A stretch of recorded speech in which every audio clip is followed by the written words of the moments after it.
Are you ready? Okay.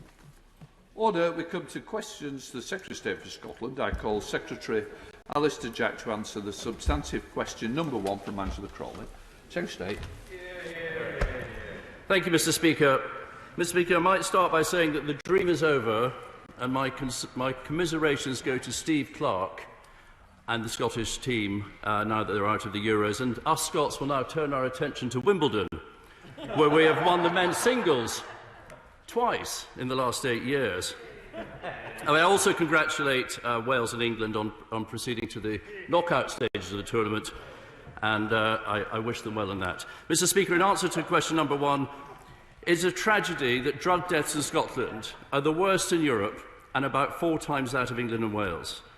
The majority of the levers to tackle drugs misuse are delivered and devolved to the Scottish Government, including health, education, housing and the criminal justice system. But as the First Minister has admitted, they have taken their eye off the ball. We are keen, the United Kingdom Government, to work with the Scottish Government to tackle this scourge, and my colleague Minister Malthouse held a UK-wide summit in Glasgow. He also invited the Scottish Government to be part of a new scheme, Project Adder, which aims to protect communities from the harm caused by drugs. The Scottish Government has, sadly, so far declined. Let's go to Angela Crawley. Angela. Thank you, Mr. Speaker. The Scottish Government intend to open an overdose prevention centre in Glasgow to tackle drug deaths and HIV infection rates. They are prevented from doing so by this government's reliance on the out-of-date, ill-fitting drug legislation, the Misuse of Drugs Act. Ahead of Saturday's Support, Don't Punish Day of Action, will the Minister speak with his Cabinet colleagues on the need to reform this Act and support the Scottish Government's call for an urgent four-nation summit on this issue? Well, I'd say to the Honourable Lady that, as I said, all home nations have the same tools at their disposal, yet the drug death rate in Scotland is 4 times higher. And there are no plans to introduce drug consumption rooms. The current evidence doesn't support their use. We do support, however, needle and syringe programmes to prevent blood-borne diseases, and also the widening of the availability of Naxalone to help prevent overdose deaths. We now have a substantive question to Minister Stewart. Thank you, Mr. Speaker. With permission, I will answer questions 2 and 4 together. And in answer, I would draw the House's attention to the words of the Prime Minister when he announced the Government's plans for a public inquiry. He said we should learn the lessons as one Team UK and that the Government will consult the devolved administrations about the scope and remit of the public inquiry. The Chancellor of the Duchy of Lancaster has started the conversations with his devolved counterparts. Let's go to Rosie Cooper. Rosie. Thank you, Mr. Speaker. The Scottish Government earlier this month revealed that they underspent their budget last year by hundreds of millions of pounds. That's a slap in the face to businesses across Scotland who are struggling without the financial support they need. Does the Minister agree that any future COVID inquiry must examine whether the financial support offered to businesses by both governments was sufficient and that this support actually reached those who needed it? Thanks, Mr. Speaker. I'm grateful to the Honourable Lady for her question. I think she raises a very fair point. This government has provided unprecedented levels of support to people and businesses in Scotland. Some of that comes through UK-wide schemes like furlough, but other money goes as a fund to the Scottish Government for them to distribute. And there are serious questions there about whether that money has been used in the most effective way and gone to the people to whom it was intended. And I very much hope that will be part of the remit of this inquiry. Well, withdrawn, so we go to Tamanjeet Singh Desi. Very much. Mr. Speaker, one of the greatest tragedies in the coronavirus crisis has been the scale of the outbreak in care homes. From personal experience, I know that it has caused untold misery and robbed families across the UK of our loved ones. But the brutal reality is that loss was multiplied because of Scottish and UK government decisions to discharge hundreds of patients into care homes even after they had tested positive for COVID-19. So does the Minister agree that any future pandemic inquiry must investigate how the discharge of these patients was ever allowed to happen? Minister. Thank you, Mr Speaker. And I recall in a previous exchange the honourable gentleman mentioned he has some personal family losses as a result of this, and I again extend my sympathy to him. He does raise an important question. I'm pretty certain those matters will be covered by the inquiry. So the discussions to establish its remit and processes are underway. The issue of care homes in Scotland is, of course, a devolved matter for the Scottish Government, but we want this inquiry to be as wide-ranging as possible so that we learn the lessons from the pandemic. To the Secretary of State, Ian Murray. Thank you, Mr Speaker. Can I join the Secretary of State, first of all, in congratulating Stevie Clark and the whole Scotland team for cheering up a nation over the last 10 days or so. As we said in the 1970s, Mr Speaker, we had a dream. That dream died, unfortunately, last night, and it will have to wait now till Qatar next year for the World Cup. In recent weeks, we have heard scathing criticisms from the Prime Minister's former chief adviser about the UK Government's COVID response. This has no doubt cost many lives. We've even learned that the PM described his Health Secretary as being hopeless. Most recently, their deliberate delay in securing the borders of the UK has resulted in restrictions continuing beyond the initial date. Sadly, the people of Scotland have also been failed by the choices of the Scottish Government. We know from a recent Freedom of Information reply that the Scottish Chief Medical Officer advised the Scottish Government to say nothing at all in response to the Edinburgh Nike conference outbreak last March. The Scottish public were kept in the dark. These are just some of the major issues, including the two we've heard from my colleagues this morning. So will the Government agree with calls for an urgent, separate Scottish judge-led public inquiry into both governments' management of COVID-19 in Scotland, so we can learn the lessons of COVID and the grieving families can get the answers they so deserve? Minister. Thank you, Mr Speaker. And in response to the honourable gentleman's first point about the Tartan Army, my experience is that while the spirit is often tested, it's never broken, and I'm sure it will sustain. I don't think that at this stage, certainly, there is a need for a separate inquiry.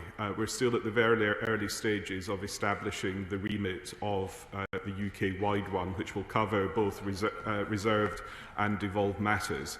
I think it's important that inquiry does look at all aspects of the situation. We should also remind ourselves that this is an unprecedented challenge that governments right across the world have faced. Inevitably, with the benefit of hindsight, different decisions would have been made. We are learning all the time.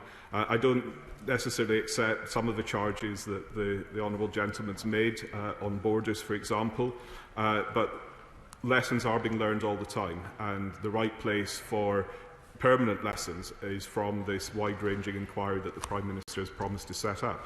Ian Murray. Thank you, Mr Speaker. I'm tempted to ask the Minister if he's ever filled any of London's fountains with fairy liquid, but that can maybe be kept for private discussions. Only for cleansing purposes. One of the most frustrating elements for many people, Mr Speaker, is the inconsistency of the decisions that have been made.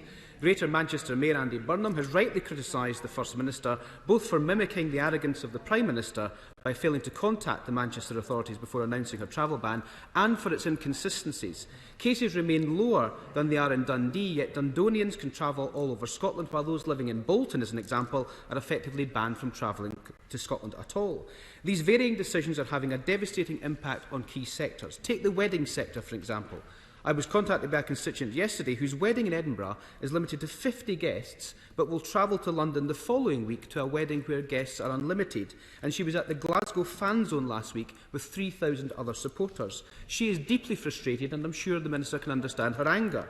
So does the Minister agree that any COVID inquiry should examine the consequences that have resulted from the refusal of both governments to work together? Thank you, Mr Speaker. I'm happy to confirm to the honourable gentleman that, to the best of my knowledge, I've never filled any fountain anywhere with any domestic cleaning product. But on the important points the honourable gentleman has raised, the issue between the Mayor of Greater Manchester and the First Minister is clearly not satisfactory, and I would urge them both to come to a very sensible arrangement to allow travel to resume between Scotland and Greater Manchester. Inevitably, there The two governments do work closely together. There are several meetings a week between whether it's the Chancellor of the Duchy of Lancaster and First Ministers or the Health Secretary and his counterparts to discuss all these arrangements. At the end of the day, the Scottish Government does have the ability to make its own decisions, but a lot of them are coordinated, particularly at the moment on the travel corridors. But of course, we constantly look at all these decisions and have to make, often snap judgments in the face of new evidence. But we do so in a way of cooperation as far as is possible. Seven, Mr. Speaker.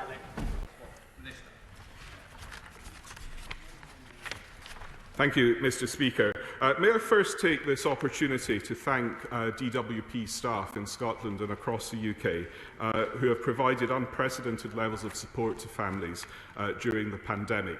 I think it's a mark of their dedication that the system has coped well with the extra demand that's been placed on it. We take child poverty very seriously. Through the Joint Ministerial Working Group on Welfare, I regularly discuss welfare matters with ministers from the Scottish Government and DWP. At our most recent Joint Ministerial Working Group on Welfare, this included a discussion on the new Scottish Child Payment, which was delivered through the powers in the Scotland Act 2016. Thank you very much, Mr. Speaker. And I join the Minister in paying tribute to DWP staff. Perhaps the Government could respond by giving them a decent pay rise this year. According to the Child Poverty Action Group, over two-thirds of children growing up in poverty in Scotland live in a household where someone is actually working. That's a damning indictment of the economy under both the Tories and the SNP. Low pay, insecure work and children growing up in poverty. Does the Minister accept that both governments need a fundamental rethink of their strategy to tackle child poverty? Minister. Thank you, Mr. Speaker. We are putting in considerable support in a whole range of ways, for example, through increases in the living wage. And one of the challenges of the pandemic is to ensure that new employment opportunities are there. And this government and the Scottish Government do work well on coordinating our various schemes, like the Kickstart process, to make sure that those jobs are secure and sustainable for the future. It's not just about jobs, of course, it's about issues like the quality of education. And I know there are significant issues about the stewardship of the Scottish education system under the Scottish Government. We now have a substantive question to the Secretary of State. Oh, sorry, I do apologise. Shadow Minister Chris Elmore. Go ahead on this one. Very much, Mr. Speaker. The Scottish Government recently spoke of making the eradication of child poverty a national mission. Welcome words, but statistics released last month showed that child poverty has risen in every single local authority in Scotland since the Scottish First Minister took office. Indeed, the last national mission, there's been plenty, Mr. Speaker, for the SNP was closing the attainment gap, something which the OECD has said won't be possible with levels of poverty that exist in Scotland. But of course, it's not just the SNP, Mr. Speaker. The UK Government's record too is appalling on this. More than a decade of Tory government has created a society of low pay, insecure work and pushing families into in-work poverty. Both governments are failing Scotland's children. So can the Minister explain now what he's doing to try and resolve the shocking levels of child poverty in Scotland, to show that this Tory government really does care, and to actually try and deal with some of the SNP's failings in Holyrood? Minister. Thank you, Mr. Speaker. Well, the honourable gentleman rightly refers to the OECD report out this week, which I have read, and it does contain some very worrying findings, and is yet another reason why the Scottish Government should be focusing on the day job of improving services for people in Scotland rather than obsessing about constitutional matters. On the wider point he makes about child poverty, throughout this government's period, we've done a huge amount of reforms in increasing the take-home pay of people at the lower end of the income scale. For example, massively increasing the personal tax allowance, which allows people to keep more money in their pocket. But that's just one example. There is much more work to do, and I do work regularly with ministerial colleagues across government, looking at the cost of living and what steps we might take to improve matters. We now have a substantive question to the Secretary of State. Mr Speaker, the UK Shared Prosperity Fund will be the successor to EU structural funds, with decisions about how taxpayers' money is spent being taken in the United Kingdom rather than in Brussels. The £220 million Community Renewal Fund, for which applications closed last week, will lead us up to publishing the Shared Prosperity Fund prospectus later this year. And we look forward to working directly with local authorities in Scotland on applications for the new UK Shared Prosperity Fund. They know best what their communities need. This is real devolution in practice, Mr Speaker. Let us go to Sherilyn McCrory. Sherilyn. Thank you, Mr Speaker, and I thank my right honourable friend for his answer.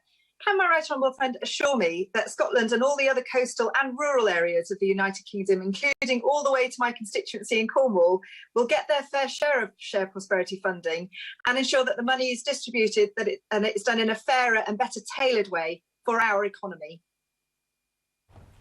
Seriously. Well, the Prime Minister's previously provided assurances that our plans to replace structural funds will match at least the figures of the EU funding, and we're confident that will start with the Community Renewal Fund this year, and that will lead into the next year into the UK Shared Prosperity Fund, as I mentioned earlier, in April 2022, and that will reach £1.5 billion in total, and I can assure her that her area will be receiving its fair share. Let's go to Pete Wishaw. The EU structural funding arrangement, the Scottish Government played a role in determining the allocation of that funding. This ensured funding was allocated based on the democratic choices of the people of Scotland, reflecting the priorities they voted for. Will the Secretary of State now commit the UK Government to give the devolved governments a formal say in the delivery of the SPF to ensure that democratic lock-in continues? Well, what we're doing is working with all responsible delivery partners in Scotland, as I've said, and the Community Renewal Fund will be an example of real devolution at work. We will be working with local communities, with local authorities, ensuring that the projects respond to the local wishes and meet local needs. Let us head to David Mundell. David. Mr Speaker, lasting prosperity requires successful business people.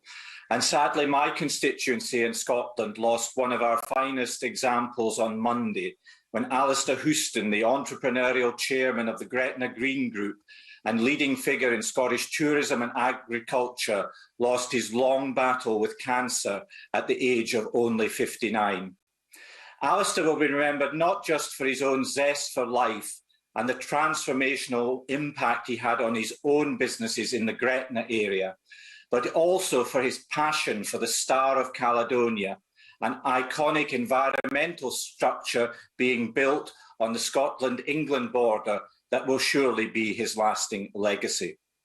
Will my right honourable friend join me in paying tribute to our friend Alistair's many achievements, but also agree with me that whatever form the Shared Prosperity Fund takes, it should reflect his spirit and support inspirational projects such as the Star?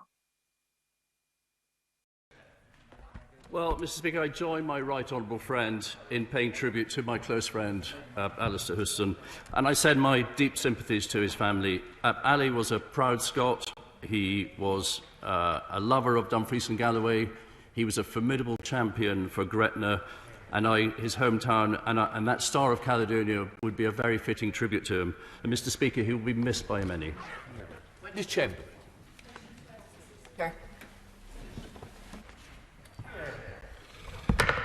Thank you, Mr Speaker. Myself and other UK Government ministers are in regular contact with the Scottish Government and other devolved administrations to try and secure the harmonisation, particularly of COVID-19 guidance when it comes to regulations on international travel, while at the same time, of course, respecting devolved competence in matters such as public health. Mr Speaker, golf tourism plays a major part in the local economy of North East Fife, particularly as St Andrews is the home of golf. There's a whole ecosystem built up around golf tourism, including accommodation, hospitality and inbound tour operators. The majority of these tourists come from North America, who then travel to other golf courses around the UK, and there are concerns over the incoherent travel rules between the four nations or restrictions within the four nations deterring those visitors. So can I therefore ask the Secretary of State to outline what steps he is taking to reach that consensus, particularly in relation to the US? Minister. Thank you, Mr Speaker, and I thank the Honourable Lady for her question. It's a very pertinent one, not just for golf tourism, whisky tourism, tourism in general across Scotland. And the UK Government is committed to full alignment with the devolved administrations, because we recognise the importance of that alignment for public compliance, as well as business confidence and for tourism. And we share the data we've created, and we've created the structures to make that happen. But we also respect the right of the devolved administrations to make their own decisions in devolved matters. But thankfully, the differences in the exemptions, particularly with regards to international travel, are not currently that material and can be justified as legitimate differences. But I do take on board the comments she made about the specific golf tourism. Mr Speaker, this morning we heard that as a direct result of the baffling and inconsistent travel ban placed on Scots going to Greater Manchester, EasyJet have cancelled their newly announced route from Aberdeen to Manchester, putting at risk many jobs in the northeast of Scotland. Can I ask what work is being done? Can I beg the Minister and the Scotland Office to work to ensure that when it comes to international travel and reopening, the same rules and regulations will apply around the entirety of the UK, instead of leaving the Scottish aviation sector and the thousands of people it employs at the mercy of a Scottish Government who have completely abandoned them? Thank you, Mr Speaker, and I thank my honourable friend. My honourable friend and I share a lot in common, not least the regular use of Aberdeen Airport, to which he refers, and also the fact that we both have wives who weren't born in this country and unfortunately haven't been able to visit their families for the last year and a half. But that aside, on the specific issue around EasyJet and the flight to Manchester, they have made a commercial decision today, announced today, in response to the Scottish Government's decision to prohibit travel to Manchester. This has been widely criticised as disproportionate, and clearly Scottish Government ministers will be keeping travel regulations under constant review, and there are clearly calls, particularly for this particular regulation, to be reviewed and in closer consultation with all interested parties. And the Scotland Office would be happy to facilitate that if helpful. Talk about a single approach. But if we cast our minds back just a couple of months ago, travellers from India into Scotland faced managed hotel quarantine, whereas the same travellers into England did not. And the consequences of that inaction are clear for all to see, with the Delta variant now dominant right across the UK. So I ask the Minister, does he regret the damage caused to Scotland's COVID-19 recovery as a result of his government's failure to follow Scotland's lead? Mr Speaker, what I regret is, particularly considering the honourable gentleman's constituency, is that the Scottish Government did not, despite repeated calls from the oil and gas industry, from MSPs, from MPs from the north east of Scotland, like himself, or at least representing the same constituents in the north east of Scotland, to not give the same allowance for oil and gas workers from Amber List countries that was allowed to them by the rest of the UK. Mark Fletcher. 16, Mr Speaker. With permission, Mr Speaker, I'll answer questions 16, 18 and 19 together. The value and strength of the Union has never been more important or more apparent. The United Kingdom Government has supported all parts of the UK during the pandemic. That includes the furlough scheme, which at its peak supported nearly 1 million jobs in Scotland, the help of our fantastic military, and the UK-wide vaccination programme, which means that we can now see light at the end of the tunnel. Mr Speaker, the UK Government will lead our recovery from the pandemic, investing in communities right across the United Kingdom, getting young people into jobs and improving connectivity between all parts of our country. The UK Government has been unwavering in supporting Scotland through the pandemic, from providing £14.5 billion in additional Barnett funding to protecting nearly 900,000 jobs through our furlough scheme. Does my right honourable friend agree that this shows that how the UK Government and the Treasury has protected lives and livelihoods across every part of this country? Well, I absolutely agree with my honourable friend. The support provided by the broad shoulders of the United Kingdom Treasury is staggering and simply unprecedented in peacetime. And Mr Speaker, in addition, there are jobs being supported by furlough, an extra £14.5 billion provided to the Scottish Government through Barnett funding, and I point out that 530,000 claims have been made in Scotland under the self-employment employment income support scheme, which so far totals around £1.5 billion. 12 withdrawn. We go to Mark Harper.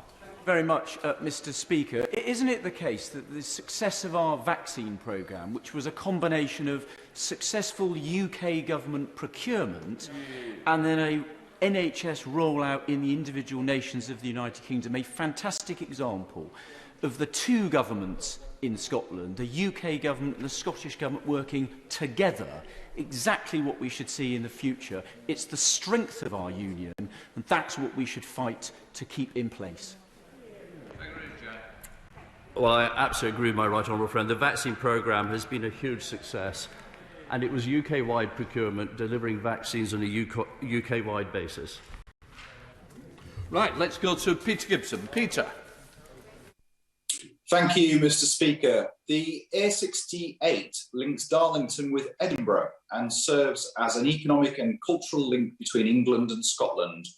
Does my right honourable friend agree that we should be celebrating and strengthening the connections between our two nations? And will he lend his support to the improvements to this artery in my constituency as a means of strengthening our precious union? Yes, Mr. Speaker, that will be Darlington, which has also been supporting the Scottish football team over the last few weeks. And it is vital that we have good connectivity between all parts of the United Kingdom. Sir Peter Hendy in his review is looking at how we can improve this, and he'll publish his report later this year. But I must say, and I put it on record again, I was disappointed that the Scottish Government told their civil servants not to engage in this work because, as ever, they want to put a grievance ahead of improving Scotland's economy. SNP spokesperson Murray Black. Mr. Speaker, my colleague, the member for Edinburgh East, successfully pursued a 2-year campaign calling on this government to publish the results of the secret polling they commissioned, using public funds to ask people in Scotland how they feel about the Union. So can the Minister confirm that this information will be published in the next 3 weeks, as the Tribunal has ordered the UK Government to do? Well, as the Honourable Lady makes a point that is one for the Cabinet Office to answer, but the Cabinet Office are very clear that they do not spend money on political polling or research. Murray Black. Thank you, Mr. Speaker. I'll move on from that rather bizarre answer, because today we learn that the UK Government have actually used emergency COVID funds to publicly fund further polls on the Union in a contract given to close associates of the Duchy of Lancaster. So would the Minister say that this is an appropriate use of emergency funds, and will he back the SNP's calls for an inquiry into this misuse of funds? Well, again, I say that you should get Cabinet Office questions asking the Chancellor of the Duchy of Lancaster to answer for his department. But I've spoken to the Cabinet Office about this. They don't engage in political polling, and they're very clear about that. Brendan O'Hara. This government's plan to strengthen the union is to first sell out the fishing industry and then betray Scotland's farmers. So can the Secretary of State explain how the Australian trade deal, which allows the UK market to be flooded with thousands of tonnes of cheap factory-farmed inferior quality beef and lamb, is the golden opportunity the Prime Minister promised, and how will it help Scottish farmers' business? Well, Mr. Speaker, the SNP have never found a trade deal that they like. Well, I'm going to answer the question very clearly. You voted against or abstained on all trade deals in the European Parliament.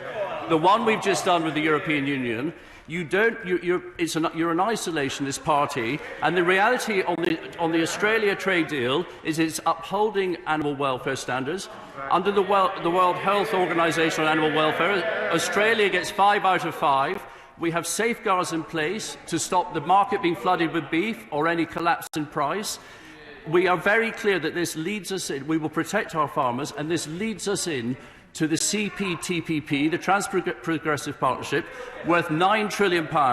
That will be a huge win for our farmers, and all members of the farming community have spoken to understand that. So see the big picture and understand that we're not going to reduce our animal welfare standards, we're not going to flood the market, and you will be seen very, very clearly in a few years' time to have tried wolf.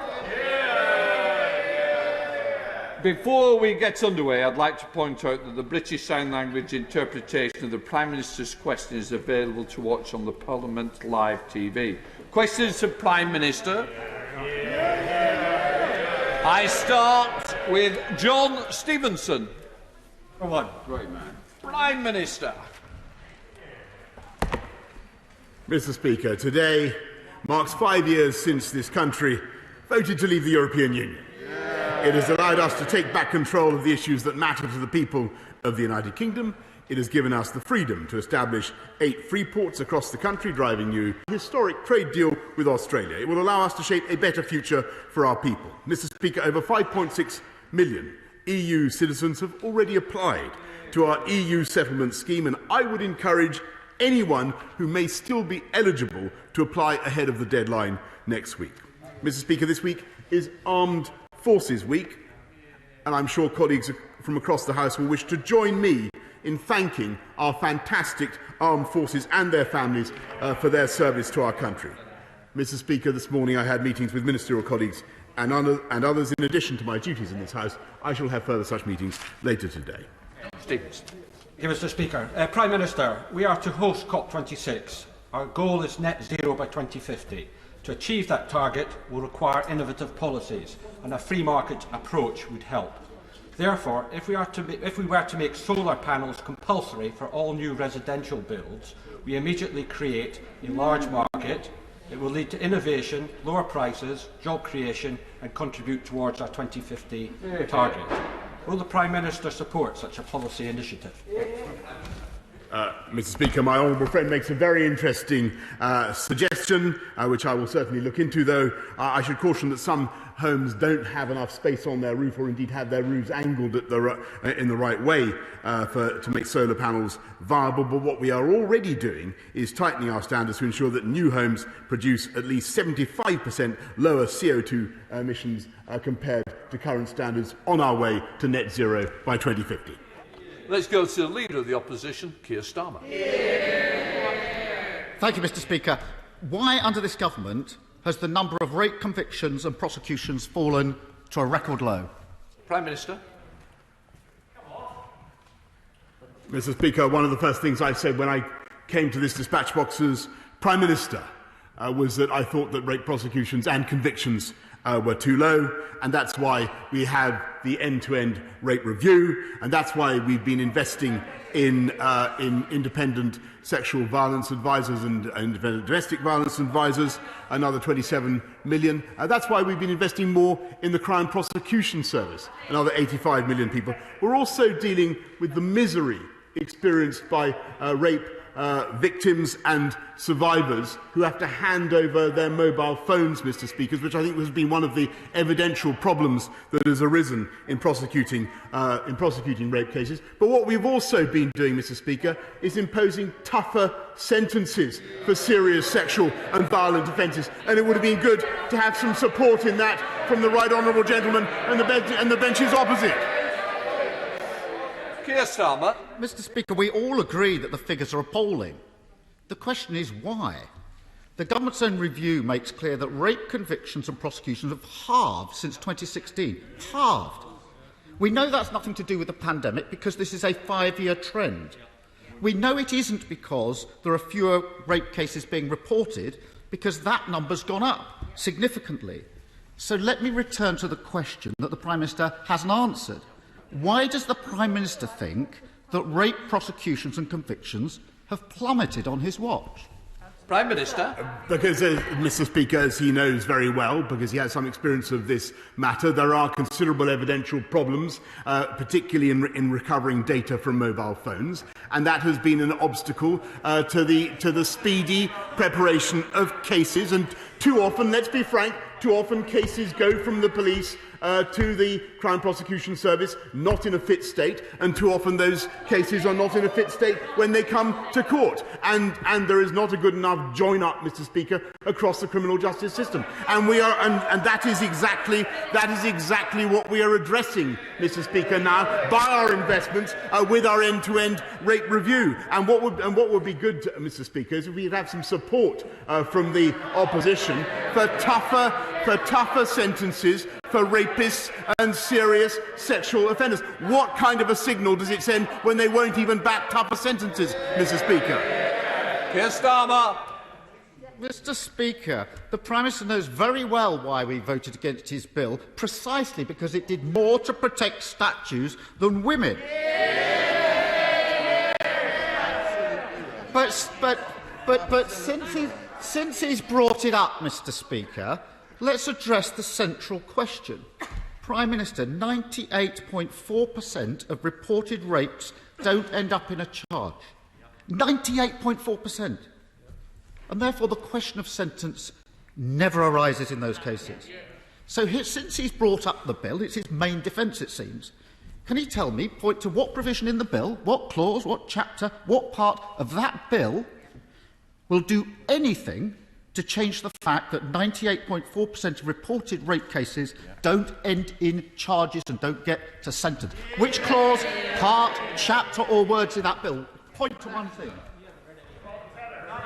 Mr. Speaker, well, let me point to section 106 and 107 of that bill, which Labour voted down, Mr. Speaker, which would have stopped the early release of rapists at their halfway point in their sentence. What kind of a signal, what kind of a message does that send, Mr. Speaker, to people who commit the crimes of rape? It is very, very important that the message should go out from this House of Commons that we will not tolerate serious sexual violence. And I'm afraid that the right honourable gentleman has not been supporting that message. What we are doing now is bringing forward measures by investing in independent domestic violence, independent sexual violence advisors to ensure that victims and survivors of the crime of rape have people in whom they can confide and trust throughout that miserable period when they're in the criminal justice system. And another thing we're doing, Mr. Speaker, is recruiting record numbers of police officers. And I'm proud to say that 40% of our new recruits are female, Mr. Speaker, which I believe will be a great consolation and use to those who are victims and survivors of rape. Starmer. What an appalling answer. I asked him why 98.4% of cases aren't getting into the system, and he talks about sentence. That is the problem. If the Prime Minister thinks that's the answer, that is why we've got these terrible rates of conviction and of prosecution. The answer is there's nothing in that bill. The truth is victims of rape are being failed. Now, Mr. Speaker, they're not just my words, they're in the government's own report. Victims of rape are being failed. There's no escaping that appalling figure, Prime Minister. 98.4% of rape cases ending without anybody being charged. And those that do get in the system take years to go through. Does the Prime Minister accept that cuts to the criminal justice system have contributed to that appalling situation? Prime Minister. No, Mr. Speaker, because we've increased the numbers of people in the CPS by at least 200, Mr. Speaker, specifically dedicated to helping to prosecute the crime of rape and sexual violence. And, Mr. Speaker, we are absolutely determined to stamp it out. This is a problem that has been going worse because of the evidential difficulties caused by the data recovery process and the lack of unity, the lack of joined-up thinking, but in all parts of the criminal justice system. That is something that this government is now addressing by more investment, by putting more police out on the street, and also by having tougher sentences. And finally, it would be good to hear him support it. Keir Starmer. Mr. Speaker, I spent 5 years as Director of Public Prosecution prosecuting thousands of rape cases. I don't need lectures, but I do know the impact of cuts on our criminal justice service. The government can't make cuts, significant cuts to the Crown Prosecution Service, 25% cuts to the Ministry of Justice, close half the courts in England and Wales, yes, half the courts, and now pretend that a small budget increase will solve the problem. But, Mr. Speaker, this is more than just about cuts. The rate review is welcome, but it's weak. The Victims Commissioner, the government's Victims Commissioner, described the review as underwhelming. Oh, it could have been 10 times stronger. That review is littered with pilots and consultations on proposals that have literally been discussed for years and years. It is so unambitious. Mr. Speaker, isn't it the case that despite these shameful figures, and they are shameful, the government still isn't showing the urgency needed to tackle the epidemic of violence against women and girls? Minister. No, Mr. Speaker, because we've also brought in the landmark domestic violence bill, which, again, it would have been good if we'd had wholehearted support from the Labour Party opposite. And Mr. Speaker, no, because this government has brought in much tougher sentences for serious sexual and violent offenders. And he can't, no matter how much he wriggles and squirms, Mr. Speaker, he can't get away from the simple fact that on a 3-line whip, he got his party to vote against tougher sentences for serious sexual and violent offenders. That, Mr. Speaker, is weak. Keir Starmer. You can always tell when he's losing, Mr. Speaker.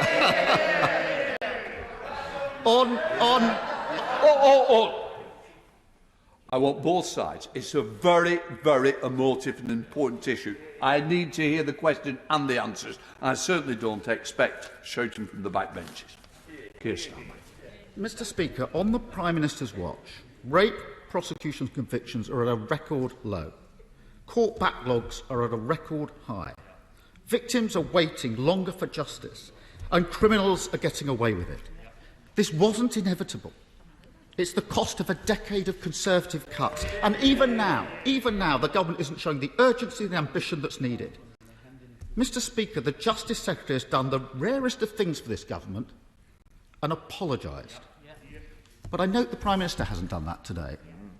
It's time he did, that he took some responsibility and backed it up with action. Will he do so?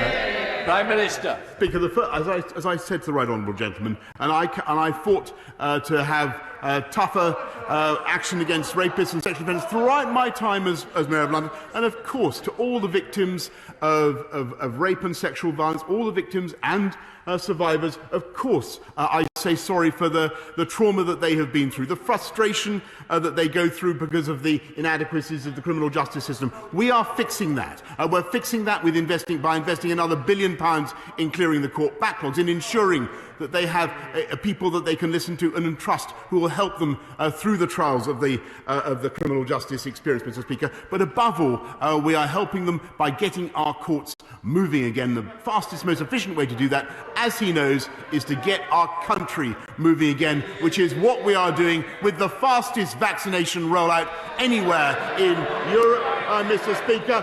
We are getting on with the job, Mr. Speaker. They jabber, we jab, Mr. Speaker. They dither, we deliver. They vacillate, and we vaccinate, Mr. Speaker. Let's go to Craig Whittaker. Craig.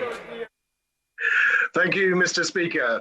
The Levelling Up Fund is a superb opportunity for local areas like Calderdale Council to improve infrastructure and relieve the misery in local areas. With that aim, will my right honourable friend take a serious look at Calderdale's submission, which lacks support, has no consultation nor consensus with partners, and instead of relieving infrastructure problems, ploughs on with one of the council's failed and doomed projects, which does nothing at all to level up and has no support locally? I thank my honourable friend for his question, and I hope very much that, and I think the Levelling Up Fund has the potential to do massive good for Calderdale and indeed the whole country. And I hope that Calderdale Council will have listened to his strictures this morning and this afternoon and will act. They now come to the leader of the SNP, Ian Blackford. Ian. Thank you, Mr. Speaker. This morning, the Herald newspaper revealed that in the middle of a pandemic, Tory ministers secretly directed funds from an emergency COVID contract to carry out polling on the Union. This evidence was uncovered in official documents submitted to the High Court, so the Prime Minister would be well advised to be very careful in his answer to this question. And it's a very simple question. Did the UK Government use a £560,000 emergency COVID contract to conduct constitutional campaigning on the Union? Prime Minister. Mr. Speaker, I'm afraid I'm not aware of the contract to which the right honourable gentleman refers, but what I can tell him is that I think that the union and the benefits of the union have been incalculable throughout the COVID pandemic. And the vaccine rollout, which I've just mentioned to the right honourable gentleman opposite, is of course something that vaccines have been pioneered in Scotland. They've been brewed in Oxford, bottled in Wales, rolled out throughout the UK, and I think it's a tribute to the union that he seeks to undermine. Ian Blackford. Prime Minister has just demonstrated, not for the first time, that he hasn't got a clue. Mr Speaker, the answer to the question is yes. Whether it's redecorating the Downing Street flat or siphoning off COVID funds for political campaigning, the pattern is clear. The Tories simply can't be trusted. Because, let's be very clear as to what happened here. These emergency COVID contracts were supposed to be used for things like PPE, for our brave doctors and for nurses fighting COVID. Instead, during the height of this deadly pandemic, the Chancellor of the Duchy of Lancaster used these emergency contracts to commission political research, and I quote, on attitudes to the UK Union. What's worse, he handed these lucrative contracts to long-term friends and former employees. In essence, this was a UK government contract that sanctioned corrupt campaigning, Prime Minister.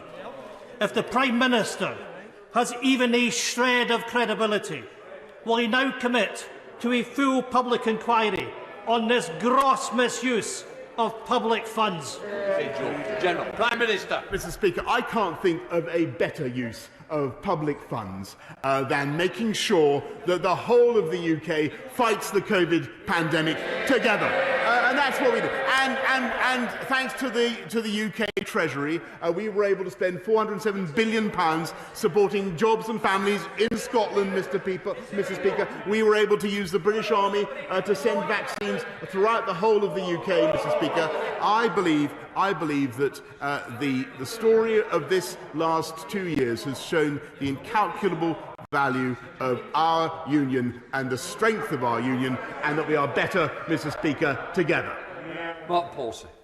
Thank you, Mr Speaker. Mr Speaker, the Prime Minister's groundbreaking 10-point plan for a green industrial revolution has ambitious targets for a switch to zero-emission electric vehicles, and the UK's automotive manufacturers are ready to deliver, with vehicle manufacture taking place close to where batteries are made because of the high proportion of an electric vehicle's cost and weight made up by the battery. Mr Speaker, Coventry is the historic home of the car industry and the headquarters of Jaguar Land Rover, who made the car in which the Prime Minister travelled to Parliament today. So will he give his support to the proposal to build a gigafactory at Coventry Airport?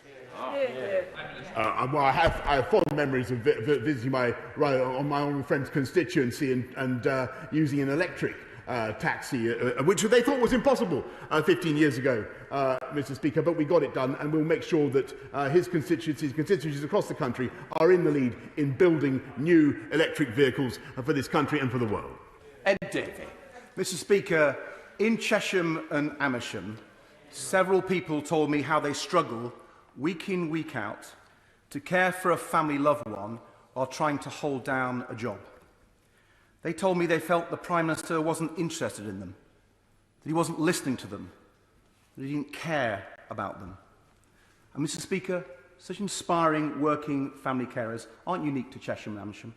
There are thousands in every constituency, no doubt in every seat across the so-called Conservative heartlands. An estimated 7 million people were juggling unpaid care and jobs last year, Mr Speaker. So what is the Prime Minister going to do to make these people's lives a little bit easier? When is he going to stop taking working family carers for granted?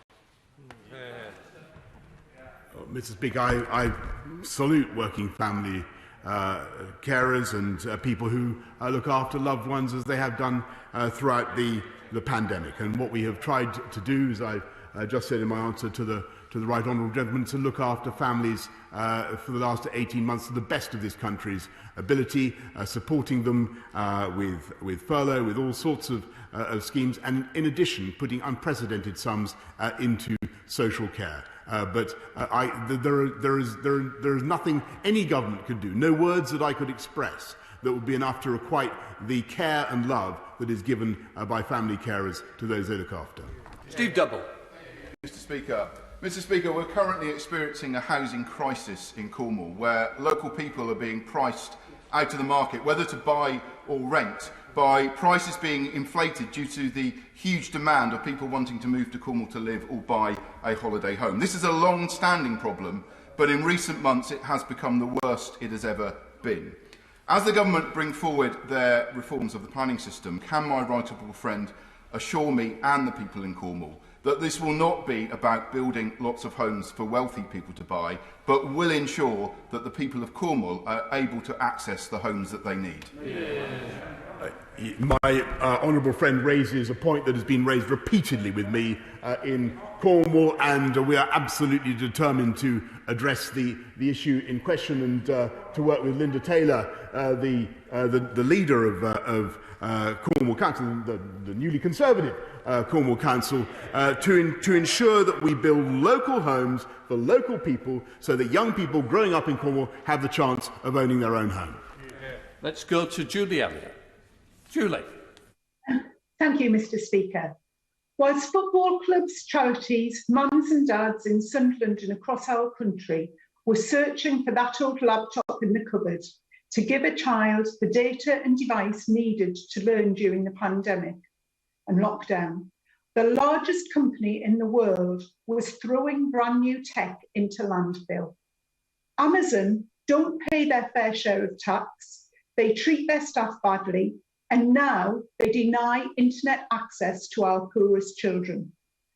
Will the Prime Minister join me today in unequivocally condemning this appalling practice by Amazon?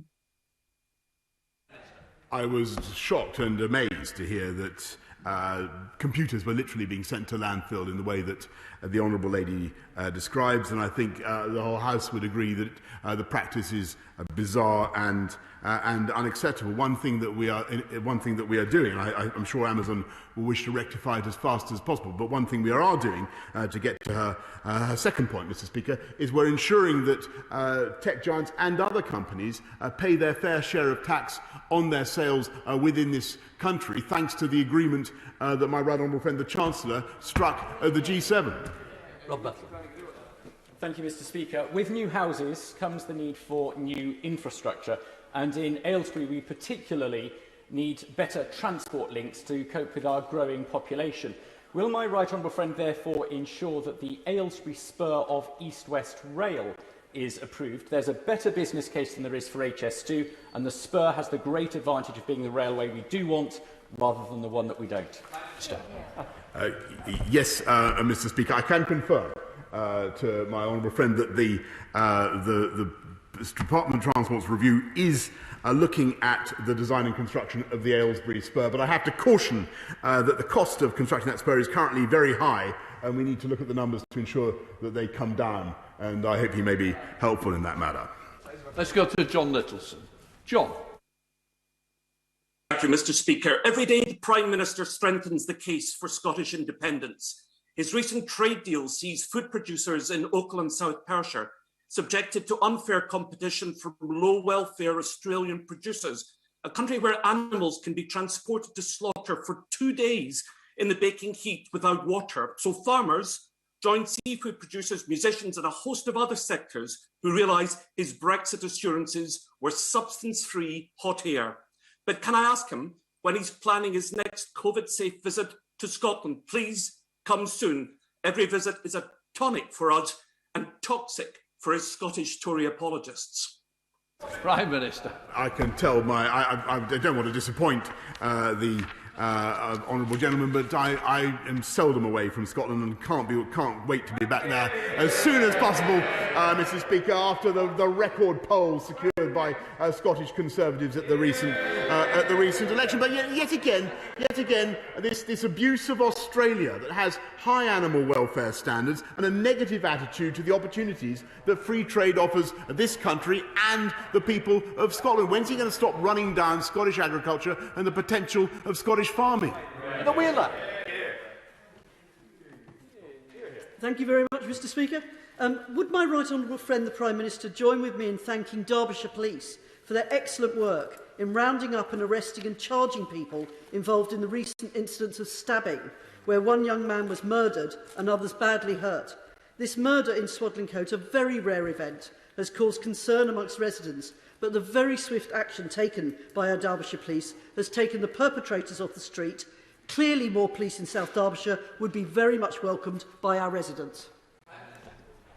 My honourable friend is entirely right to raise the appalling murder in Swadlincote, and we're making sure, by the way, with our police and crime bill, that such crimes are dealt with in a more expeditious way with greater powers for the police. But we're also recruiting, as I say, 20,000 more police, including an additional 85, she will be pleased to know, in Derbyshire.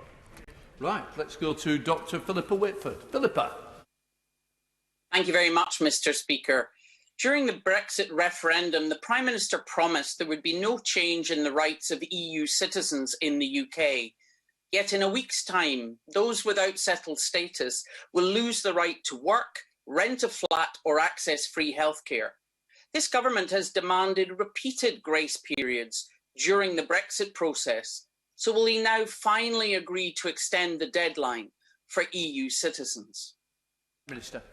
Mr. Speaker, the EU settlement scheme has been one of the great successes of our recent Brexit negotiations, and it has produced 5.6 million applications already. And I seem to remember that we were told there are only 3.2 million or 3 million to begin with. I think that everybody knows what the deadline is. I hope people will come forward and do what 5.6 million people, other people, have already done themselves. Sir James Davies. Thank you very much, Mr. Speaker. Large sections of the Wine near St Asaph in my constituency currently have very poor broadband connections. Topped up gigabit vouchers via community fibre partnerships have the potential to raise much of the £200,000 needed to address the situation, but there's a 24% shortfall. What can my right honourable friend do to assist my constituents stuck in this position? Prime Minister.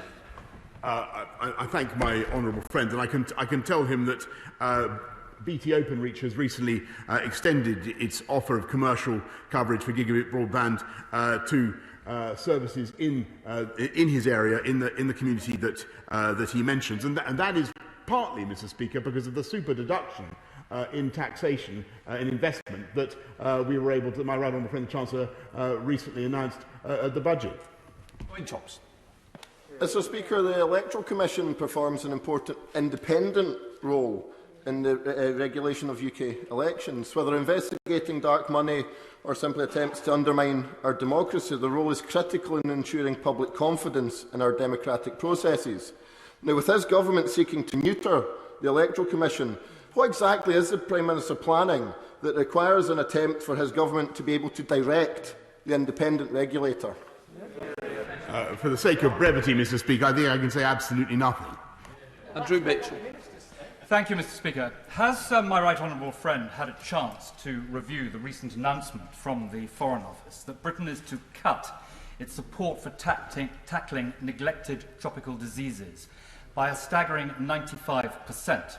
This will not only write off quite a considerable British taxpayers' investment in this important work, but it will also mean that 280 million drugs and tablets and vaccines have to be written off as well and burnt and destroyed.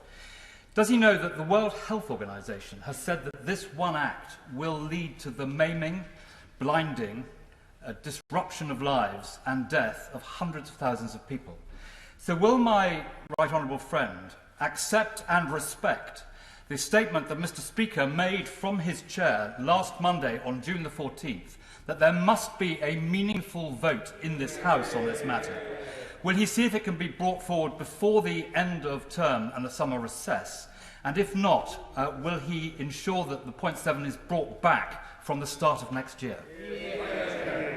Mr. Speaker, there will be an Estimates Day debate, I'm told by my right honourable friend, the Leader of the House, on overseas aid. But I must say I just don't accept the characterisation that my right honourable friend, for all his expertise, for all his learning in this matter, has just given of this country and our contribution to the fight against disease around the world. In spite of all the difficulties we face, we're contributing £10 billion in ODA this year, in spite of the colossal expenditure that the British state has been forced to make to look after families around the country, jobs and families around the country. And in addition to that, Mr. Speaker, we are spending £1.6 billion on supporting COVAX, £458 million supporting Gavi, and colleagues should remember that 1 in 3 of the COVAX vaccines that are saving lives, as my honourable friend knows, saving lives around the world, 1 in 3 is the direct result of the actions of the UK government. I think the people of this country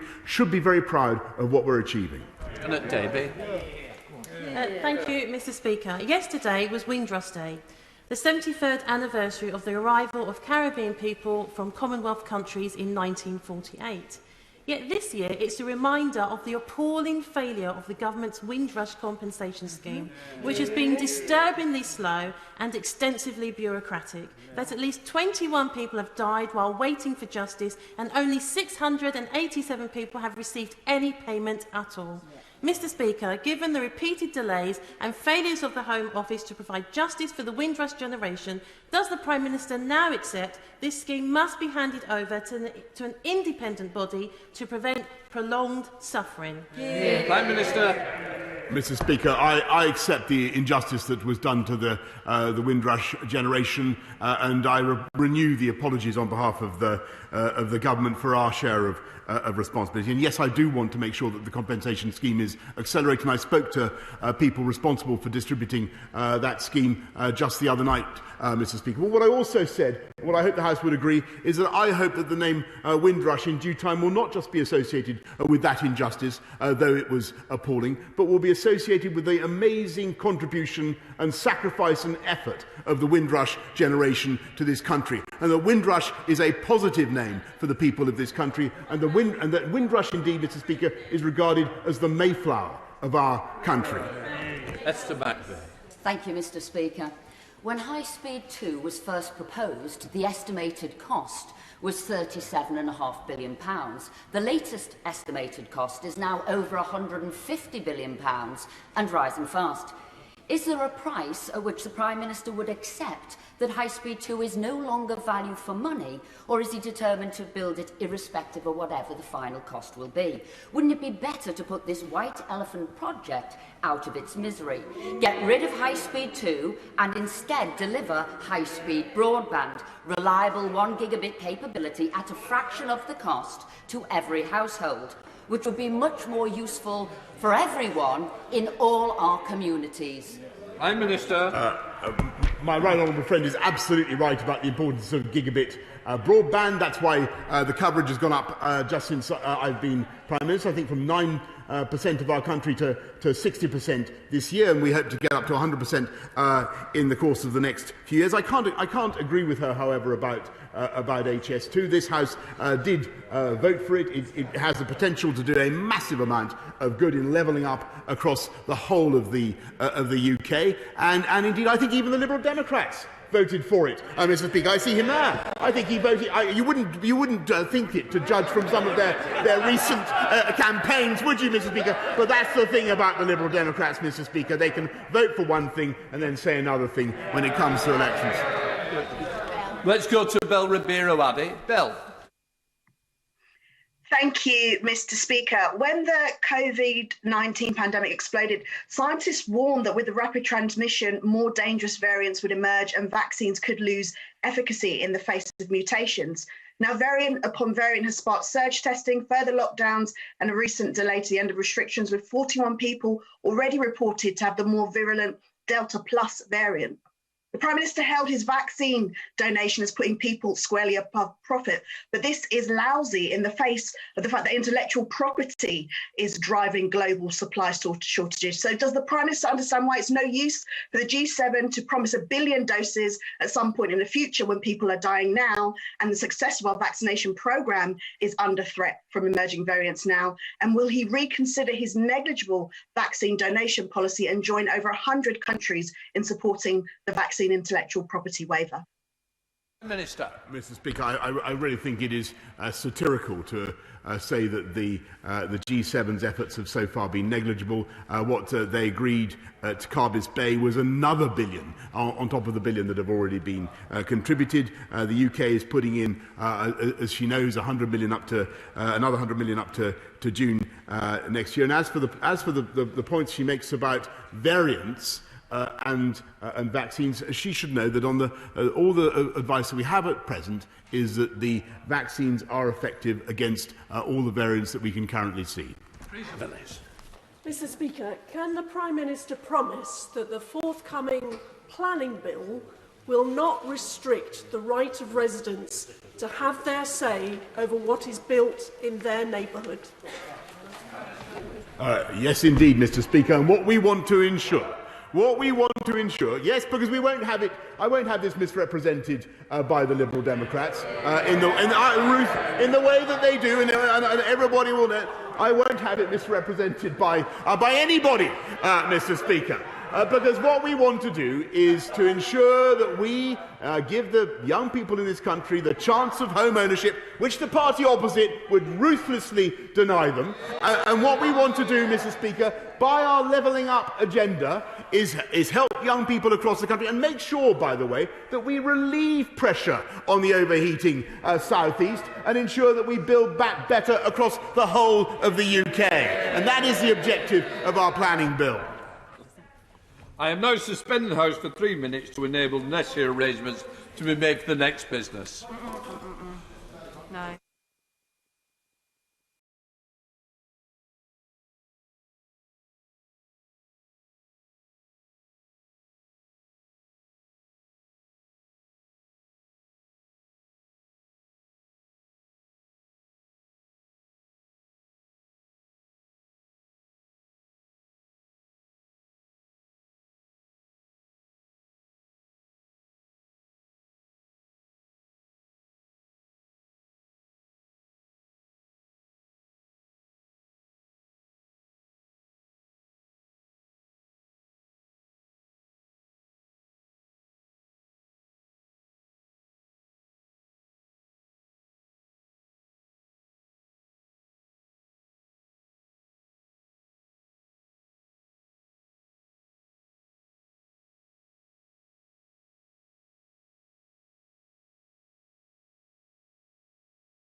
Before I call the Minister, I'd like to wish Helen a very happy birthday.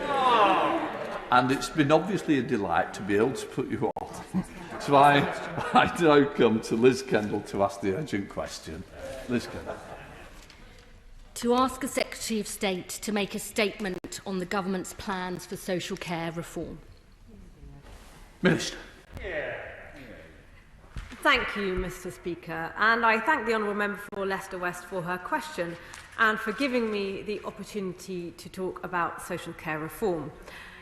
I will start by paying tribute to carers, paid and unpaid, for all they do, looking after people in their homes and in care homes every single day with kindness and compassion. And to any who may happen to be watching or listening today, can I say thank you for what you do. Over the last year in government, we have rightly focused on supporting social care through the pandemic. This has included an extra £1.8 billion of funding, sending over 2 billion items of free PPE to care providers, distributing over 120 million COVID tests to social care, and vaccinating hundreds of thousands of care home residents and most of the care workforce. While the pandemic has posed unprecedented challenges to social care, it has also strengthened the argument for reform. And we now have the opportunity to build back better in social care. We have a once-in-a-generation opportunity to build a care system for the future, and I am hugely ambitious. I want a care system that we can be confident in, for our grands and granddads, mums and dads, brothers or sisters, children and grandchildren, and indeed for ourselves. I want people to be able to get the care that they need when they need it, and to have choices. To live life to the full, the way they want to, living independently and part of a community for as long as possible without facing an astronomical bill. I want to join up health and care around people so it works as one system, dedicated to meeting the needs of individuals, giving them the personal care they want and need to live their lives to the full.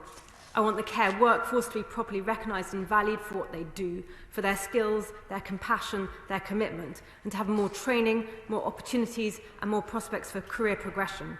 I'm committed to supporting unpaid carers, not only in the care they provide, but also to make sure they have support for their own health and well-being, and to live their own lives as well as caring for others.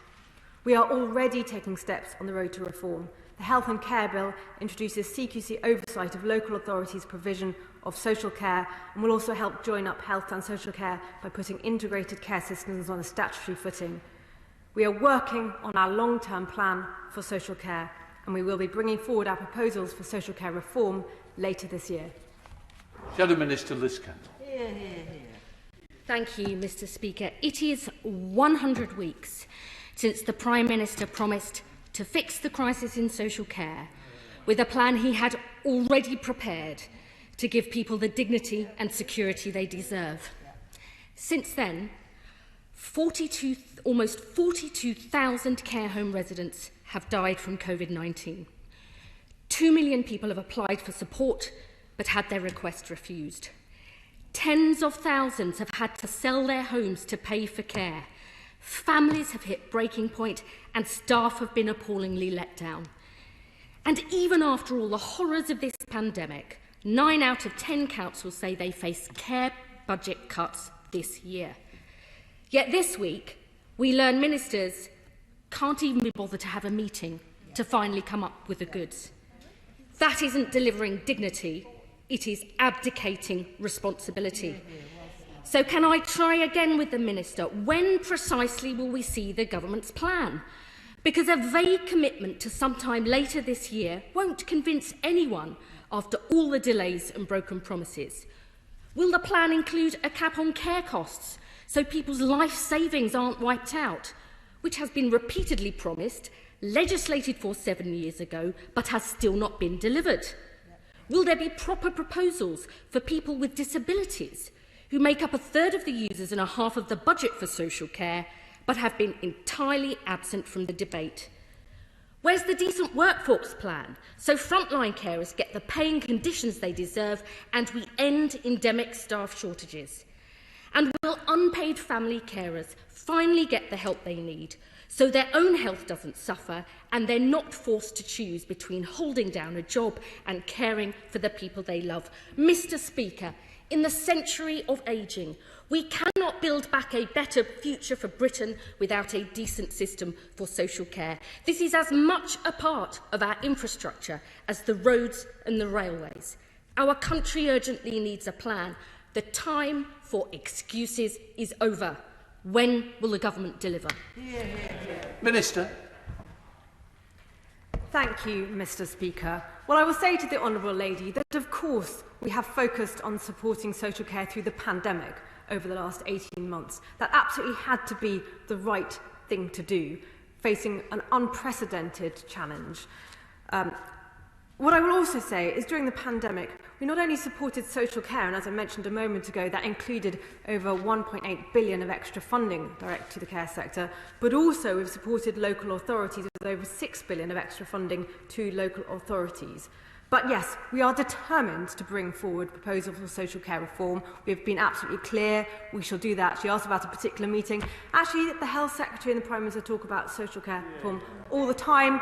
In fact, I spoke to the Prime Minister just last week about social care reform, but these are complex matters. In fact, she will know that nearly 25 years ago, it was a Labour Prime Minister, Tony Blair, who said that we needed reform of social care.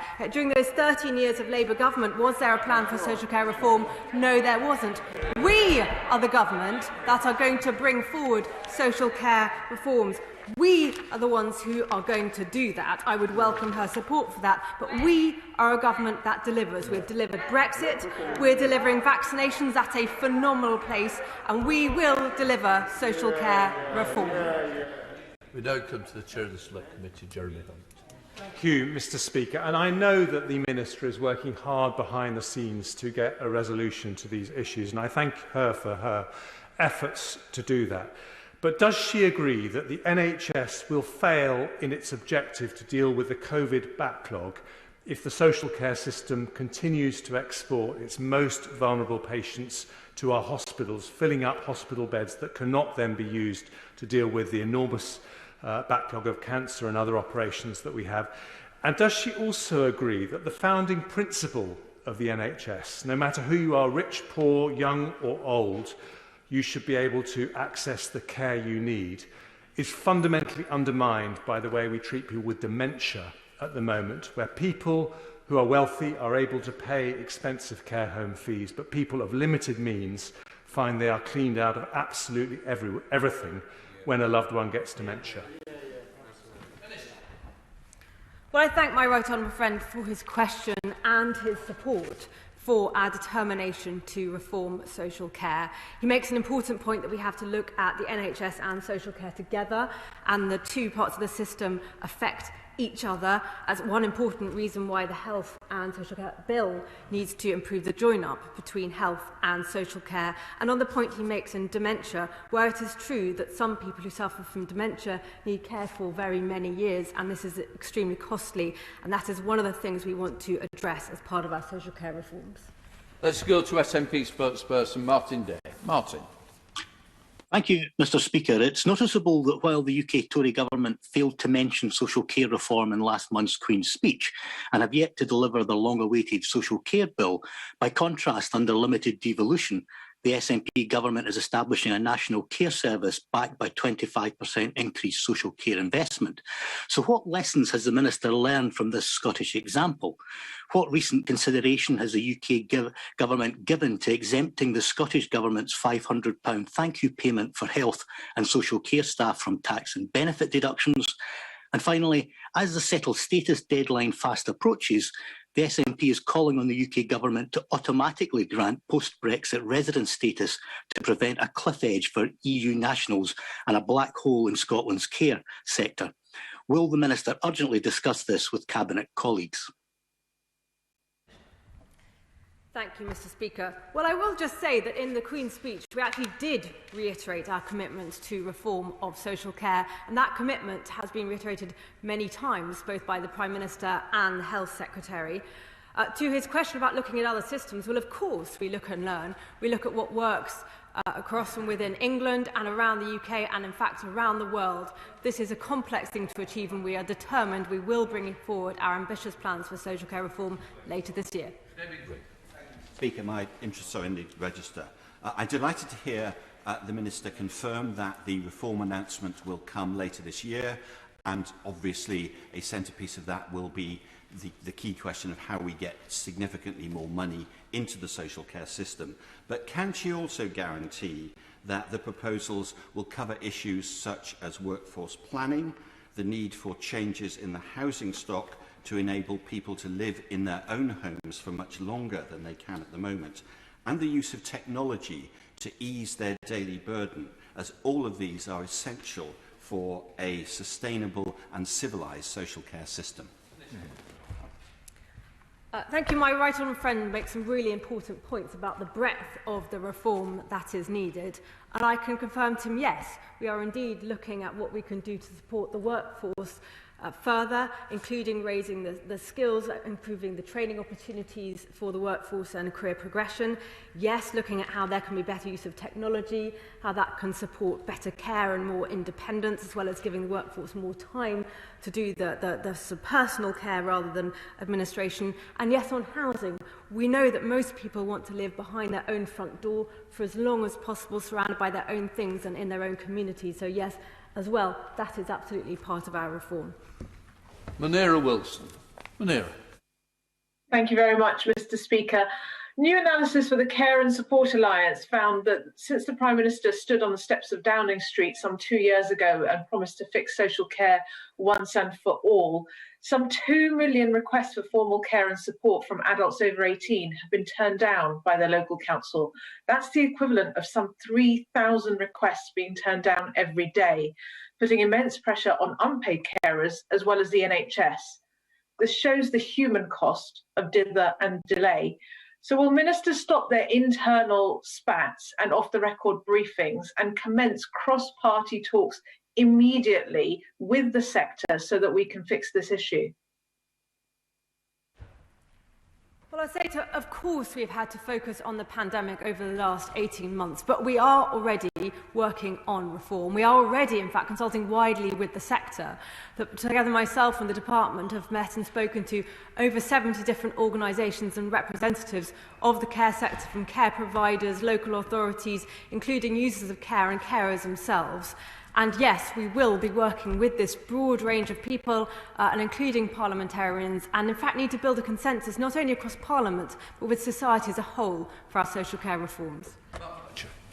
Speaker, over the past couple of years, I've spoken to many families across the Bolsover constituency that are affected by social care and all of the challenges that we know that the sector and those who are working in the sector face. Does my honourable friend agree that this shouldn't be a matter of party political point scoring, that actually what we need is a sustainable solution, and will she commit to delivering that solution this year so that we can have a social care sector that is fit for purpose for many years to come? Thank you, Speaker. My honourable friend makes a really important point about the scale of people who have involvement in the care system, as he's clearly experienced in conversations in his constituency. From over 1.4 million people who receive care, over 1.6 million people who work in the care workforce, and over 5 million unpaid or family carers. So the scale is huge and, in fact, growing with more people needing care. And he's absolutely right. This isn't a party political thing. We need to come together and we need to build a consensus across Parliament, but also across society as a whole. And yes, we will bring forward proposals for reform later this year. Jim Shallon. Thank you, Mr. Speaker. And can I thank the Minister for her statement today on social care reform. An issue which is very close to my heart, Minister, is support for carers in the form of respite. In particular, we have generations of young carers who need a break after the isolation of the pandemic. And will the Minister commit to making funding available specifically to provide respite overnights for carers who carry out their duties 24/7 and need support more than ever right now? Thank you. He makes a really important point about respite for carers, and this is hard being a carer, but something that helps make it more possible is backup support and respite services. But frustratingly, during the pandemic, many of those services haven't been able to function as normal. I'm currently working with ministers in MHCLG to work with local authorities across England to make sure that day services and respite care is fully restarted, because this is really, really important, and I would like to see that across the whole of the UK as well. Thank you, Mr. Speaker. I appreciate this is very difficult for the Minister because she's answering questions based on assumptions and guesswork until we actually know what the government's proposals are. But she will know that the main concerns of families are twofold. One is that they get the adequate care, and the other is that they won't have to sell their family home in order to provide that care. What assurance can she give that the government will take into account that people want to hold on to their family home, and on the assumption that the value of assets will play some part in whatever formula we come up with? What account will be taken of the vast difference in prices of property in London compared to, for example, Cleethorpes? Well, I hope my honourable friend will forgive me if I'm not drawn on the assumption point that he made as the second part of his question. But what I can say to him is that the Prime Minister has been clear that he wants a social care system where no one needing care should be forced to sell their home to pay for it. I withdraw. We go to David Johnston. On Friday, I met my constituent Phil, whose mother has got to go into a care home given the stage of dementia that she is at. And the day before, I met my constituent Denise, who is trying to keep her mum in her own home, but who has Alzheimer's. I think they're pretty typical of most of our constituents, because in addition to the cost issue, they're dealing with the complexity of a system they don't have experience of, as well as trying to get the right quality of care. Can my honourable friend confirm that these issues, the cost, the complexity and the quality of care, will all be dealt with in the reform proposals? Yes, I absolutely can. We know that the cost is a real problem, but also quality, and that there's a real variation in quality of care. In fact, we're already taking steps on that. That's one reason why the Health and Social Care Bill introduces an assurance or oversight system of the provision of care commissioned by local authorities. But yes, the breadth of the issues he refers to is being considered in our reform proposals. Let's go to Vicky Foxcroft. Vicky. Thank you, Mr. Speaker. The 2018 EHRC report, Housing and Disabled People, Britain's Hidden Crisis, found that disabled people in the UK were not getting the support they needed to live independently. 3 years on, we still haven't seen any sign of the National Strategy for Disabled People, which was promised this spring. Does the Minister agree that this is long overdue? And can she tell the House what her government is currently doing to support people into independent living? Well, I thank the honourable member for her question. And one thing that I'm very aware of is that often the debate about social care reform talks a lot about care for older people, but we should also make sure we are thinking at least as much about care for those of working age with disabilities, and certainly I do, and the government does think about that.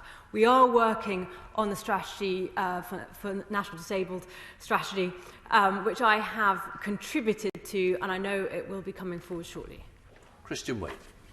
Thank you, Mr. Speaker. The Fed at Heathlands Village is an amazing example of what care can and ultimately should look like in my constituency.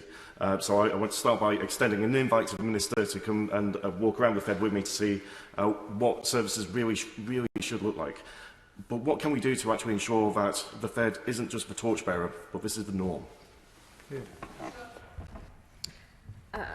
Thank you, and I thank the honourable member for his invitation. I will say that I do my utmost to both get out and about at the moment, mainly virtually, but I'm looking forward to being able to go on more visits in the weeks and months ahead. But absolutely, what I want to see is a high standard of care available for everybody across the whole country.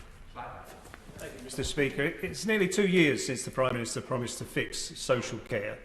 In the intervening period, we've had the false promise that there was a ring of protection around social care homes. Yeah. The government's treatment of people in care homes, their families and the workers in that field of public service is appalling.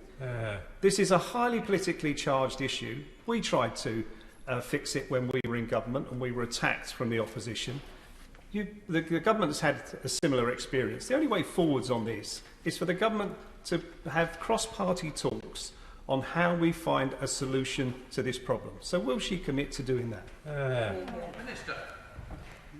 Well, Well, I would just like to remind you, as I mentioned a moment ago, the unprecedented level of support we have given to the social care sector during the pandemic. I know it has been extremely hard, but that is why we have both provided over £1.8 billion worth of funding, free PPE, access to testing, and of course priority in the vaccination rollout.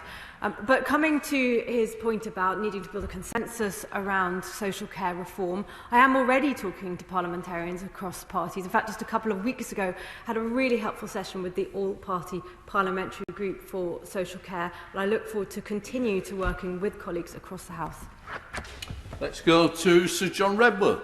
Sir John. Can the Minister make sure that quality of care for the person needing it is central to the review? Can we learn lessons over the safe discharge of people from hospital into care settings? And will in future the NHS ensure that GP and nursing care where needed is available to support those patients on discharge?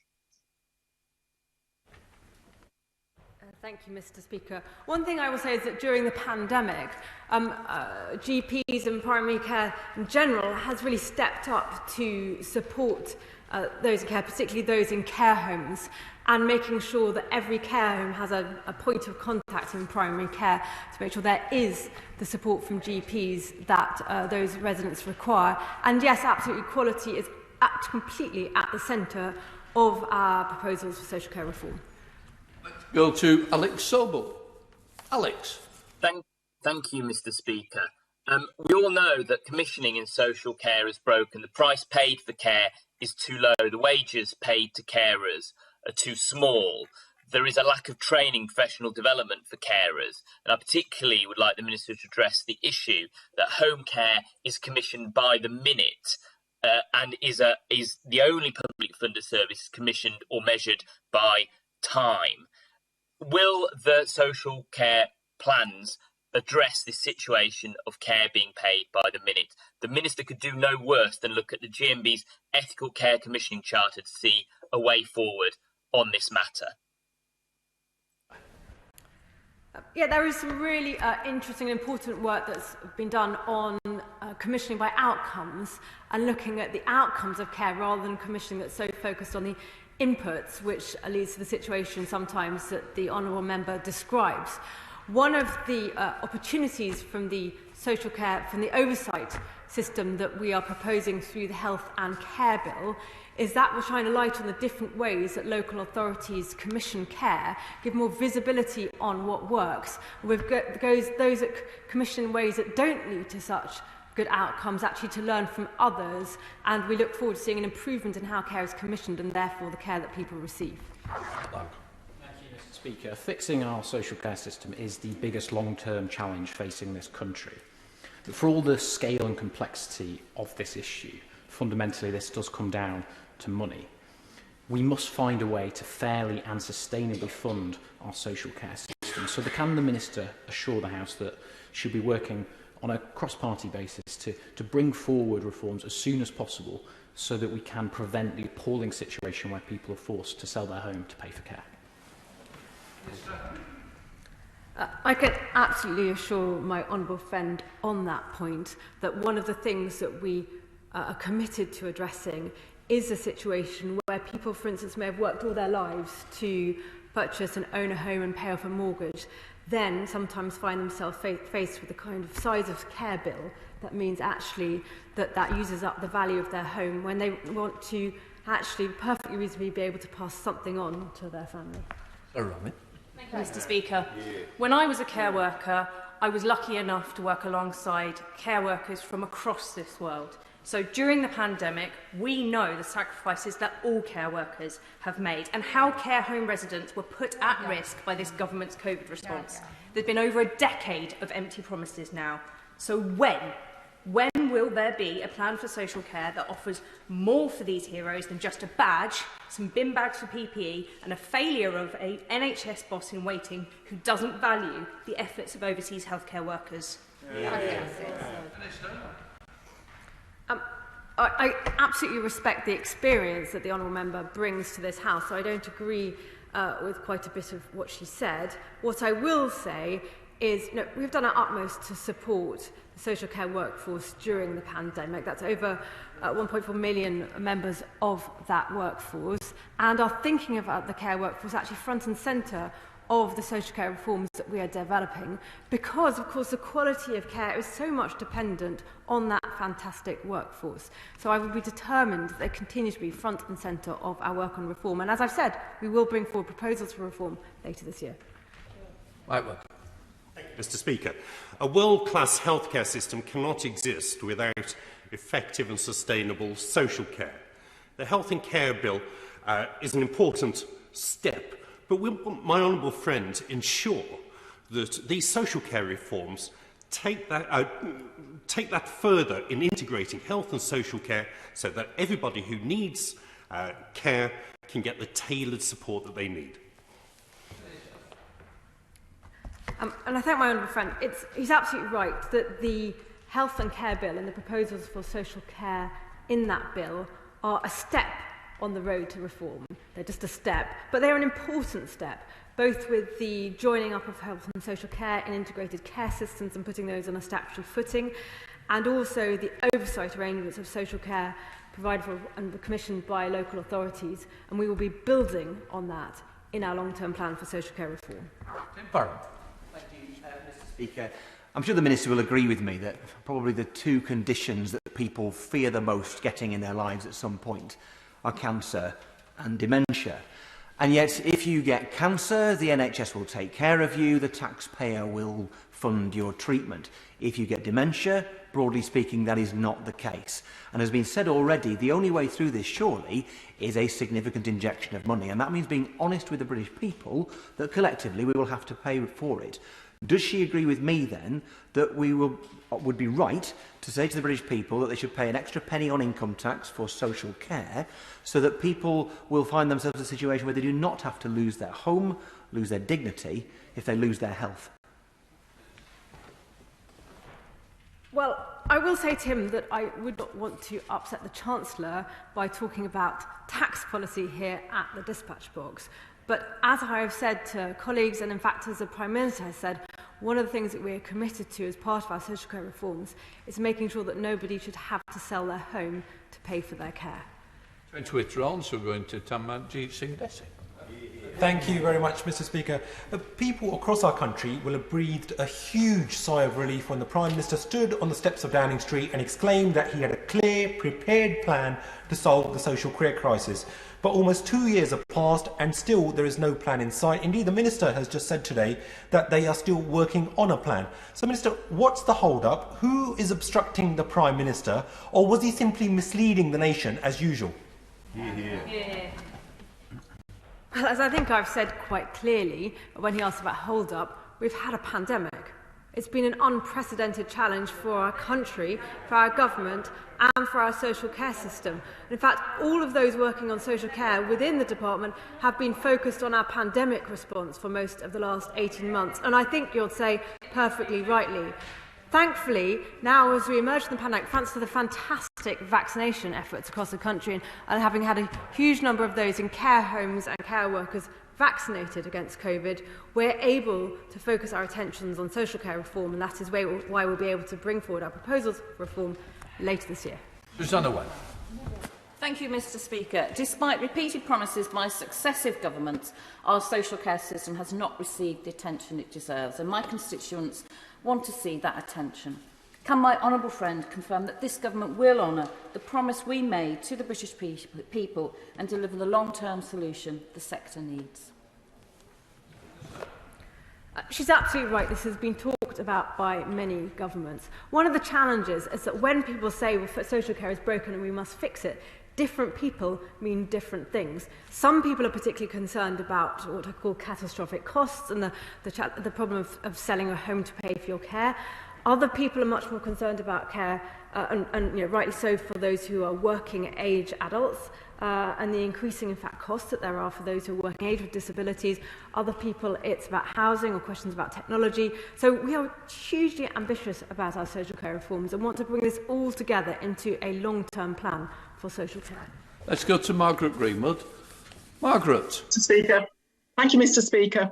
Instead of bringing forward plans to fix the social care crisis, as the Prime Minister has promised, the government intends to put in place a legal framework for a discharge to assess model whereby NHS continuing healthcare and NHS-funded nursing care assessments can take place after an individual has been discharged from acute care instead of before. The government has told me that an independent evaluation of the implementation of the hospital discharge policy is currently underway and that it's due to report in autumn of this year. So can the Minister tell us, why is the government pressing ahead with this policy despite not yet fully understanding the impact that it is having on patients and unpaid carers?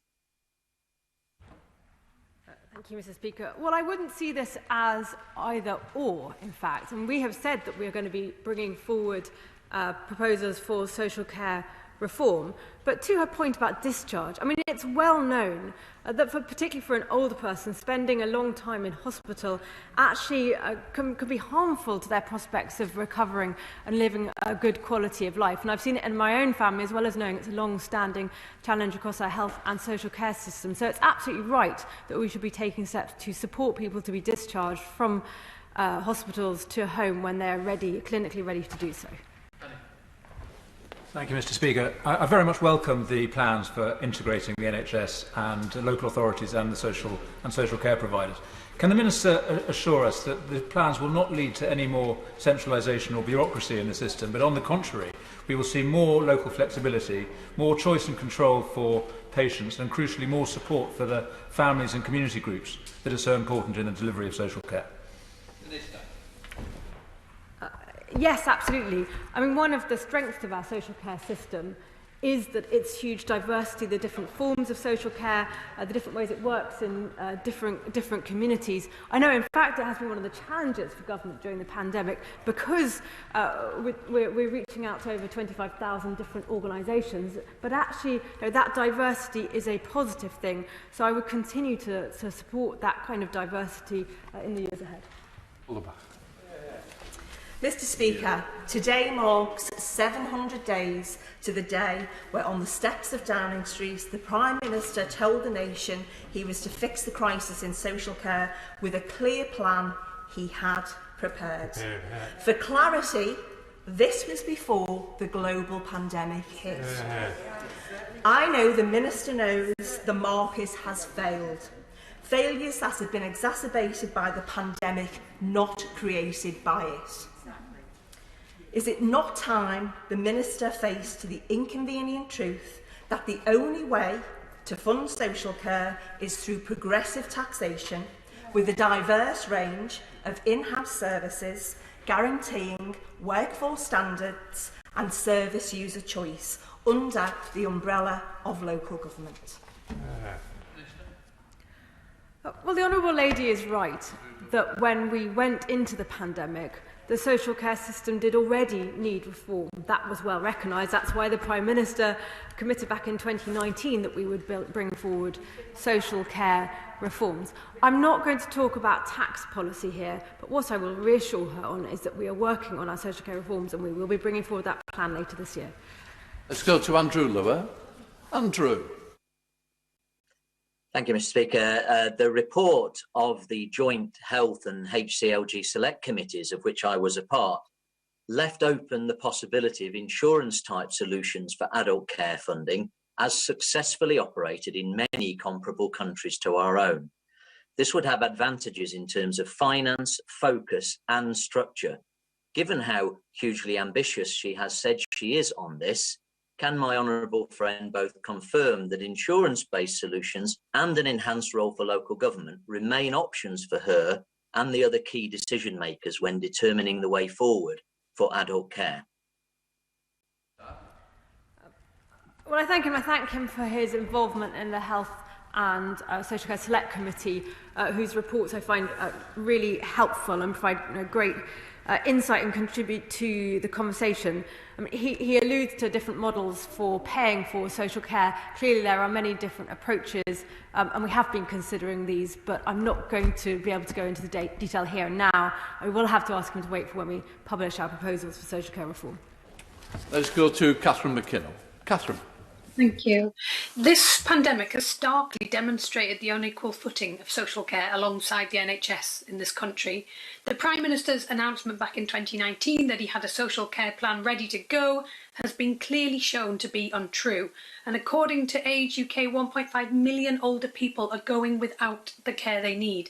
People living in areas with a low council tax base like Newcastle have seen their local council tax precepts rise because the government has shifted the burden of paying for social care onto those that can least afford it. And I agree with my honourable friend, the Shadow Minister, that the time for excuses is over.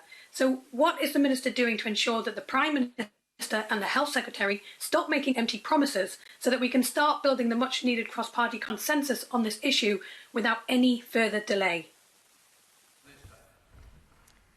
Thank you, Mr. Speaker. We are working on our proposals for social care reform. We are working across the sector. As I've said, I'm already talking and meeting to those across the sector, care providers, representatives, in fact, users of care and carers themselves. This is complex. There are reasons why there have been discussions about this for many years without proposals for reform being brought forward. We are hugely ambitious and we want to get it right. That is why I make no apologies that we're taking some time, but as we've said, we'll be bringing forward our proposals for reform later this year. Paul Hull. Thank you, Mr. Speaker. Across Sedgefield, from Herworth to Thornley, Peacebridge to Bishopton, there are many people who are concerned about the cost of social care and how they're going to cope with it.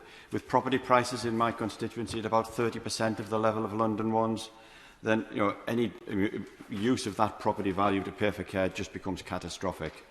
Yeah. The average weekly cost of care is substantially more than average earnings. So I understand the concerns that they've all got. And could I press the Minister again on ensuring that we do not leave them in a situation where they have to sell their houses in order to fund such care? Yeah. Thank you. My honourable friend is absolutely right. Care is expensive. Around 1 in 7 people end up spending more than £100,000 on their care. And many people don't realise that care may cost them that sort of amount. It can take them by surprise, so people aren't ready as well for that kind of cost. And yes, people who have worked hard and saved all their lives for their home can be devastated by the value of that home going on the cost of their care. That's why we're determined that this is one of the things that we will address in our social care reforms. Let's go to Bill Esterson. Bill. The 42,000 care home residents who have died of coronavirus during the pandemic are sadly just a recent example of how our social care system is failing. The Prime Minister stood on the steps of Downing Street 700 days ago and promised to fix the social care crisis. The bereaved families and everyone whose family depends on our wonderful social care workers deserve answers. Social care staff can't do this on their own. Those who need the crisis to be fixed need certainty, not the ambiguity of later this year. So, Minister, no more delays, give us a date.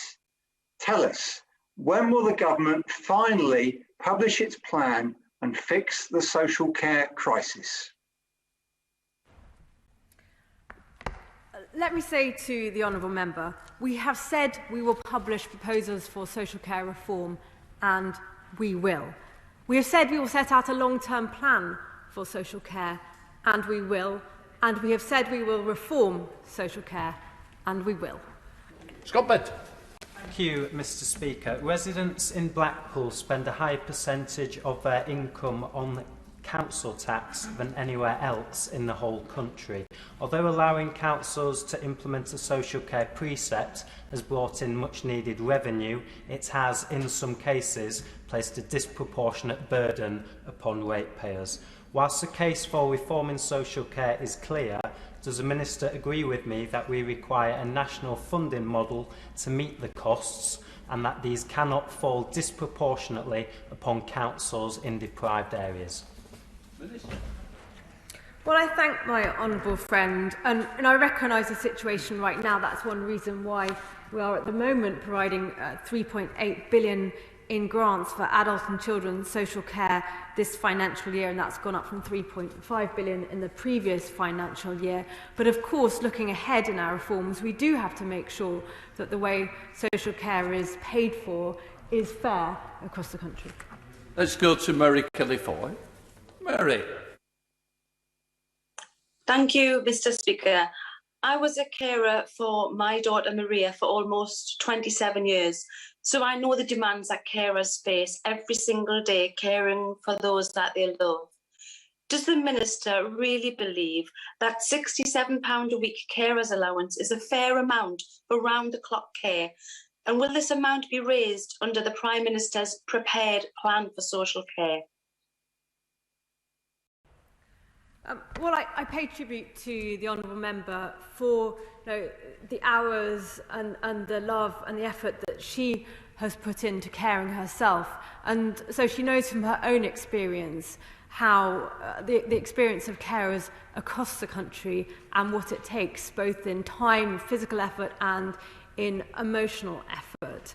I should say that no, carer's allowance is not intended to be somebody's income. It's intended to support people with some of the costs of caring, although it is primarily something which is led by the Department for Work and Pensions. But what I can say is I'm committed to making sure that there is support for unpaid carers and family carers. And as I've said earlier, making sure that as well as caring, those individuals should be able to have time for themselves to lead their own lives as well as looking after others. Holland, right? Thank you, Mr. Speaker. Does my other friend agree that a Dilnot-style proposal rewards and incentivises people who don't save or use financial planning to pass on their assets and savings to relatives or into trusts, where a much fairer system is a German-style social care premium, we will all pay a small amount to cover those who are hit by the catastrophic costs that she refers to? And would she, when she brings forward her proposals, bring forward a number, maybe 2 or 3 proposals, including a social care premium, so we can have a proper cross-party debate on this very important issue, and try and get some cross-party consensus? Well, I don't on this occasion actually agree with my honourable friend, but I do very much appreciate his consistency and commitment to making sure that we have an informed conversation about the funding options for social care and how he draws on international examples and is very well informed in this topic. Weston. Thank you, Mr. Speaker. From providers to staff to those cared for, this is a sector that really feels abandoned and has been abandoned by the government during this pandemic. In Warwickshire, we lost 347 people during this last year or so. We've heard that 2 years ago, the country was promised by the Prime Minister an oven-ready plan. There was nothing. We're the 6th wealthiest country globally. Other, less prosperous nations have resolved this issue. Why can't we, and when will the government publish its plan? Minister. Could I just remind the honourable member of the unprecedented level of support we have given social care during this pandemic? An extra 1.8 billion of funding, over 2 billion items of free PPE to providers, a whole new system of distributing PPE directly to care homes and other care providers across the country, distributing over 120 million COVID tests to care providers, and vaccinating hundreds of thousands of care home residents and the care workforce. We've been supporting the social care sector to our utmost during the pandemic, and we will be bringing forward our proposals for reform of social care. John Morris. Thank you, Mr. Speaker. May I reiterate the point made by the member opposite of Royal West about the importance of hospital discharge and assessment remaining in the hospital. I must say, as someone who has experienced this firsthand, taking care of a loved one, it's very important that that accountability and pathway care structures remain in place. And does my right honourable friend agree with me that the time for action on adult social care reform is now, and that we must be bold and courageous, and that we must put an end to the second-class service many disabled adults and elderly people are receiving right now. Thank you. Well, it's really important that discharge is carefully planned and it's made sure that there is the care and support at home for somebody when they are discharged from hospital. But actually, I think it's really important that we make sure people are discharged when they are ready to leave. I saw it with my own grandmother, who ended up spending months in hospital due to problems with her discharge. And goodness, I wish that she had been discharged sooner. It would have been so much better for her. So actually, it's right that we support people to be discharged when they are ready to go home. And actually that we should press ahead with doing that, but of course make sure that the support is there for people in their homes when they get home. Rachel Pascal.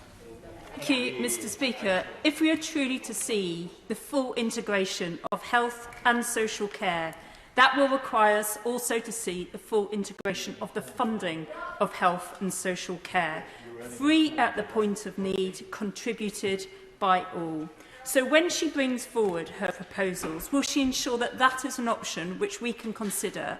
And will she bring forward those proposals ahead of debating the health and care bill, so we actually know what we're trying to debate in that piece of legislation before talking about social care?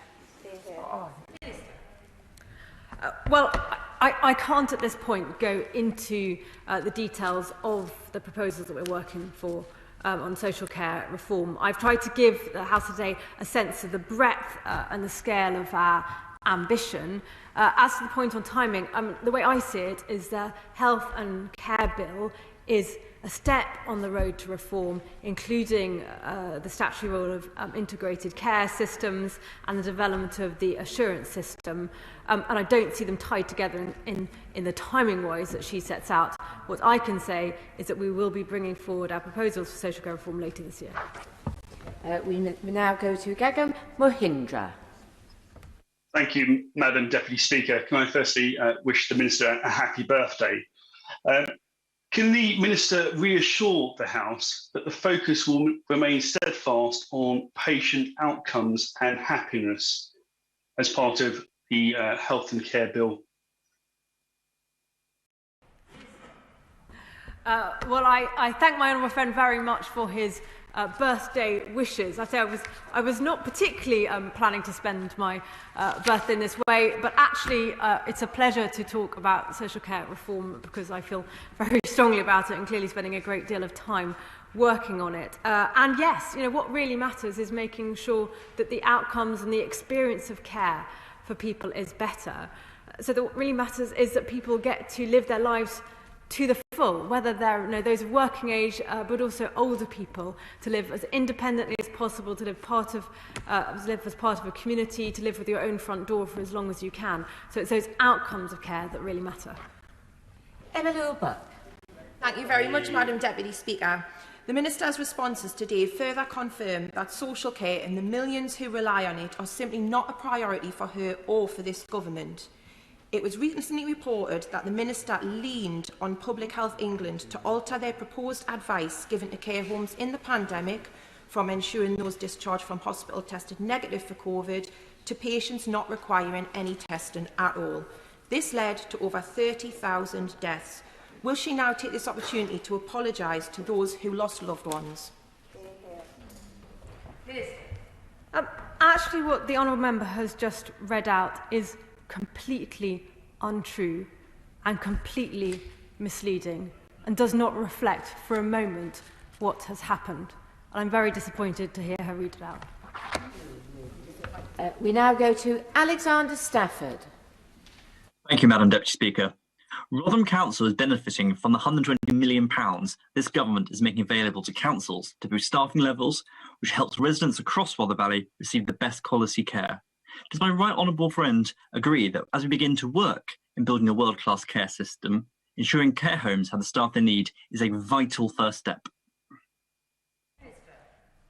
Well, my honourable friend is absolutely right. that the heart of care is the workforce. Those are the individuals who are providing the care, who make the difference day in, day out for those who need their important care. So yes, absolutely, I do want to make sure that we have the workforce we need across social care, to make sure that we have the training there and that we have greater career progression opportunities for those who work in social care. We now go to Barbara Keeley. Thank you, Madam Deputy Speaker. It's been reported that the Prime Minister is in favour of finally implementing the cap on care costs legislated for in 2014. While this would be welcome, it would do nothing to support working age adults with a disability to live independently, nothing for the 1.9 million older people with unmet needs, and nothing to improve pay and conditions for care staff. Does the Minister recognise that a cap on care costs alone doesn't go far enough? And can she confirm that further measures to deal with these other needs will be part of any reforms? Well, I hope you'll forgive me if I'm not drawn on specific models of funding or paying for care. But what I will say to her is I absolutely recognise, and the government recognises, that we have, on the one hand, the challenge of catastrophic costs and the problem some people face of having to sell their home to pay for their care, which many honourable members have mentioned already today, but also the other part of the system, the part where those people who receive care funded for by the state, also many of those of working age as well as older people. And actually in our social care reform, she's right, we need to look across the breadth of the system. Final question to Andy Carter. Thank you very much, Madam Deputy Speaker. And can I thank the Minister for her responses to the questions so far. As part of Warrington's £22 million town deal, the town are launching an innovative social care academy in partnership with the Warrington and Vale College to tackle the shortage of trained carers so that residents in my Warrington South constituency receive the best quality care. Does the Minister agree with me that it's initiatives like this which address an identified skills gap that will mean both care homes and in-home care in Warrington will have tailored and targeted support? And would you like to come and see the academy when it's up and running?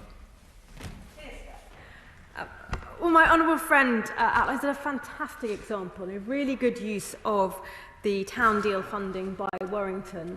And this academy, an example of some around the country, which does a really important thing in raising both the profile of the social care workforce and indeed will develop the skills which are so important of the social care workforce. So I absolutely support this initiative, and as and when the time is right, I'll be delighted to visit.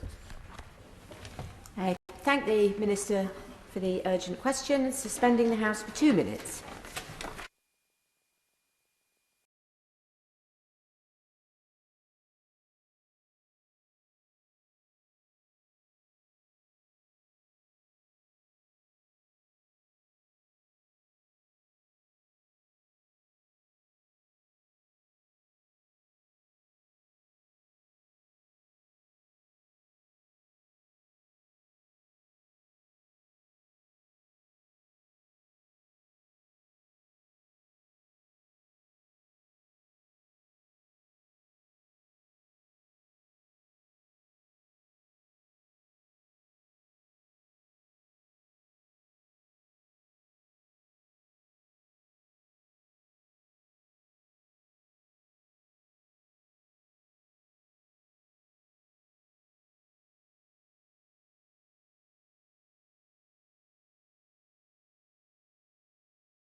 Order.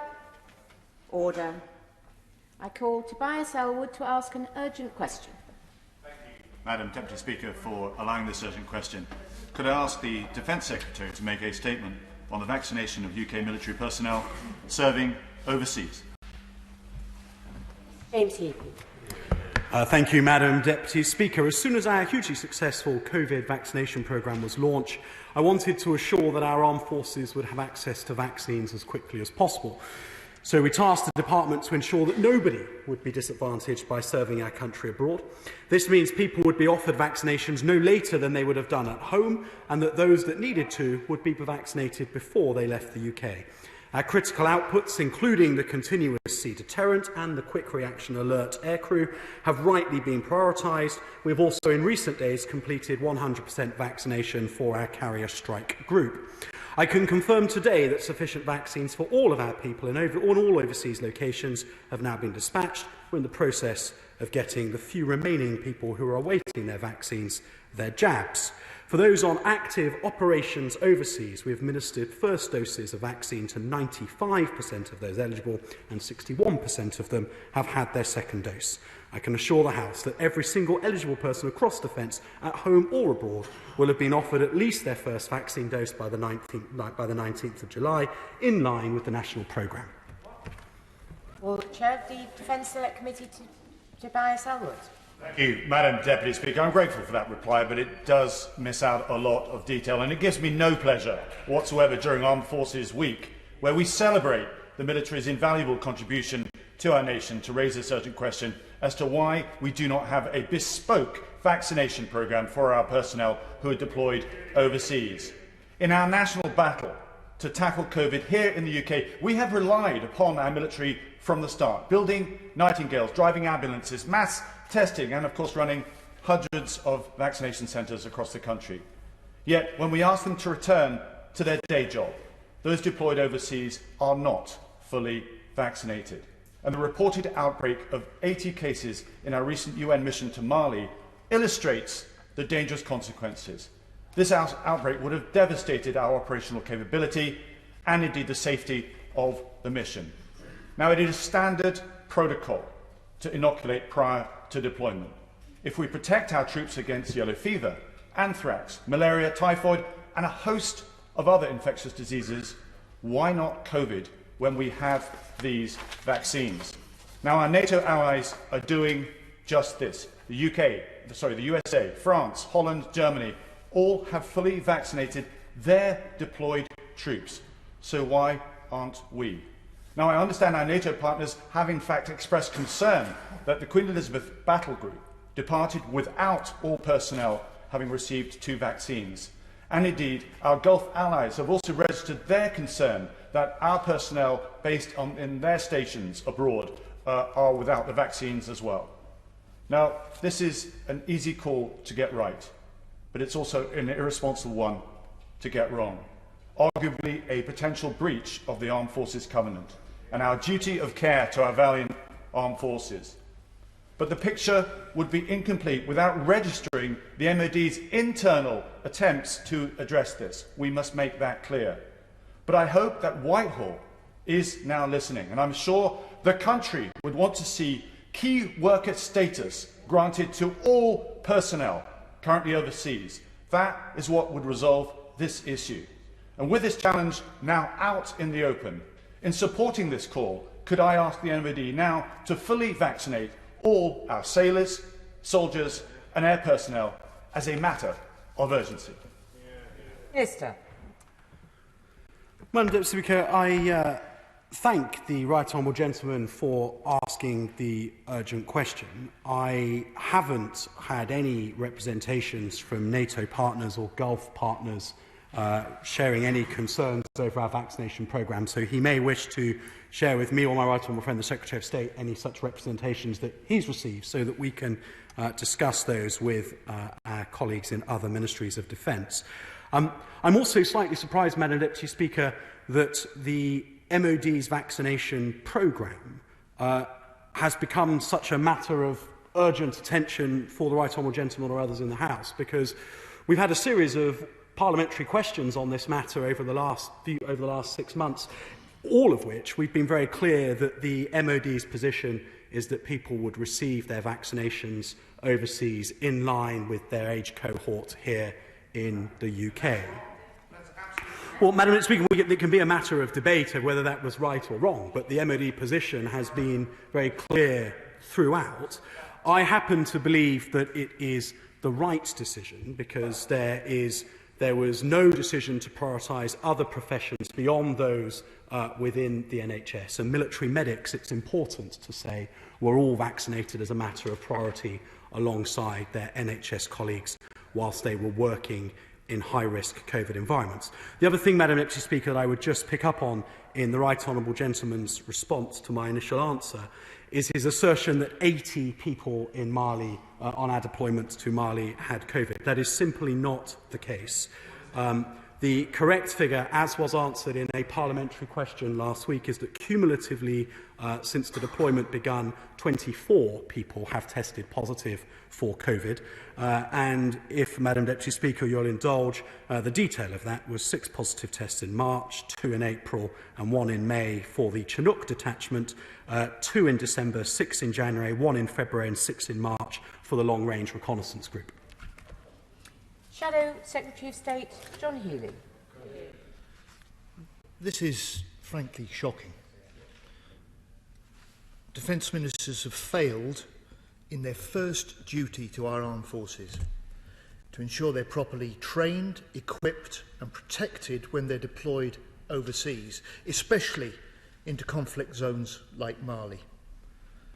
Madam Deputy Speaker, 6 months ago, when Labour called in this House for ministers to ramp up testing and to set out a clear plan to vaccinate our troops, the Defence Secretary said, "We are working on a list right now of those who we can prioritise." Why was this not done? Why was top priority not given to troops sent overseas? The Minister has just said it was only being done in line with the national programme. The MOD have been clearer. They've said recently UK personnel have been vaccinated in line with national priority guidelines, with vaccines rolled out to priority groups in order of age and risk. Madam Deputy Speaker, these are guidelines for civilians in Britain, not troops fighting terrorists 3,000 miles from home, in countries with jab rates are amongst the lowest in the world, still only at 0.2% in Mali. It is wrong, I say to the Minister. And how on earth did the Defence Secretary not stand up for the forces he deployed to Mali and to Kenya and to Oman and to Afghanistan and elsewhere? These are troops who train together, fight together, they should be jabbed together.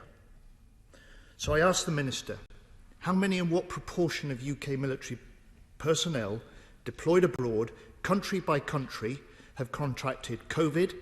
How many have now been double jabbed? And when will all of them be done? Have all those deployed on core defence tasks, like the continuous at-sea deterrent, now been double jabbed? And will he comment on the circumstances of HMS Defender today in the Black Sea? Finally, will he now make full vaccination mandatory before overseas deployment? The Australians made this commitment in February. It's high time British ministers now did the same. Minister. Madam Deputy Speaker, the detail of vaccines and positive tests by country is held, but I'm not sure you'll indulge if I were to go through the spreadsheet in full. Perhaps the Honourable Gentleman would accept if I were to write to him and place a copy in the library, so that can be a matter of record. But the headline stat, as I said in my initial, in the answer to a parliamentary question last week, is that 98.6% of people deployed overseas have had their first dose, 56% have had their second dose.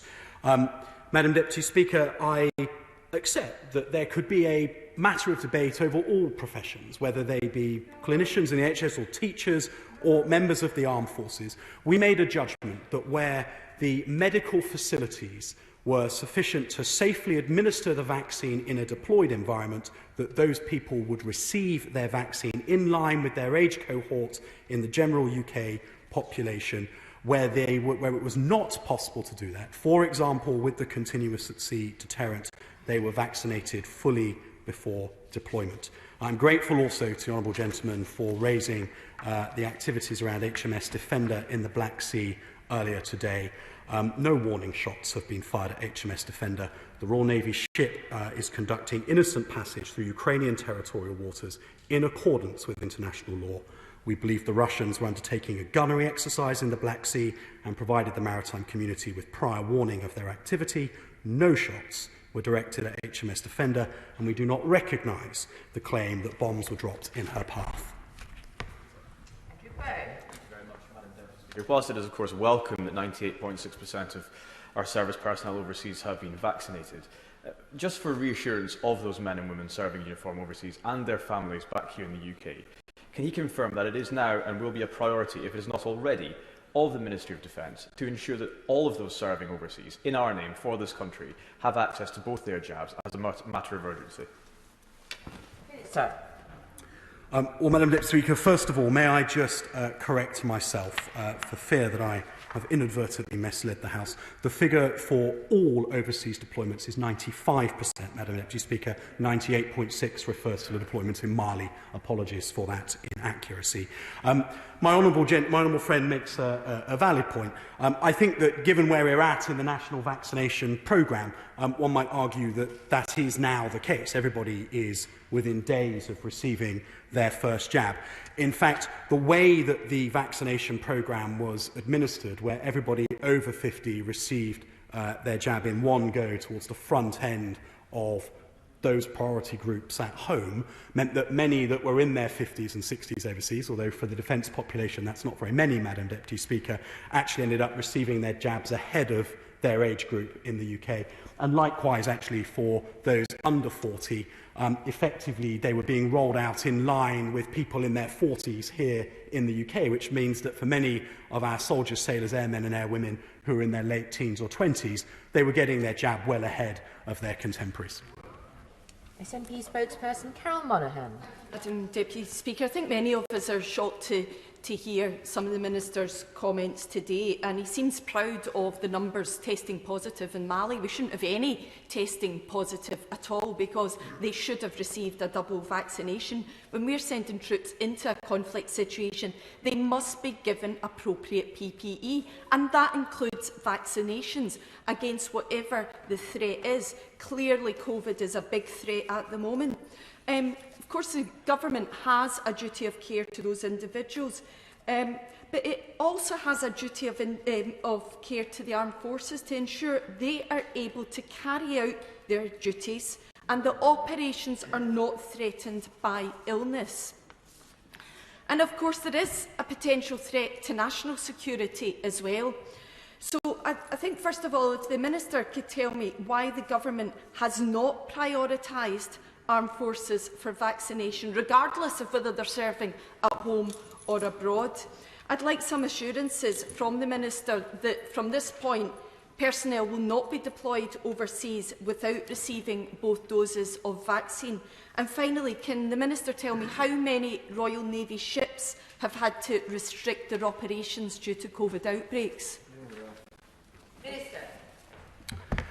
Madam Deputy Speaker, I'd firstly just like to challenge the Honourable Lady. I'm not sure that correcting the assertion that there had been 80 positive cases with the fact that there had been 24 is a pride in that fact. It's just correcting the record in response to the Right Honourable Gentleman's question in the first place. It is certainly the case that everybody who is deploying on operations now has been jabbed. That goes without saying, given that we're now at the stage where everybody beneath the age of 40 has had their jab. It's not necessarily the case everybody has had 2 jabs, and it's not possible necessarily to accelerate that. So the Royal Anglian Battle Group, for example, who have just deployed to Mali, have had their first jab. They'll receive their second when the appropriate period of time has passed between jabs. Otherwise, there's no point jabbing them, because the effectiveness of the vaccination won't be as high as it should be. But, Madam Deputy Speaker, we've certainly reached a point in the vaccination programme where everybody who is being deployed has been vaccinated. Number 5 has withdrawn, so we go straight to Jamie Stone. Thank you, Madam Deputy Speaker. You slightly took me by surprise there. Clearly, we must make sure that there is the availability of vaccinations, and we must do everything we can to build public trust right across society, including our armed forces, in the effectiveness of the vaccinations. There has been some press comment recently about what the government might do with those who refuse to accept the vaccine in the armed forces. I seek two reassurances from the Minister. One, that the maximum would be to persuade them of the advisability of having the vaccination, and secondly, that they will not be, how should I put it, have their careers damaged because of their refusal to accept the vaccine. Well, Madam Deputy Speaker, the Honourable Gentleman makes a very important point. It is not in our gift to order people to take a medication should they not wish to do so. Prior to deployments where we have been seeking to fully vaccinate before deployment, we have been having a conversation with those who have expressed concern to try to reassure them that the vaccine is entirely safe and it's in their interests to take it. And I can absolutely assure the Honourable Gentleman that anybody who needs to be removed from an operational deployment because of their unwillingness to take a vaccine is not in any way career fouled as a consequence. We now go to Caroline Noakes. Thank you, Madam Deputy Speaker. The reporting of events in the Black Sea reminds us why families worry when they have serving personnel who may be at sea or serving abroad. Please can my honourable friend reassure the constituents who have contacted me on this issue that the vaccination rollout programme to our brave men and women is going well and will hit the targets that he's outlined? Madam Deputy Speaker, I certainly can. The second doses will all be deployed so that everybody overseas gets them as soon after their first dose as it is medically advisable for them to do so.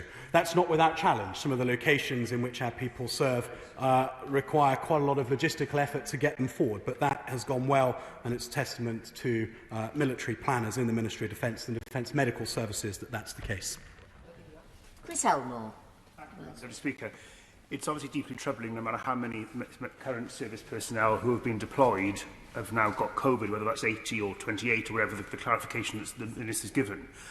But there's also media reports that those personnel did not have enough test kits or enough space in order to self-isolate. So can the Minister clarify that he's doing all he can to get test kits out to those service personnel who are defending us? It should be the first duties of ministers to protect service personnel who are protecting us. And can he ensure that any troop that is deployed in the coming months and operations does have everything they need in terms of testing and space to self-isolate if unfortunately they do contract COVID-19? Well, Madam Speaker, we don't recognise the reports in the press about lack of access to testing equipment. I've been assured that testing equipment was available in all theatres. The article I think the Honourable Gentleman refers to is Mali, and there was certainly sufficient testing equipment in Mali at the time that the article refers to. The ability to self-isolate in some military settings is slightly more challenging than in others. In submarines, for example, it's quite hard, but in many other deployments it's perfectly possible. We do our best to make such provision available, but very obviously in field conditions at times there is a slightly austere environment, in which case that's not always possible. James Sunderland. Madam Deputy Speaker, I really welcome the update on vaccinations for our forces this afternoon. Whilst the MOD does have a clear responsibility to protect its people, does the Minister agree with me that our forces will always get on with the task at hand and will generally be comfortable with risk in the face of adversity, a lesson perhaps that could be extended more broadly to our fight against the pandemic today? Minister. Well, Madam Deputy Speaker, he's right, of course. People in our armed forces do accept a heightened risk. I think that the risk that they offer to accept is ordinarily one that is posed by the enemy, and that means that we certainly don't, within the MOD, assume that they are willing and able to accept a higher risk of infection from a virus. Madam Speaker, the judgment that was made was not around their acceptance of risk. It was made around the fact that military personnel are young, fit and healthy invariably, and so when decisions were made about the prioritisation of vaccine, it felt correct, and I stand by that now, to prioritise the vaccinations of those who are more elderly and vulnerable at home, rather than those who are younger, fitter and healthier who were serving overseas. Don Speller. Thank you, Madam Deputy Speaker. Minister, look, we're all aware of the rigid, dogmatic vaccination policies of the Health Department bureaucrats and the utter failure of the health ministers to inject some common sense. You know, they really are hopeless. But the minister's pitiful response today showed defence ministers have meekly gone along with it. So the real question is, why didn't our defence ministers show some backbone, stand up for our troops and insist on vaccines before deployment, if necessary, forcing a decision from the Prime Minister? Can he explain that failure? Well, Madam Speaker, I think I've answered the question already. We made the case for priority vaccination for those who we felt needed to be vaccinated because it was unrealistic to vaccinate them other than as a priority right at the start of vaccination programmes, the nuclear deterrent, quick reaction alert, aircrew, as some examples. Thereafter, it was perfectly possible to safely vaccinate members of the armed forces in line with their age cohort. And I think that the correct judgment was made in prioritising those who were more elderly and more vulnerable at home. We now go by video link to Bob Blackman.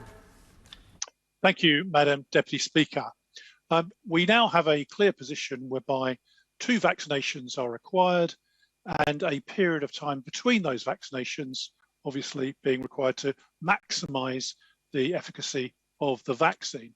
So can my honourable friend give me an assurance that when we are vaccinating our armed forces, that we're making sure that not only are the intervals between the jabs maintained, but also a period of time after the second jab is provided before our armed forces are sent on deployment, so they're given the maximum possible protection from COVID-19. Madam Speaker, I can't do that because what we have done is made sure that they have received their first jabs in line or ahead of their contemporaries in the general population. They'll receive their second doses once deployed, in the case of those recently deployed to Mali, at the appropriate time thereafter.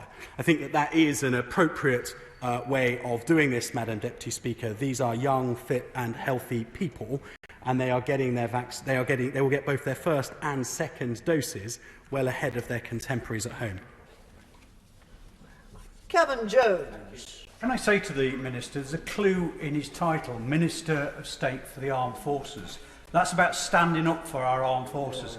And like my right honourable friend from Worley, the idea that he's just followed the the Department of Health's guidance rather than actually saying that there's a priority need, as the right honourable member for Bournemouth East said, that people should be vaccinated for overseas operations, I just find astounding.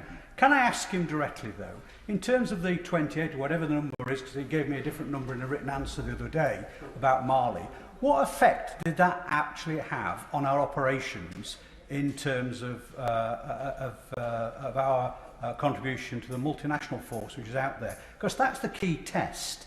And the idea that you didn't vaccinate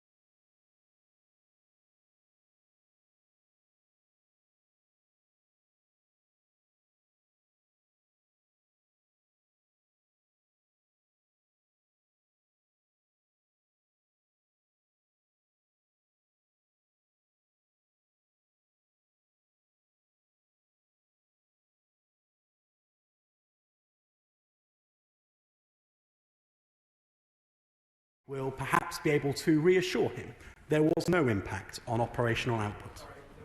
Wendy Chamberlain. Madam Deputy Speaker, now while this is a question of overseas defence personnel, I would be remiss not to take a moment to thank the members of the armed forces who have helped with vaccine rollout at home, including those from Lookers based in my constituency. But can I ask the Minister what discussions did the MOD have with deployed military personnel, British Armed Forces Federation, for example, and other associations for military personnel before deciding on the strategy that has clearly been the subject of this urgent question today? Minister. Well, Madam Speaker, I echo her thanks to all of those military personnel who have been involved, not just in the vaccine task force, but in all other parts of the response to the COVID pandemic, particularly those in her constituency. Clearly, decisions such as this are decisions for initially for policymakers in government, and I think I've been very clear in our willingness as a ministerial team to own the decision that we took. I think it was the right one.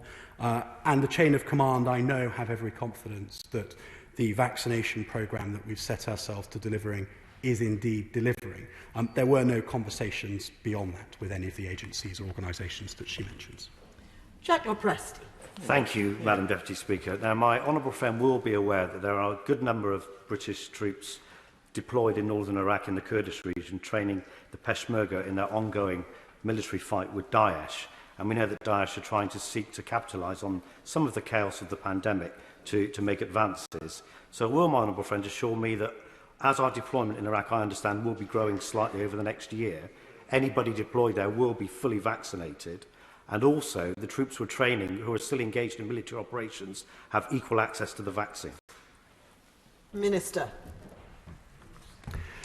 Madam Deputy Speaker, I can reassure the honourable gentleman that 96% of people currently serving on Opsheda, that will include those who are based in Cyprus as part of the aircrew, have been vaccinated. 31% have had their second dose. I can assure him that they will receive their second doses as soon as it is medically advisable for them to do so. I cannot, however, tell him that it's policy to vaccinate the troops with whom they are partnering. Owen Thompson. Thank you, Madam Deputy Speaker. Will the Minister publish details of the risk assessment that was undertaken to determine why our troops were not fast-tracked for vaccine before deployment in high-risk areas? Madam Deputy Speaker, I will write to the honourable gentleman. We now go by video link to Andrew Gwynn. Thank you. Look, this is just wrong, and the Defence Minister should admit it. Our service personnel deserve full vaccination before deployment on overseas missions, and when the US, France, Germany and others have fully vaccinated their forces, it doesn't seem right that we're behind the curve on this. He says that all personnel are now single jab, but there's no point providing second jabs unless the required time has elapsed for it to be effective. I get that. Can he be clear to the House? Is this the 12-week extended gap the public have to wait for, or the 3-week gap the vaccine manufacturers recommend? Madam Deputy Speaker, I will write to him if this is incorrect, but I believe that we're working on around a 4-week gap. Thank you. Now we go by video link to James Stevenson. Thank you, Madam Deputy Speaker, and I thank the Minister for his reassurance that HMS Defender was not coming under fire earlier today in the Black Sea. In Armed Forces Week, when we thank and celebrate our whole Armed Forces community, would the Minister join me in thanking all of those who were involved so invaluably in the vaccine rollout in all 4 nations of the United Kingdom? And will he reassure me that from the youngest recruit to those approaching retirement, all of our armed forces will be prioritised for vaccinations going forward?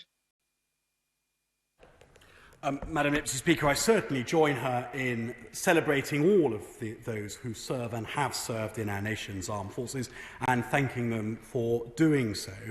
Should have heard in my responses to previous questions that we are vaccinating the vast majority of the armed forces community, with the exception of those involved in nuclear deterrent and other niche tasks. We're vaccinating them in line with wider priorities. Now, in reality, the way that delivery has taken place means that the vast majority of our armed forces who are in their late teens and 20s are being vaccinated ahead of their contemporaries in the general population. But the decision was taken some months ago that we would not vaccinate the armed forces ahead of the general population and that we would instead prioritise those who are more elderly and vulnerable. Thank you.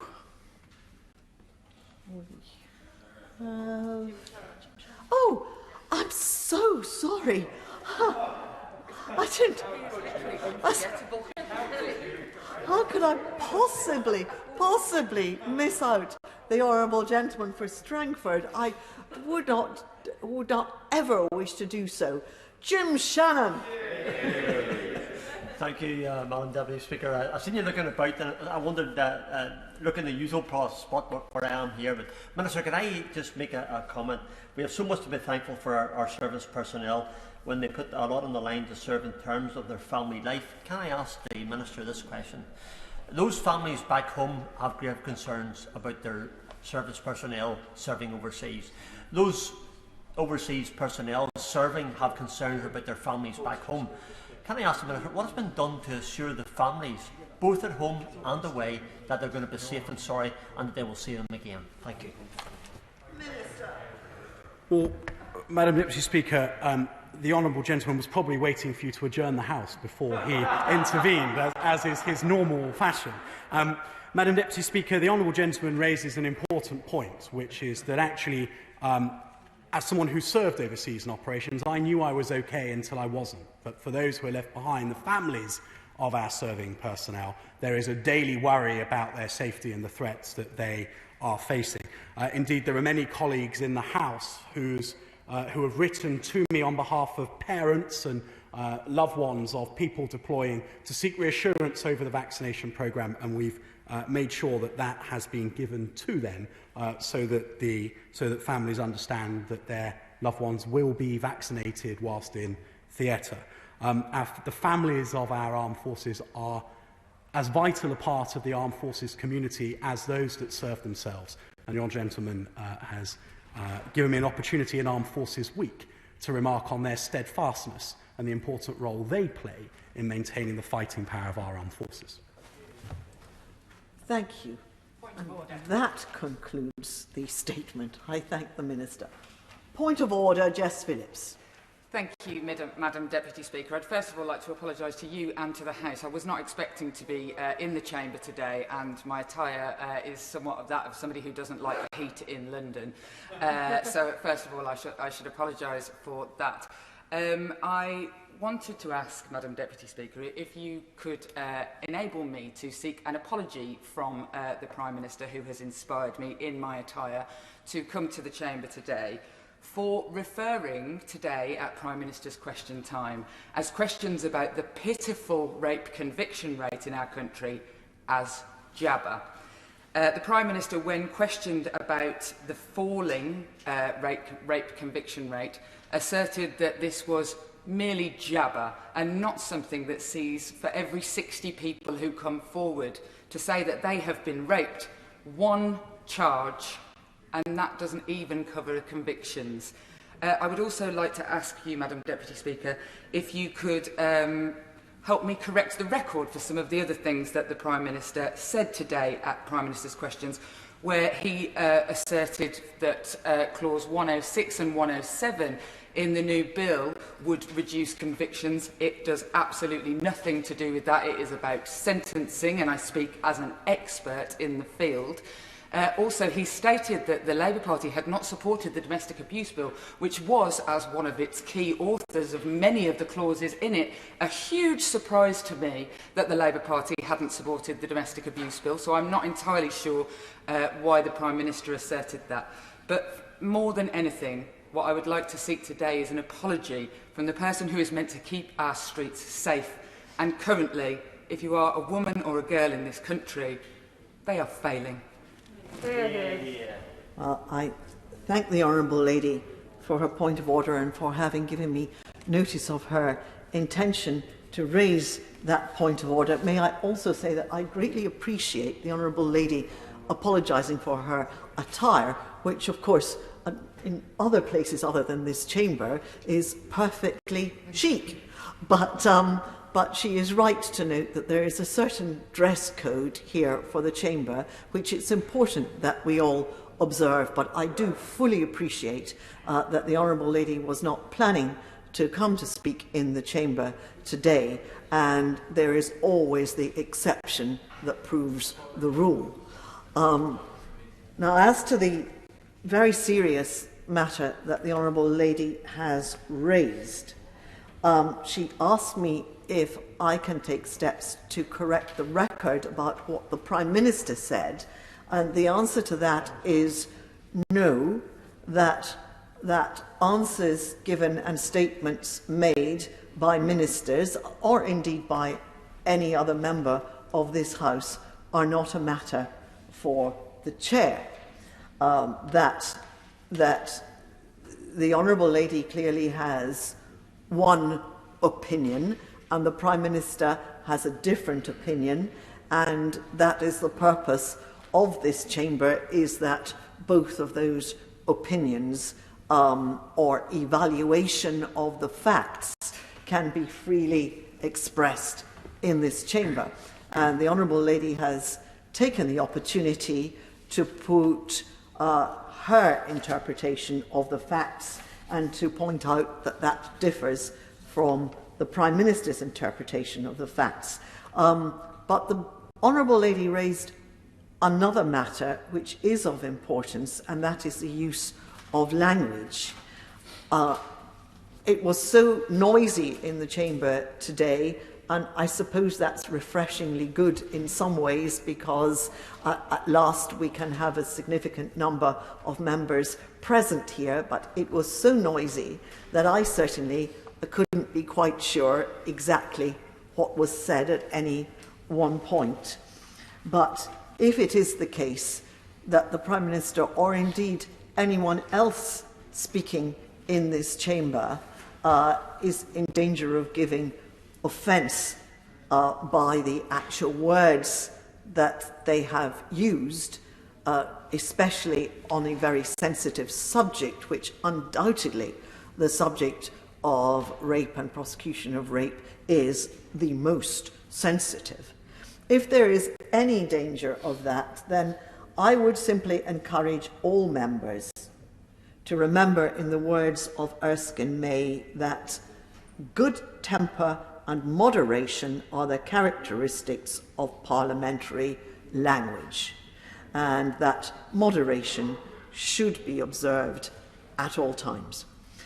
Having said that, the Honourable Lady has made her point very well, and I'm sure that it will have been noted not only on the Treasury bench, but more widely, and I thank her for that. We move on to presentation of bills. Presentation of Bill Jonathan Gullis. Planning Proper Maintenance of Land Bill. Second reading what day? Friday the 14th of January. Friday the 14th of January. Presentation of Bill Mr. Alistair Carmichael. Plastic Pollution Bill. Second reading what day? 4th day of February 2022. Did the Honourable Gentleman say the 14th? 4th. Thank you. Yes. I'm glad to hear that.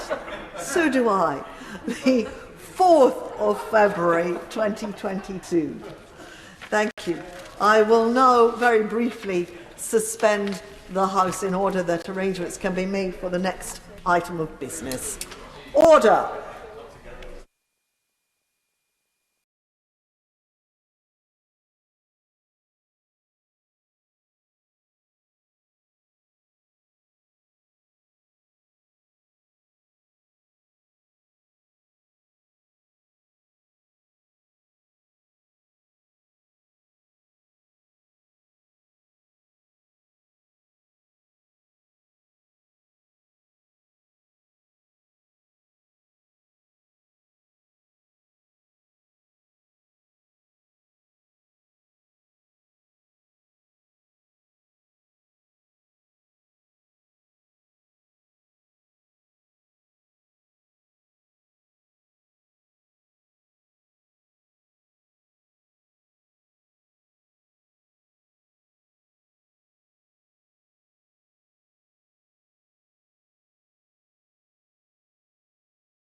Order.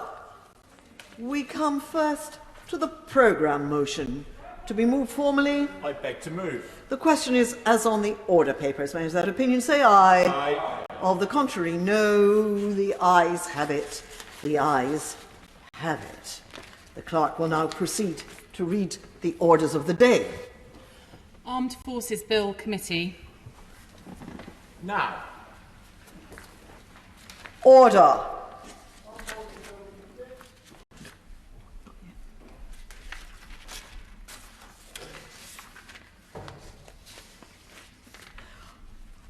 Order. Before I ask the clerk to read the title of the bill, I should explain that in these exceptional circumstances, although the chair of the committee would normally sit in the clerk's chair during committee stage of a bill, in order to comply with social distancing requirements, I will remain in the Speaker's chair, which is so much more comfortable and I can see better. Although I will be carrying out the role not of Deputy Speaker but of Chairman of the committee, and the occupant of the chair should, during the committee stage of the bill, normally be addressed as the chair rather than as Deputy Speaker. Armed Forces Bill. We will begin with Clause 1, Stand Part, with which it will be convenient to consider all of the other clauses of the bill and the selected amendments and new clauses as listed on the selection paper.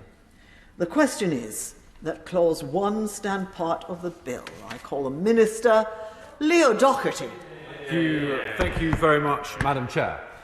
And it is a privilege to speak to the Armed Forces Bill before Committee of the Whole House this afternoon. And indeed, it is fitting that this should come before the House during Armed Forces Week, when we celebrate and commemorate Her Majesty's Armed Forces. Madam Chair, before speaking to the bill, I would like to extend my gratitude to the members of the Armed Forces Bill Select Committee, some of whom are here today, to thank them for their rigorous and professional approach to the Bill Committee, and I commend their published report. Madam Chair, in simple terms, this bill's primary purpose is to renew the Armed Forces Act 2006. On that point? I will give way. I will give way. I thank the Minister for giving way. I wanted to get in early about the Armed Forces Covenant, and it means a lot to me, as I'll mention later. We've got many proud veterans in Wolverhampton that have given so much for this country, and the Armed Forces will mean loads to them. When the diary permits, would you come to Wolverhampton to meet these and hear firsthand what that will do to their lives? Minister. Well, thank you, Madam Chair. I thank the honourable member for his intervention, and of course I would be delighted to accept an invitation to Wolverhampton. I acknowledge and applaud the magnificent work he does in Wolverhampton to support his veterans, and I hope the bill today will be received by them, and we thank them for their service. Madam Chair, this bill also seeks to deliver improvements to the service justice system, and most importantly, it delivers on our commitment to enshrine the Armed Forces Covenant into law. I will be delighted to give way. Thank the Minister for giving way so early in his speech, and unlike the member from Wolverhampton, I was delighted to see the Minister in Northern Ireland last week. I'm glad that Northern Ireland got ahead of Wolverhampton on that particular issue. No offence to my colleague. Can the Minister spell out very, very clearly at this early stage that veterans in Northern Ireland will be treated equally to veterans from any other part of the United Kingdom, and that no impediment at all will be allowed to get in the way of how veterans should and must be treated fairly and amicably across all of the United Kingdom? And when he gets an opportunity, can he give us an assurance that the legacy issues will be brought before this House before the House rises in the summer? Well, I thank the honourable gentleman for his intervention, and I was very pleased last week to meet with several veterans group, both of home service and overseas service, to hear about their experiences. And we are committed to driving towards parity of provision for all veterans, whether they be of home service or overseas service. In terms of legacy issues, he will know that work is ongoing within the Northern Ireland Office. The Government is absolutely committed and full of resolve to delivering closure that our veterans need with honour and finality. I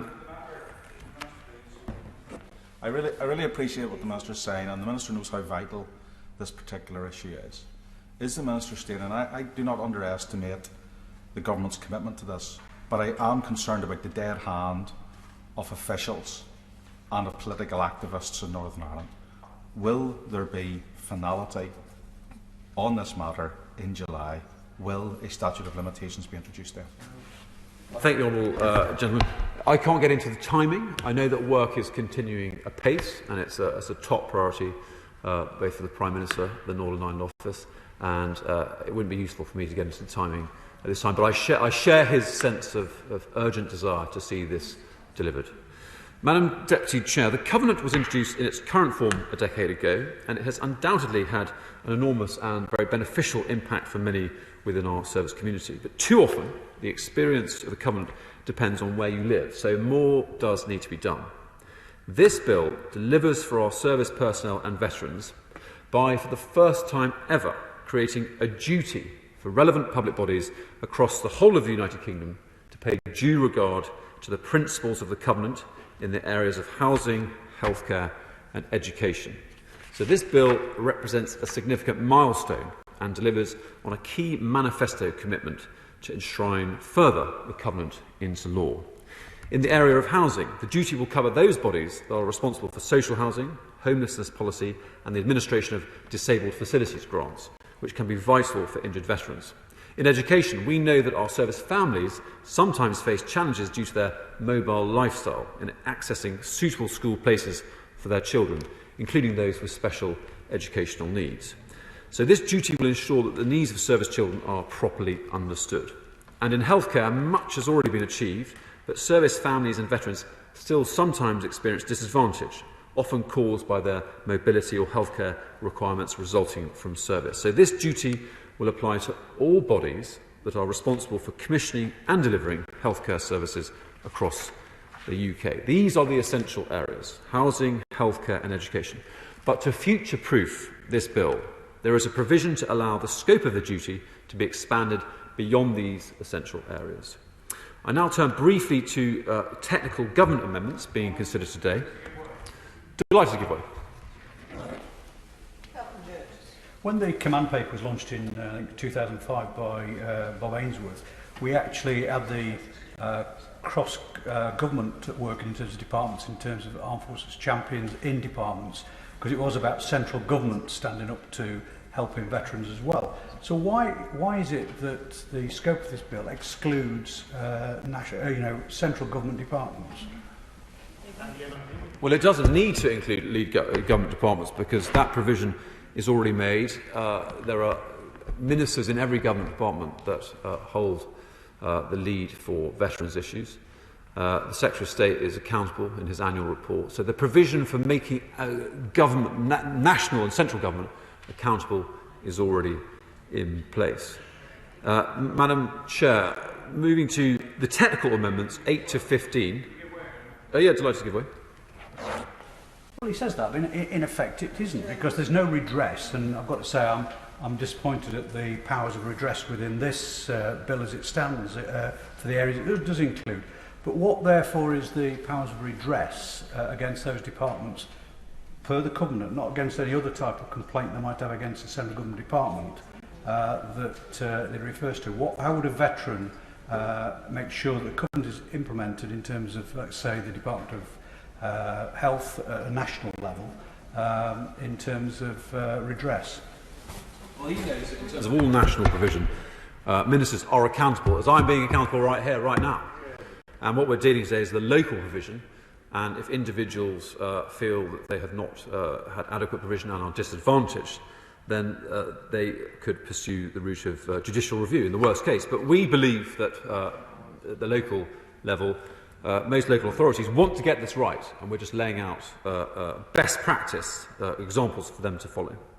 So the technical, let me just, I will give away one last time before I make some significant progress. Deputy Speaker, Madam Deputy Speaker, can the Minister, I hope he can, but can he give me the same reassurance when it comes to departments in the devolved administrations, such as the Scottish Government? Absolutely, absolutely. I can, and I'm very pleased to. Now, moving to the technical amendments 8 to 15, these relate to the Armed Forces Covenant. Amendments 16 to 23 and 31 to 38 amend the service complaints provision. And amendments 24 to 30 relate to the provision on driving disqualification. Now, delighted to give way to my honourable friend. To the Minister for giving way. Can he confirm, before he gets technical, that the overriding consideration in all of this is that servicemen, servicewomen and their families should suffer no disadvantage by virtue of their military service? Because there will be test cases arising from the guidance to which he is referred, in which people do say, look, I've been disadvantaged because I'm in the armed forces.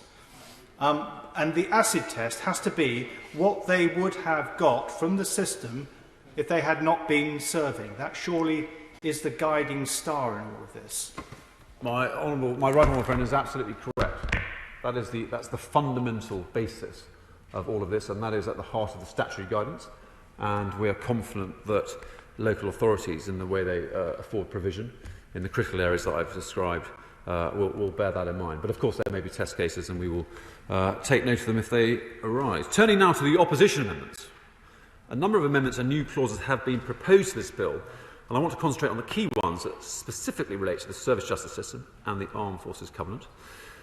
Amendment 7 seeks to ensure that the most serious crimes are automatically tried in the civilian courts when committed by a service person in the UK, thereby undermining the current legal position that there is full concurrent jurisdiction between the service and civilian justice systems.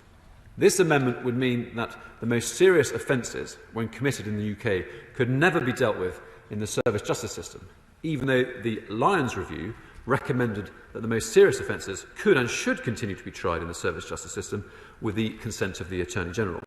The Government has a more pragmatic approach because we are confident that the service justice system is capable of dealing with all offences, whatever their seriousness and wherever they occur, bolstered by improvements recommended by the Lyons Review, such as the creation of the Defence Serious Crime Unit and improvement to the support to victims. The service police, prosecutors and judiciary are trained, skilled and experienced. Victims and witnesses receive comparable support to the civilian system, for example through the Armed Forces Code of Practice for the Victims of Crime, which we continue to keep updated in line with civilian practices. This amendment would remove the valuable role of independent prosecutors in allocating cases to the most appropriate jurisdiction. Clause 7 of the bill improves and strengthens the protocol between service and civilian prosecutors to determine where cases are tried. This improvement will bring much needed clarity on how decisions on jurisdiction are made and will ensure transparency and independence from the chain of command and government. To be clear, the aim of this approach is not to increase the number of serious crimes being tried in the court-martial. The civilian prosecutor will always have the final say, and therefore I urge the House to reject this amendment. Moving now to Amendments 1 to 4. These amendments would create a duty on central government and devolved administrations. Clause 8, as it stands, covers public functions in healthcare, housing and education exercised by the local or regional bodies that are responsible for these services. These are the key areas of concern for our armed forces community. Central government's delivery of the Covenant is regularly scrutinised, as I've referred to in my answer to the Right Honourable Member for North Durham, and the Armed Forces Act 2006 requires the Secretary of State for Defence to lay an annual report before Parliament. Devolved administrations and other bodies are given an opportunity to contribute their views to this report. This duty to report will remain a legal obligation, and it remains the key, highly effective method by which the government is held to account for delivery of the Covenant. Moving now to Amendments 39 to 42. Amendments 39 to 42 seek to ensure that all service housing is regulated in line with the local minimum quality. This amendment is unnecessary because in practice, Madam Chair, 96.7% of MOD providers' service family accommodation meets or exceeds the MHCLG decent home standard. This amendment would introduce an unhelpful disparity across the UK and would not achieve its intended effect, as local authorities who fall within the scope of the Covenant duty are not responsible for the provision of service accommodation. So this amendment should be withdrawn. The provision of high-quality subsidised accommodation remains a fundamental part of the overall MOD offer to service personnel and their families. Over the last decade, we've invested £1.2 billion in single living accommodation, and there'll be another £1.5 billion being invested over the next 10 years. Additionally, we're rolling out the future accommodation model to improve choice, and I'm pleased to report that the Forces Help to Buy scheme has helped more than 24,000 personnel to buy a new home over the last 7 years. Moving now to new Clause 9. This amendment seeks to introduce artificial timelines for the progress of investigations. These are operationally unrealistic. They do not take account of the nature of investigations on overseas operations and could put us in breach of our international obligations, including the European Convention on Human Rights, to effectively investigate serious crimes.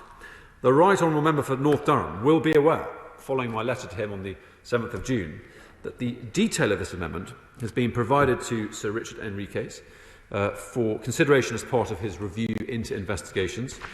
And I'm confident that Sir Richard Enriquez will consider this matter very carefully. Delighted to give way.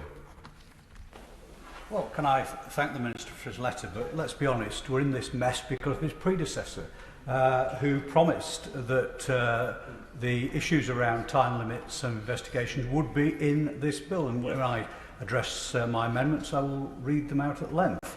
But I do welcome that they've been referred to, Judge Enriquez. But the point is, when will they then be implemented? Are we going to have to wait another 5 years for a new Armed Forces bill for them to come in? Because otherwise, he's going to have to fight legislative time to get these in. There's an opportunity to do it now, and frankly, you should do it now. Well, I'm grateful for the Right Honourable Member's intervention. I think we have to wait and see what Sir Richard Enriquez reports. It's not appropriate to propose changes whilst his review is ongoing, so we will wait and see, and we will respond when he formally reports. I'm moving now to new Clause 2. Yes, I'm delighted to give way before I crack on and make progress. I accept what he's saying, but his predecessor did promise, when he got into a real mess on the overseas bill, that this issue would be raised, would be addressed in this bill. It's clearly not going to be. It's being now kicked into this review. And my concern is real issues which are going to leave members of the armed forces still open to vexatious accusations are going to be continuing on for another 5 years. So the only way to do that would be to actually find legislative time to bring a new bill in. Can I just urge him to just do it now? Well, we've got to do it the right way round, we totally acknowledge the central importance of getting investigations right in terms of delivering for our people. So we won't seek to reverse engineer the schedule of work that is before us. We will wait for Sir Richard Enriquez to report, and then we will calmly consider the best way forward. But what I will commit to today is an absolute resolve to deliver rigorous and sound investigation system, because it was the lack of such provision which has bedevilled our armed forces people over the last 20 years. So we do take this very seriously indeed. Moving now, Madam Chair, to new Clause 2.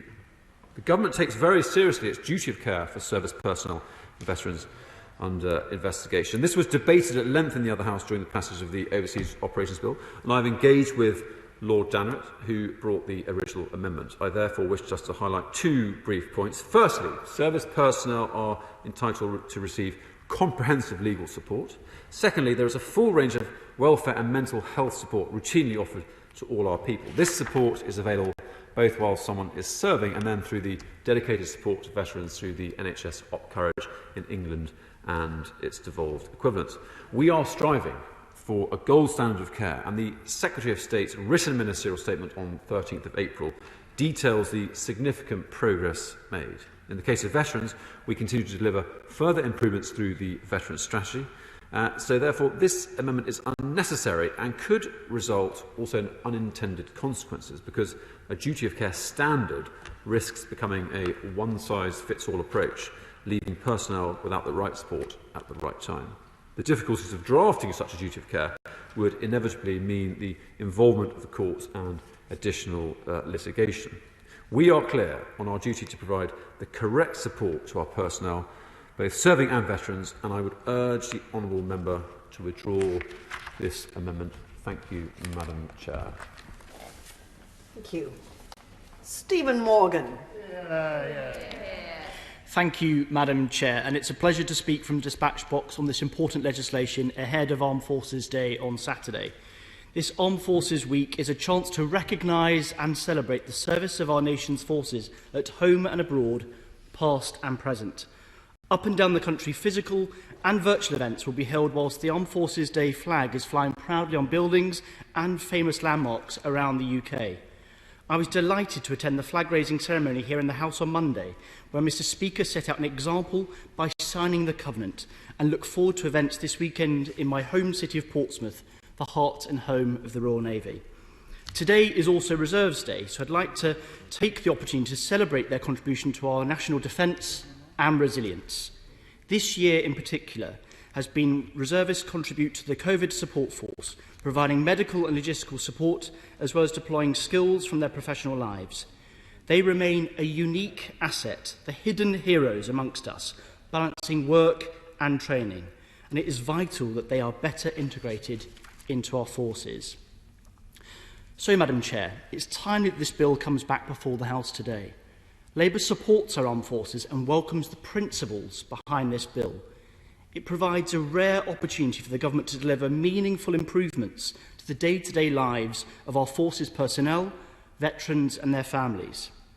Its unusual legislative journey means that we have had a chance to consider it in detail and have a genuine cross-party discussion about how improvements can be made. And that is the spirit in which Labour has approached this bill. We've worked with service personnel, veterans, service charities and colleagues from across the House to get the very best for our forces from this once-in-a-Parliament piece of legislation. And I want to pay tribute to the local authorities, service providers, charities and voluntary organisations that are working hard to make the Covenant a reality across the United Kingdom. I also want to thank those who served alongside me on the Bill's Select Committee and the Honourable Member for Bracknell for his leadership in the chair. But despite this considered and expert input, the government has consistently refused to hear and address fundamental concerns about the bill, and in doing so is missing an opportunity to deliver real improvements to the day-to-day lives of service personnel, veterans and their families. Labour's amendments offer ministers a fresh opportunity to get this right. So turning then to amendments 1 to 4 and 6. First, evidence from charities like the Royal British Legion and those delivering services for veterans on the ground has reinforced Labour's concerns that the bill is too weak and too narrow. The bill piles new and vague legal responsibilities to deliver the Covenant on a wide range of public bodies, but mysteriously these do not apply to central government. In practice, this would create a farcical reality where the chair of school governors has a legal responsibility to have due regard to the Armed Forces Covenant, but government departments, including the MOD, would not. As the Legion themselves have pointed out, many of the policy areas in which members of the armed forces community experience difficulty are the responsibility of national government, all based on national guidance.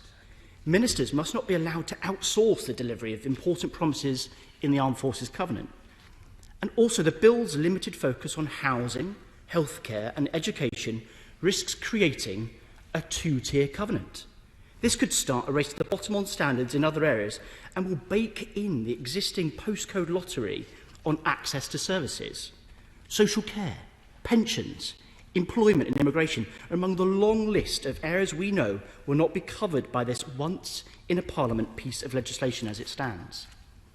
Madam Chair, the exclusion of the Ministry of Defence in the responsible public bodies also means the bill offers little to actively serving personnel who have gone above and beyond to support our frontline response to the pandemic in the past year.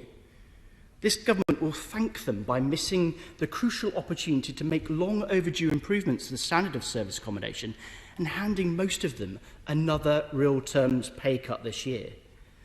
Labour's amendments 1 to 4 would force ministers to take the same legal responsibility for delivering the promises of the Covenant as they are placed on other public bodies.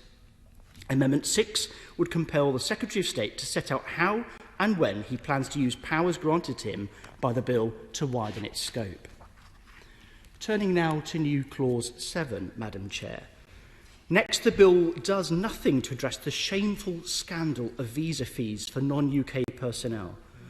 Under current rules, Commonwealth personnel face a fee of £2,389 per person to continue to live in the UK after having served at least 4 years. To add further insult, they are given just 28 days following their discharge in which to pay it. This leaves many facing financial ruin and feeling abandoned by the country that they served with courage and distinction. During the Bill's Select Committee stage, we heard evidence from Citizenship for Soldiers, who have been a tireless advocate for non-UK personnel. They described how they've had to get second jobs if they want to bring family members over, or are simply priced out of being able to stay in the UK. Those without ILR have no recourse to public funds, leaving them destitute and desperate. They were aware of at least one case where a veteran was forced to live in his car in a Tesco car park. Others have had to return to their home countries where the standards of post-combat healthcare do not match our own.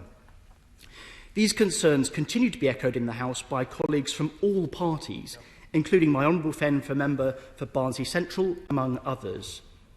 It's dishonourable, unfair, and certainly no way to repay the bravery and sacrifice of non-UK service personnel.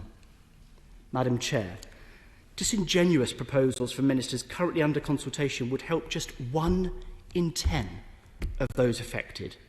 Figures from the MOD suggest that this would apply to just 20 of the 200 non-UK personnel who left regulars in 2019-20, with majority serving between 4 to 11 years.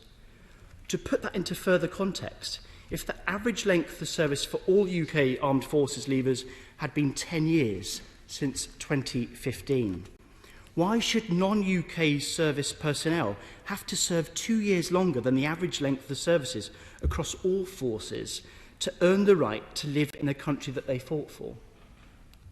Labour's amendment would see those who have served more than 4 years pay only the cost price for their application for ILR. That's £204, down from £2,389. That's a 90% reduction and a long overdue step towards ensuring these veterans can live in the country that they fought for. The new Veterans Minister proudly supported similar proposals as a backbencher. In 2019, he signed a letter with more than 60 Conservative MPs urging the then-Chancellor to drop the fees. Our Amendment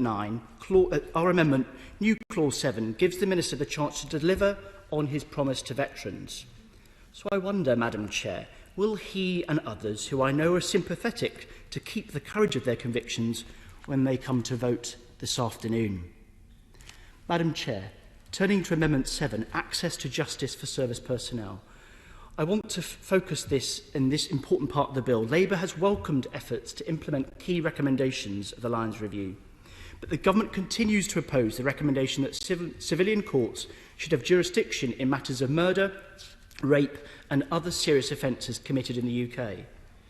Civilian courts have much better record of trying these cases, and adopting the Lyons recommendations would align the UK with other comparable service justice regimes in Australia, Canada and New Zealand.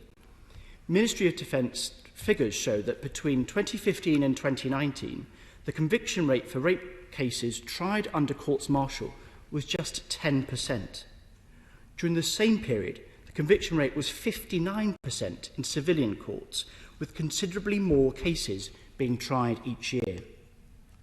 Almost half of sexual assaults in the armed forces in 2019 took place in the UK, and more than 3/4 of the victims were women.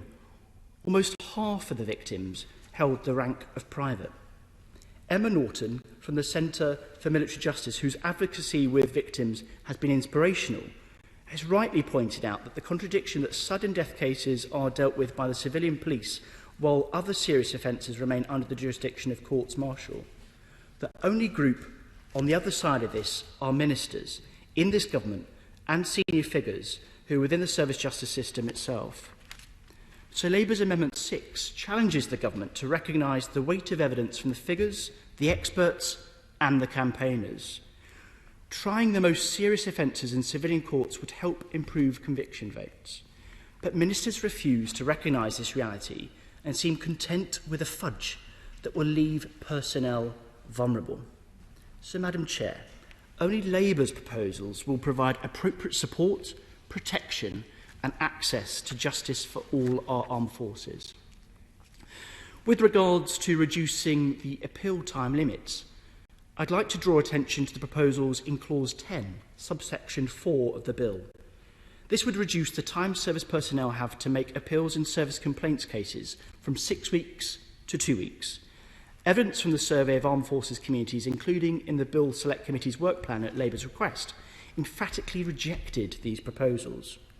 Almost half of the 3,307 service community responses to the survey said that this would remove safeguards needed for fair treatment. I note that since then, the government amendments 10 to 16 have built on these commitments and seem to give ministers the ultimate responsibility to arbitrate on appeals. I hope that these will be picked up by colleagues in the other place so that we can continue to protect the rights of service personnel.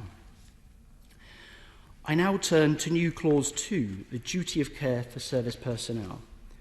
Madam Chair, while ensuring that we have the personnel we need to keep our country and the world safe, we must also protect them while they do it. New Clause 2 would establish a duty of care standard in relation to legal, pastoral and mental health support provided to service personnel involved in investigations or litigation arising from overseas operations. For too long, forces personnel and their families who have been put through the trauma of long-running investigations have been offered little to no legal or welfare support from the MOD. There is no effective duty of care recognised by the MOD to service personnel that are subject to legal action. The government's flawed overseas operation bill failed to prevent the cycle of reinvestigations. It only deals with prosecutions. Of the over 4,000 criminal investigations, allegations arising out of Iraq and Afghanistan since 2000, only 27, less than 1%, ever got to prosecution, and all 27 were brought within 3 years. At the same time, of the approximate 1,000 civil claims out of Iraq, only a third were struck out without or withdrawn. The rest were settled or are under investigation. So the Overseas Operations Act would do nothing to help personnel in these cases. I think all members will agree vexatious claims and repeated investigations against British personnel have become a problem. And Labour want to see that fixed in a lawful and effective way. Yet the government has so far failed to do so. So in the meantime, the duty of care outlined in new Clause 2 is essential if the MOD is to be a responsible employer. I will give way. Well, my honourable friend agree with me that this is vital, because certainly in the evidence sessions on the Overseas Operations Bill, we had moving testimony from Major Bob Campbell, who not only was reinvestigated over many years. One stark thing he said, he felt abandoned by the military MOD. So supporting these individuals as they're going through this investigation is certainly vitally important. Without what is being proposed, individuals like Major Campbell will continue not to get the support they deserve. I thank the Right Honourable friend for North Durham on that point, and he was a tireless advocate on the points that he raised at Bill Committee, and I know that we will continue to work together to make sure the government listen to our demands. I will give way.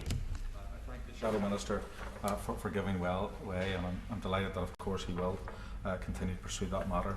Will he ensure that the principle then extends to those who have served at home, and to make sure that the commitments that have been made about resolving the legacy issues and addressing these vexatious issues that have arisen by some very contemptible people, that too will be addressed expeditiously.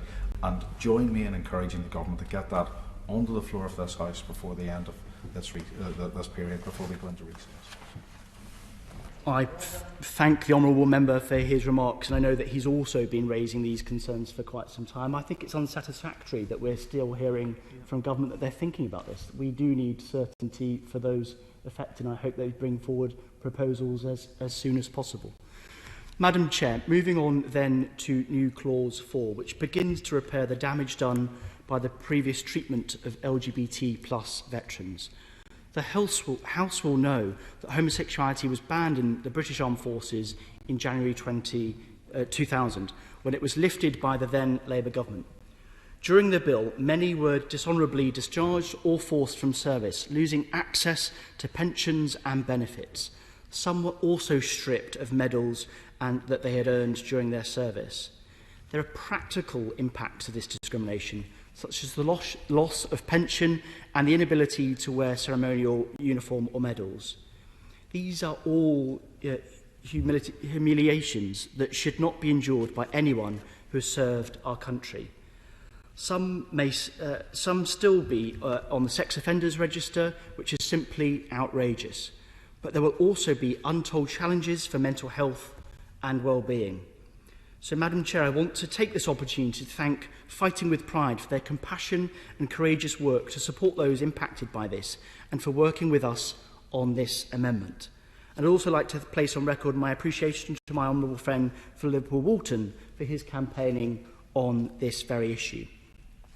In February 2020, the government announced that former armed forces personnel who were dismissed from service on the basis of their sexuality could apply to have their medals restored. This is an important first step towards justice for those who were thrown out of the armed forces simply because of their sexuality. So new clause 7, therefore, encourages ministers to continue that work, first by assessing the numbers affected, then by considering the restoration of ranks, pensions and other forms of compensation that would be appropriate. Only then can we be appropriately honouring those who have served our country with courage and distinction. Moving on to new clause 8, the Armed Forces Federation. Finally, Madam Chair, I want to speak to new clause 8, which would establish a representative body for the armed forces akin to the Police Federation.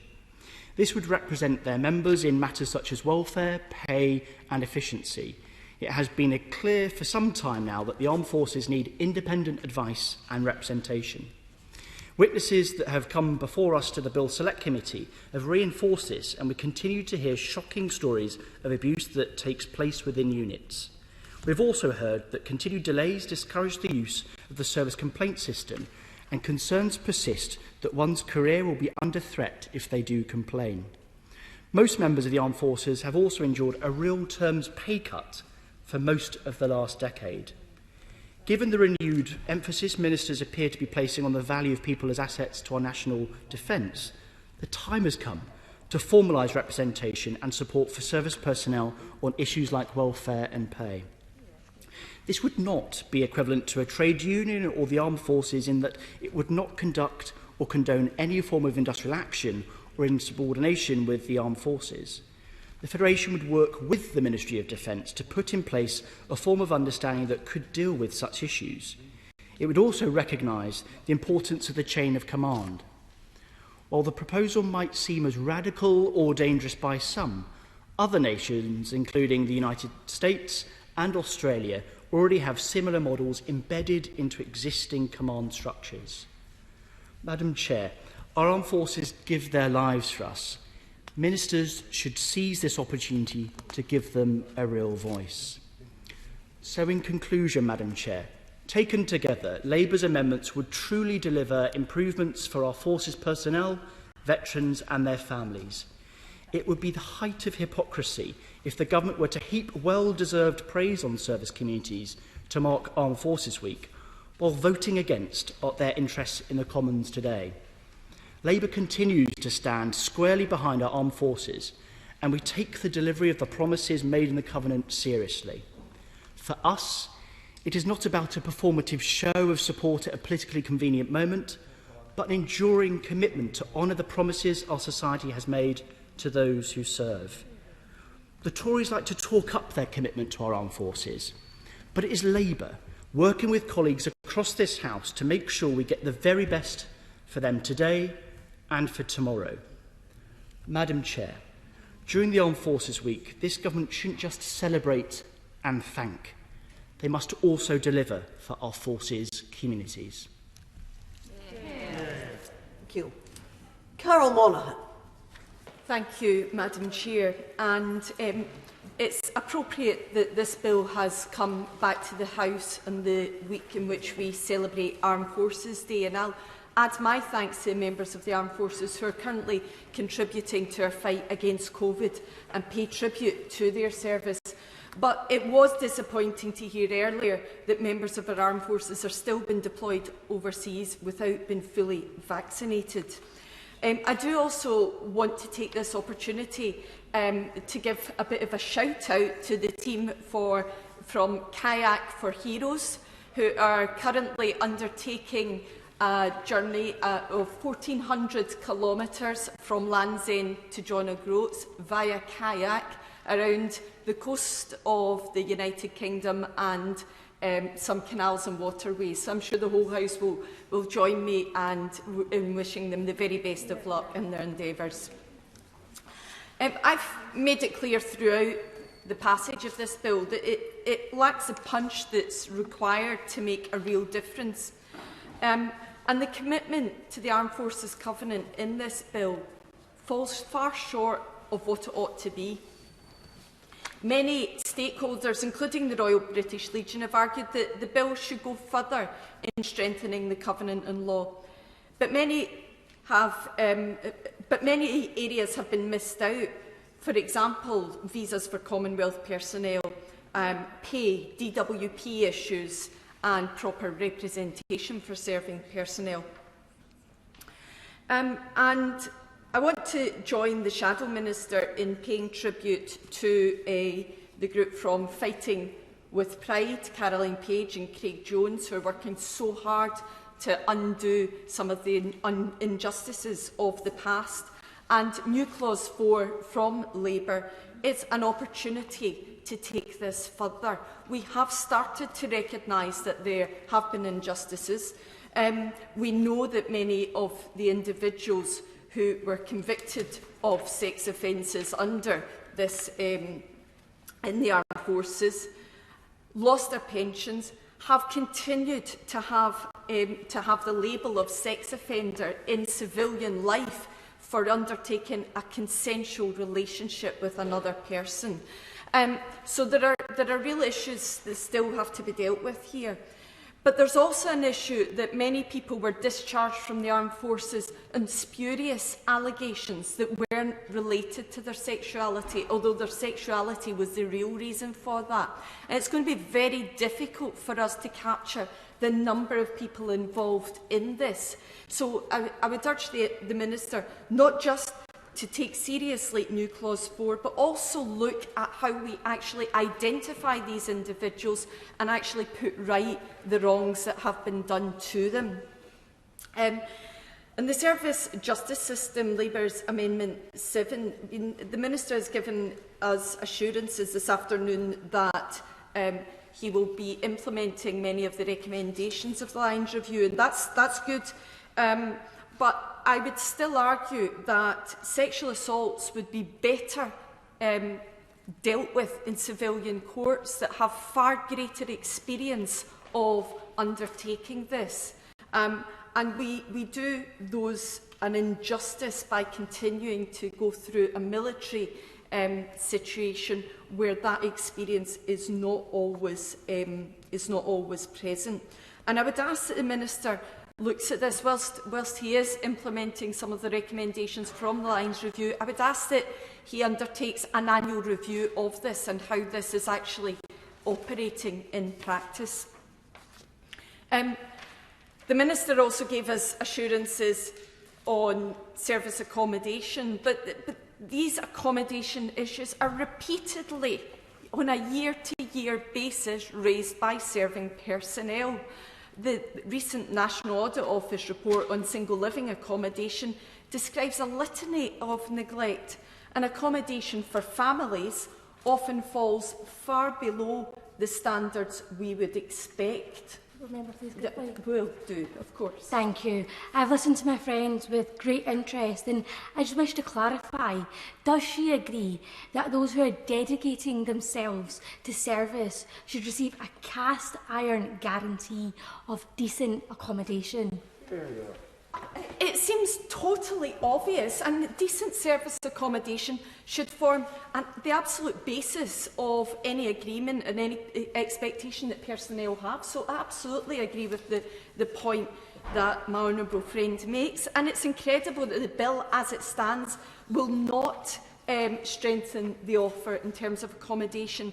Our series of extremely modest amendments, and this is amendments 39 to 42, asks that service accommodation matches the standards that are set for civilian houses in each of civilian housing, in each of the 4 nations of the UK. This should be a straightforward agreement across the House. We should not be asking service personnel to put up with accommodation that we would not be asking civilians to accept. So I don't see this amendment as in any way controversial, and I would hope that members will support this evening. But many of the veterans and families who contact me do so because of a lack of support from the DWP, pension issues, including widows' pensions, but all of these things are out of scope of the bill. In fact, it seems that all the most pressing and difficult issues for veterans are all out of scope. This really is a missed opportunity. The SNP have for a long time advocated a far more comprehensive way of representing the interests of the armed forces. And we look at the examples of many of our NATO allies which benefit from armed forces representative bodies, bodies that personnel can use to make sure their needs are catered for. Now, we're used to hearing arguments from the government benches that we couldn't possibly countenance such a body. It would undermine the chain of command or could encourage strike action. But as the Shadow Minister has already said, such a federation would be like a police federation. It wouldn't be allowing strikes. It would not impact on the chain of command, but it does give a voice at the moment that is sadly lacking.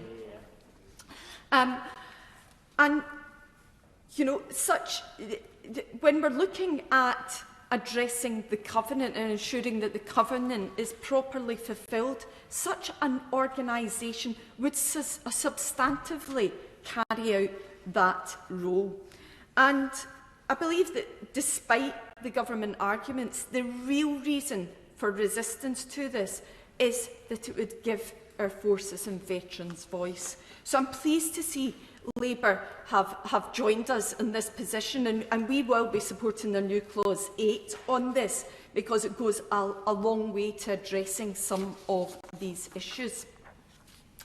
The Scottish Government have taken a number of their own initiatives in areas that are covered in this bill. And housing, it offers funding from affordable housing programmes to deliver homes for disabled ex-service personnel. On employability, service leavers are offered fixed-term appointments in the Scottish Government. And education, Skills Development Scotland is retraining Scottish veterans to address skills gap, particularly in the nation's cybersecurity workforce.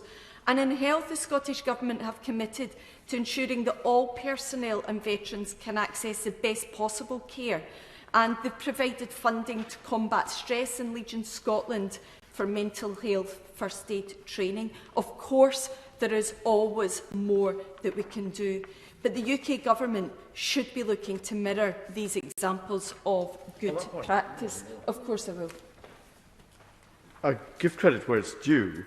I say in my own opinion that the Scottish Government's move to offset the bedroom tax at the Scottish Government's own hand, through the Scottish Government's own money, has been considerable help to veterans who might not be in the best medical conditions, so somebody, a loved one, can stay overnight and help them out. Would we not all of us agree in Scotland that we would encourage the UK Government to follow suit. I thank the honourable gentleman for his contribution, and I thank him for his recognition of the work that has been done around bedroom tax. And he'll also understand that for veterans who have been injured in service, having an additional supposed bedroom that can actually hold equipment that is required for them to deal with their injuries and possibly help in their rehabilitation is absolutely vital. And really, that again, it seems a very easy thing to take on to help those that need this. We'll also be supporting Labour's Labour's new clause 7 on capping fees for Commonwealth and Gurkha veterans, and I know there's great support across the House for this group of veterans. It seems grossly unfair that we should welcome these individuals into our military, ask them to put their lives at risk, and then hit them with thousands of pounds of fees, because it's not just the fees for themselves. If they have family overseas, to bring them over to the UK, suddenly they are faced with fees of thousands and thousands of pounds, and simply this is not good enough. So I hope the government is learning lessons from things like the Windrush scandal, and when we're looking at people that have come to this country to help to contribute in whatever way that is. And since there's such widespread cross-party support for the Commonwealth veterans, I would urge the government to accept this amendment. I'll finish by saying that the time and effort spent on this bill should have been an opportunity to significantly improve our offerings to the armed forces, but I'm doubtful. Without the ability to enforce, without the teeth that it needs, this bill will fall sadly short. If this is a once in 5 years or 10 years opportunity, then many of us will be disappointed.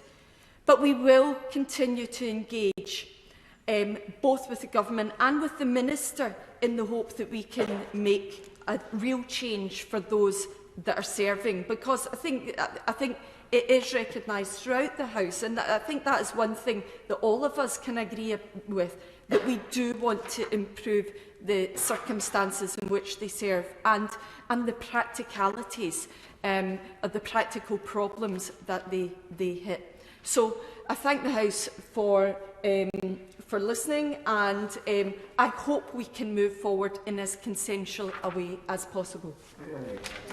Thank you. Stuart Anderson. Thank you, Madam Deputy Speaker. As many of you will have gathered now, I do have a passion for defence, having served as a young soldier in the Army and spent most of my adult life in and around the defence arena. I've also been fortunate to sit on the Armed Forces Bill Select Committee, and I pay tribute to all members across the House of how we work together for the good of our armed forces. It's been a very enjoyable and eye-opening experience, but I want to look at the amendments relating to the Armed Forces Covenant that, as you'll see, is very personal to me and I think will massively support our armed forces. So, prior to being an MP, I was an Armed Forces champion, and I got to see the difficulties that regions could have trying to put forward the Armed Forces Covenant and how much it would impact different people. Enshrining it in law is a massive step forward. I've also got first-hand experience of the benefits of the Armed Forces Covenant. I think it's right to draw the House's attention to the fact that I received treatment at one of the trauma units that was brought forward from the Armed Forces Covenant. So I've spoken in this House in the past about when I was shot and the after effects of how I ended up wanting to take my own life. Having been told that I was no longer the Army's problem when I'd left and had to fund the treatment myself, that was not a good place to be in. So you can imagine how happy I was to hear about the Armed Forces Covenant. Somebody actually cared. That's what I felt. It sadly came too late for me because I had to battle those demons for 15 years. before I could get away from the problems that I had faced. And I thank God I came through that dark period. So I speak on this experience, having come through it, and I wear the scars. Now, I would have never been able to speak about this experience when they weren't scars and they were open wounds. It was too painful. Nobody would have got close to me. I know that many of my friends now are battling with open wounds. Many have sadly lost that battle. Some of my friends who I knew well, and they are no longer with us. They leave behind family, friends, an empty space that was once filled through laughter, joy, good times, and fond memories. The number of armed forces personnel and veterans suicide is already a major concern. And I've seen this across all the services. The Rifles, which is made up of my former regiment, has seen a huge number of riflemen lost to suicide, 2 in the last few weeks. This is just not acceptable. I want to pay tribute to General Patrick Saunders, who I have to declare I did serve with. He has not only shown his vulnerability in speaking out of his personal battles that he faced after a hard time, but he's also written to all the riflemen and said, look after each other. This vulnerability at a senior level, in my mind, and the armed forces community I spoke to, has shown true leadership.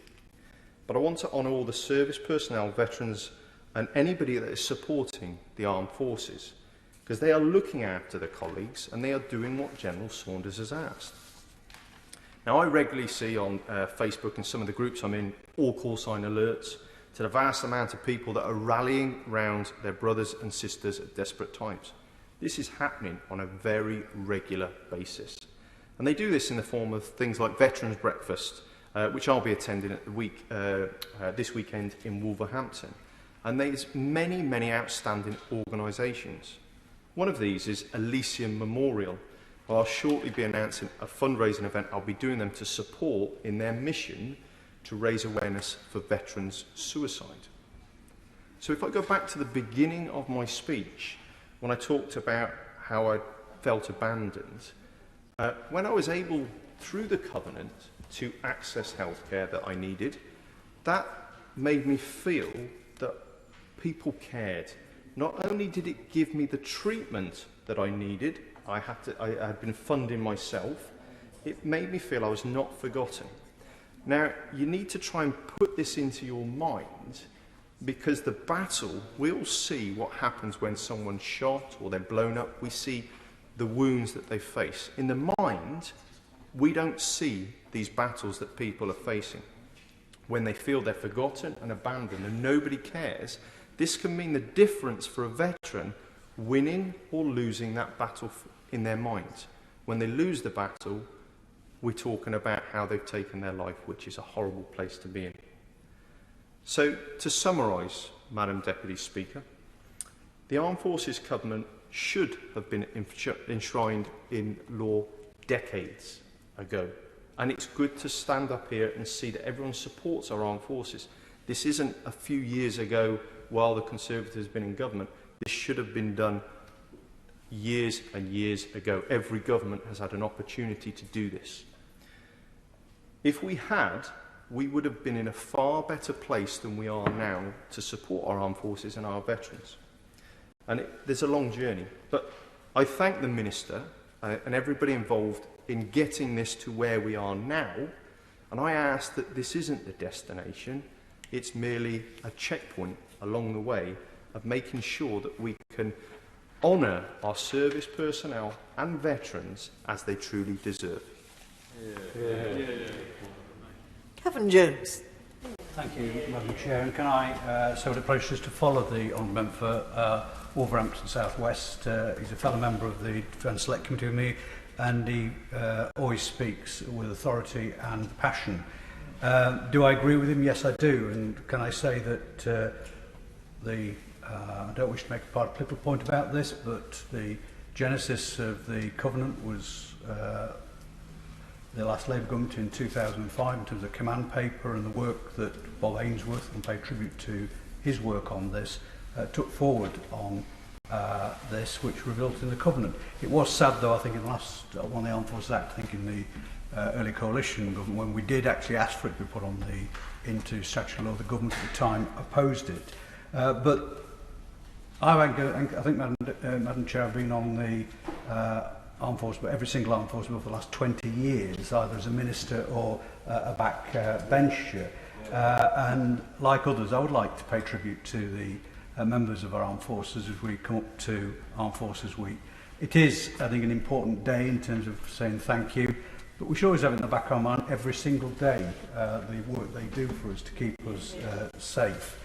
I rise to move my new clause 9, and I do it with both frustration, I've got to say, and disappointment that this has not been addressed, because the problem we're facing in terms of frivolous and vexatious claims, I have been at one, and I've spoken on many occasions, that we need to make sure that our armed forces are not faced with these frivolous and vexatious claims. But the government have made a complete mess of this, frankly, Madam Chair. We've had a situation where we had the Overseas Operations Bill. I've got to say, a piece of legislation which was not necessary at all. It could have, the issues in it could have been covered in this Armed Forces Bill, but what actually happened, it was clearly like the worst piece of legislation I've ever seen in this House that are come out of rhetoric and election slogans, but then when they come into practice don't actually do what they say on the tin. And that, I think, was a missed opportunity, because when we took evidence in the Overseas Operations Bill, it was quite clear, not just from Judge Jeff Blackett, former Advocate General, that the issue about how you stop frivolous and vexatious investigations and stop the torture, and I will use the word torture, that people like Major Bob Campbell went through for 17 years of reinvestigation, is actually to sort out the investigation process. And that's not, as the Minister alluded to in terms of my new Clause 9, saying somehow we just ignore accusations or wrongdoing. We should not do that. But what we've got to have is a proper managed system which is overseen by judges to ensure that there is timely investigation, so that those investigations that are not found of any veracity should be dismissed at an early opportunity. Now, you can do that in terms of the proposals that have been put forward in this amendment. I did move similar amendments in the Overseas Bill, which was new Clause 8, I think 6 and 7, which would have basically put time limits on investigations. As I say, not dismissing evidence, but making sure that the investigators need, after a certain period of time, to bring their evidence before a judge to see whether it warrants further investigation. And that, I think, would have been a way forward. Now, in terms of the Overseas Operations Bill, it was, I think, oversold to a degree which I think was obscene at times, in the sense that somehow this bill would stop investigations and stop the ambulance chasing solicitors that were being... It did nothing of the sort, Madam Speaker. It didn't get to the root cause, which is investigations. As I think Judge Jeff Blackett said in evidence to that committee, it was looking at the problem from the wrong end of the telescope. It was looking at terms of the prosecution, limited prosecutions, rather than actually dealing with the investigations themselves. And as I say, I don't think, and I'm on record, and I think most members across this House would not want our members of armed forces to face vexatious claims or investigations. But what we had in the Overseas Operations Bill, when I moved those amendments, was the fact that that the Minister at the time, the Honourable Member for Plymouth North View, was that those issues which have been raised, not just by Judge Jeff Blackett, by many other campaigners as well, would be in this Armed Forces Bill. And this amendment today is to try and address those issues. And I think it's just worth recapping on what Member for Plymouth Moorview said at second reading of that bill. In addressing these concerns raised by my right from the member for Wentworth and Dearn in November of last year on that second reading of the Overseas Operations Bill, he was raising this idea around time limits, but the Honourable Member for Plymouth Moorview stated that time and time again the issue of investigations would come up, but he knows that they are in the forthcoming Armed Forces Bill and will be addressed. He then went on to accuse my right honourable friend of being disingenuous for raising this matter, and ask again and I ask again today of the Minister, when will these matters be addressed? Because a clear promise was given there that they would be included in this bill. Well, they didn't, because they got into a right pickle, I think, the government, is because having not addressed them, which they should have addressed them in the overseas bill, if that's where they want to do it, they then set up the Enriquez review into this area, which was, I think, a good civil service way of we've seen over the years of kicking things into the long grass. But it's left a gap that these issues are not going to be addressed in, they weren't addressed in the Overseas Operations Bill, and they're not going to be addressed in this Armed Forces Bill either. And that leaves a real issue. Because it then leads to the issue, Madam Deputy Chair, is when will that legislation come forward? These are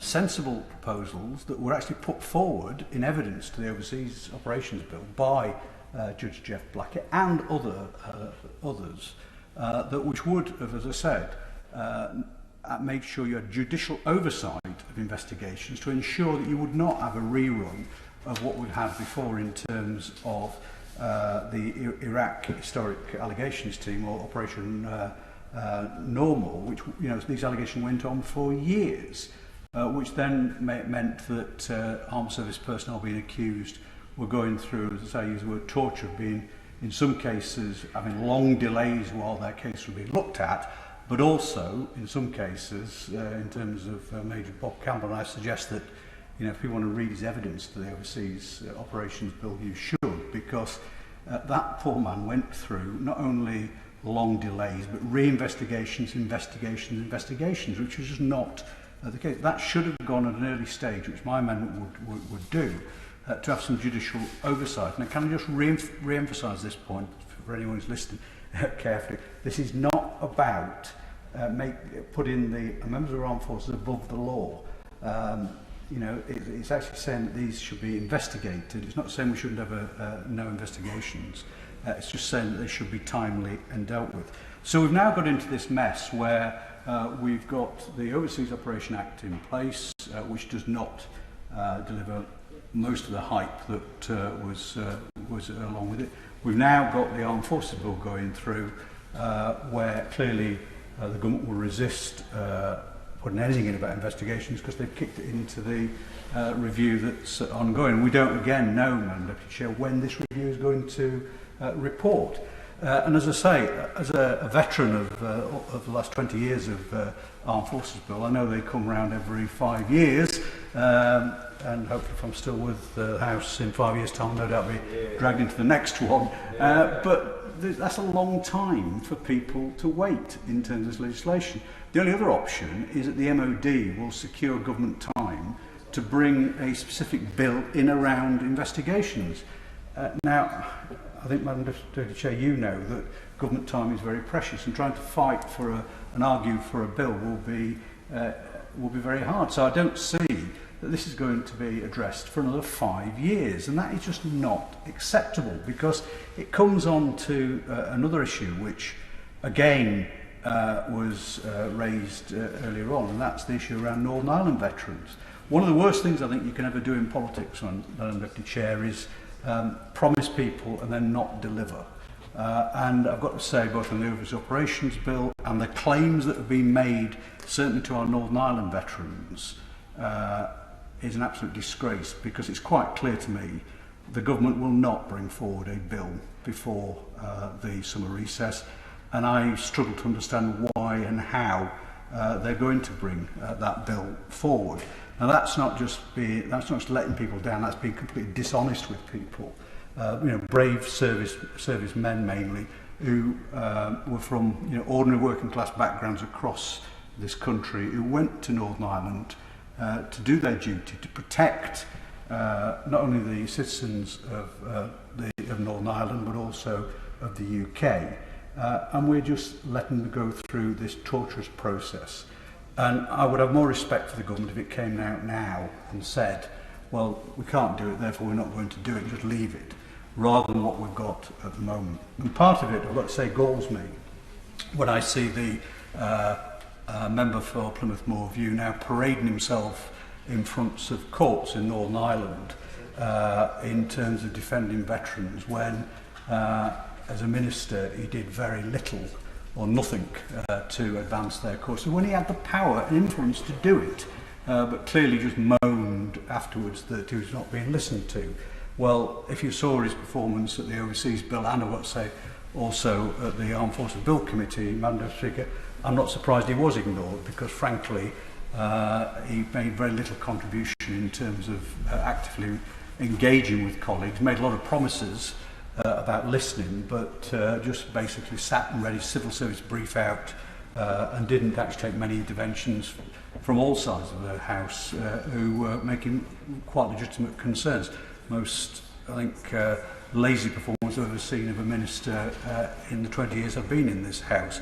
But I do think the government needs now to be straight with veterans and say, when are we going to bring forward the issue around investigations, because it's not going to go away, and it's relatively simple. And on Northern Ireland, as I say, if they're not going to do it, just be honest with people, because I accept people say things sometimes in politics in the height of enthusiasm, but having spoken to some of the Northern Ireland veterans, they were expecting a lot from this government and are going to, I think, going to be sorely let down. In terms of the overall bill, I think the Armed Forces Bill is always a unique opportunity, because I always refer to it as a Christmas tree bill. You can actually add things to it. And I think because of the performance of the minister who was guiding this bill through committee, very little, I think, got added to it, which was that was being put forward by members of the bill committee, many of which were sensible ideas.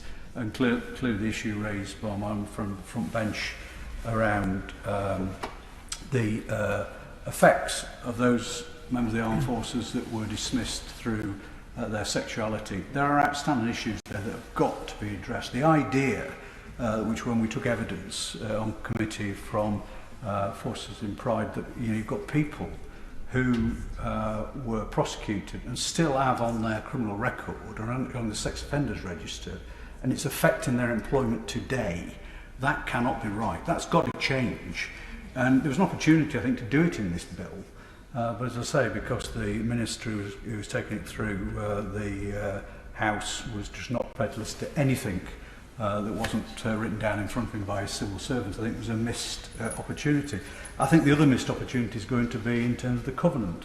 And, as someone who introduced the welfare pathway, which led on to the covenant, I think it's been a great thing in terms of engaging local communities, and I think the minister is right. I think most local authorities, most communities want to engage in with it, want to do what they can in difficult circumstances, even though in most cases it's down to the lack of finance that's being cut from local government, which is hindering some of the work they would like to do.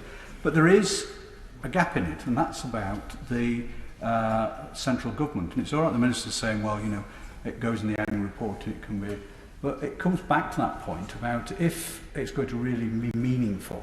And I remember having these discussions when I produced the Green Paper, I think it was 2010, on how we actually implement it into law, is you've got to give it teeth. And I don't think it has got to give teeth. I would certainly have seen, and we had evidence from the Ombudsman in committee, I would have certainly liked to have seen people being able to take failures under the covenant through the Ombudsman system, rather than what we've got now, which is judicial review.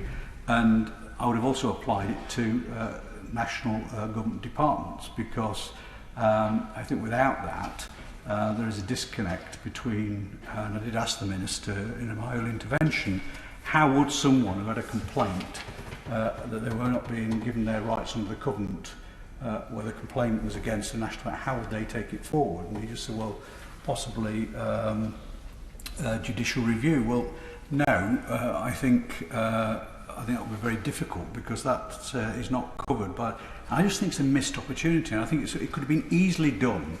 And possibly understand why civil servants don't want to be opened up to scrutiny nationally, but if they're prepared to recommend it for local government and other institutions, well, why isn't it good enough for them? So I think that is a missed opportunity as well, Madam Deputy Chair, in this. As I said, in closing, to say this, the government has got itself into a real mess over investigations. It's of their own making. Now, I accept the new Minister is new, and I've written to him on this, asked for a meeting, but he's quite clearly not worked out how to get around his civil servants yet in terms of insisting that something goes in his diary, but he'll learn.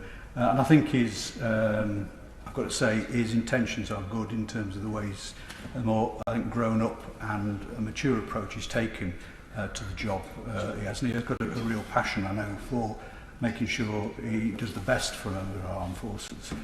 But can I just say, he's got to grasp this nettle about investigations. And I would just like to know, and I shall be asking again for another meeting with him, when the actual review does take place and is finished, how does the government propose to actually legislate? And it can't wait, Madam Speaker, another 5 years from the Armed Forces Bill.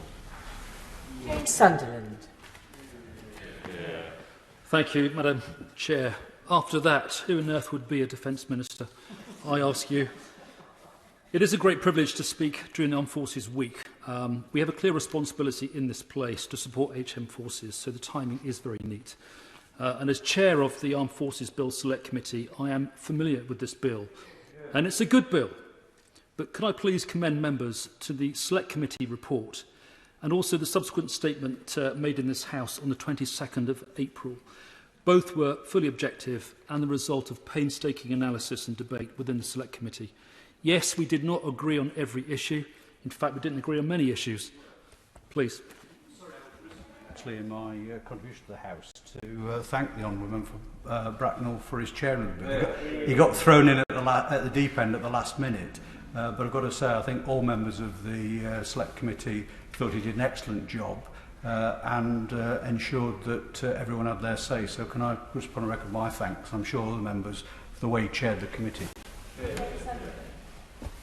Can I please thank the Right Honourable Member for Durham North and my friend for those very kind words, and it was a real pleasure to chair that superb committee.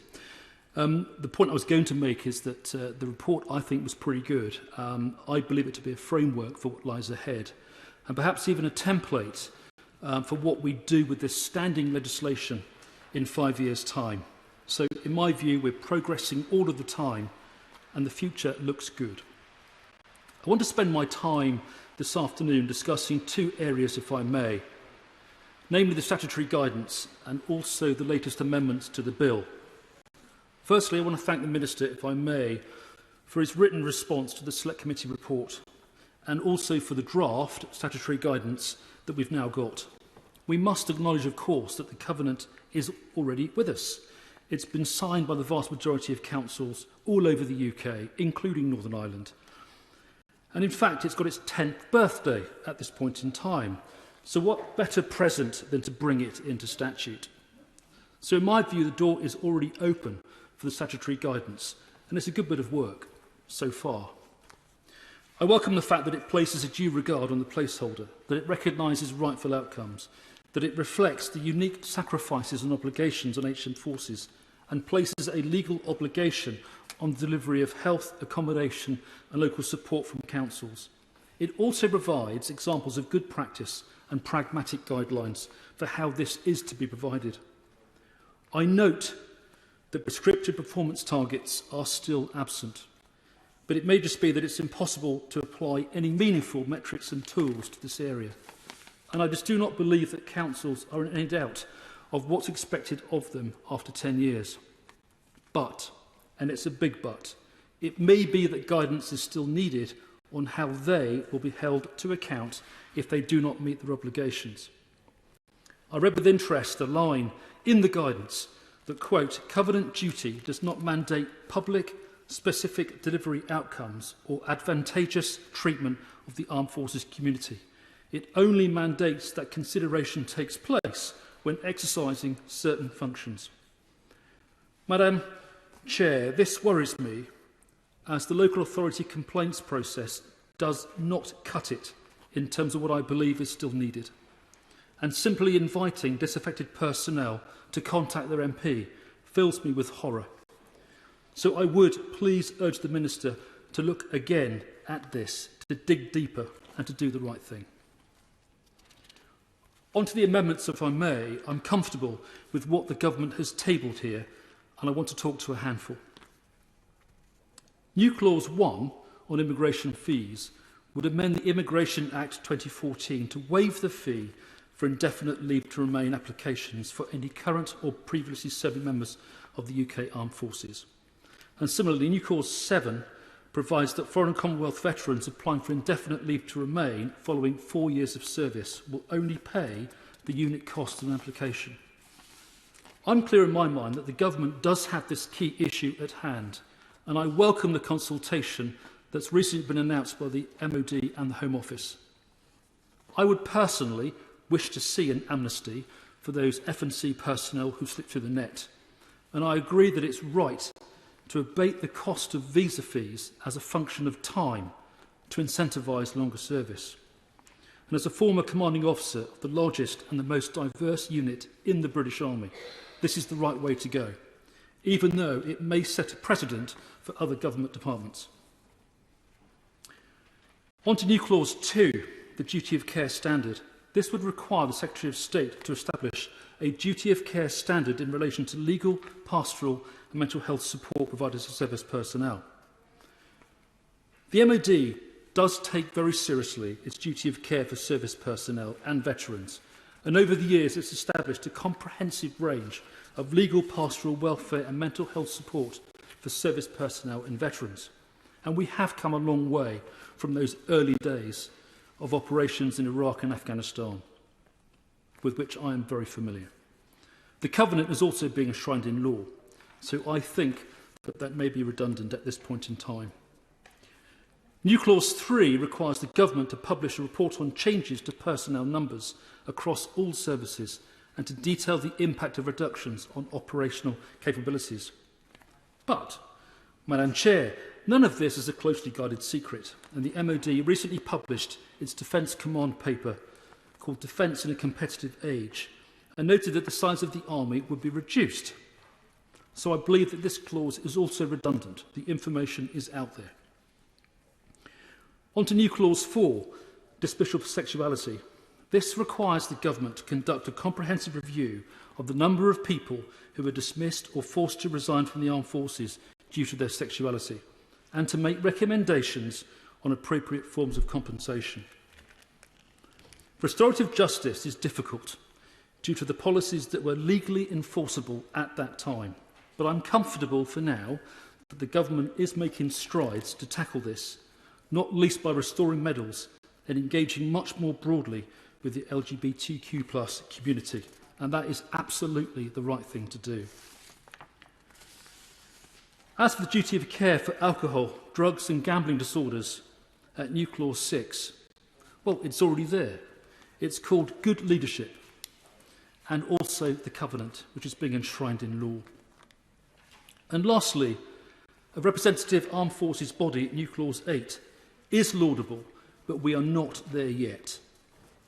This would create a representative body for the armed forces, akin to the Police Federation, which would represent their members in matters such as welfare, pay and efficiency. The Government has not been persuaded at this point in time that there is a requirement or a groundswell of support for a federation along the lines that have been suggested. And the interests of armed forces personnel are already represented through a range of mechanisms, again, not least through the chain of command. Furthermore, the Service Complaints Ombudsman provides impartial scrutiny of service complaints made by members of the UK Armed Forces regarding any aspect of their service life. But for the Minister's benefit, I would welcome, in this case, an independent body to provide additional rigour for service complaints. In my experience, service complaints are very awkward, and it may just be that taking them out of units and out of the chain of command is the right thing to do. So to conclude, if I may, one of the main criticisms of this bill is that it just does not go far enough. But I refute this as an ex-serviceman. Any new legislation has to be deliverable, proportionate, pragmatic and responsible. It has to attract the necessary due diligence and analysis, for it needs to consider the effect on those it relates to. And no government can write cheques that it cannot cash, as it has to maintain the fundamental ethos and integrity of the organisation itself. In this field, our armed forces are preeminent and must be afforded the autonomy they need to do their job. So this is about evolution, not revolution. And I believe that we will get there in due course in terms of what the Select Committee has recommended. And for those who wish to turn this unique organisation into what they would wish it to be, by clipping its wings, softening operational capability, ignoring its hard edge, or negating the importance of the chain of command, please be careful what you wish for. Thank you. Dan Carden. Thank you, Madam Chair. It's a pleasure to follow the Honourable Member for Blacknell. And I was privileged to serve on the Armed Forces Bill Committee. He was an excellent chairman of it, and it was a really worthwhile exercise. And there were a couple of issues that I took an interest in, which I hope to talk a little bit about today. And I'm also looking forward to joining the Armed Forces community in Liverpool on Saturday as well, Madam Chair. To start with New Clause 4. New Clause 4 seeks to right an historical wrong. 21 years ago, the ban on homosexuality, on LGBT plus personnel serving in the armed forces was lifted. That ban inflicted staggering cruelty on those men and some women who had stepped forward to serve their country. Between the mid-1950s and 1996, men of our armed forces who were thought to be gay were arrested, searched and questioned by officers trained for wartime interrogation. In many cases, this went on for days before they were charged, often without legal counsel or support. And on many occasions, arrest was based on little evidence. Heterosexual men were falsely accused by service police officers, losing careers and in some cases, homes and families. And after harrowing investigations, these men were led away to military hospitals where they were subjected to degrading and shameful medical inspections, conducted in accordance with confidential Defence Council instructions held by every unit of the armed forces. At court-martial, in the moments before those convicted were sent down, operational medals and good conduct badges were ripped from their uniforms. They typically served 6 months in prison for the military criminal offence of being homosexual. And it's staggering that this continued until 1996 and that the administrative dismissal of LGBT plus personnel continued for a further 4 years until January 2000. As these members of the armed forces walked from prison, they were dismissed in disgrace, with criminal records as sex offenders which from 1967 had no civilian equivalent. As they left through the main gate, they were commonly given letters instructing them to never again use their military ranks or wear items of uniform, for example in remembrance at the cenotaph. And they continued to obey those letters. Their names were erased from the retired lists of the Army, Royal Navy and Royal Air Force as though they had never existed. They were cast out of the armed forces family, outed to their own family and friends. They lost homes and they lost their financial stability. Their service record cards had the top corner clipped and were marked in red pen with the annotation "dismissed in disgrace, causing many a lifetime of employment issues. And in the past, in their moments of need, they were shunned by military charities, something that has now changed. However, there's been no such remedy from government or the Ministry of Defence. The committee heard it first hand from a charity fighting with pride, and I believe the Minister has met with them. Accounts of those affected and how they live today amidst the ashes of their former service careers. LGBT veterans are scattered across the United Kingdom, often away from military communities, living lives starkly different to those they'd hoped for when they joined the forces. And in the 21 years since the ban was lifted, nothing has been done to support these individuals.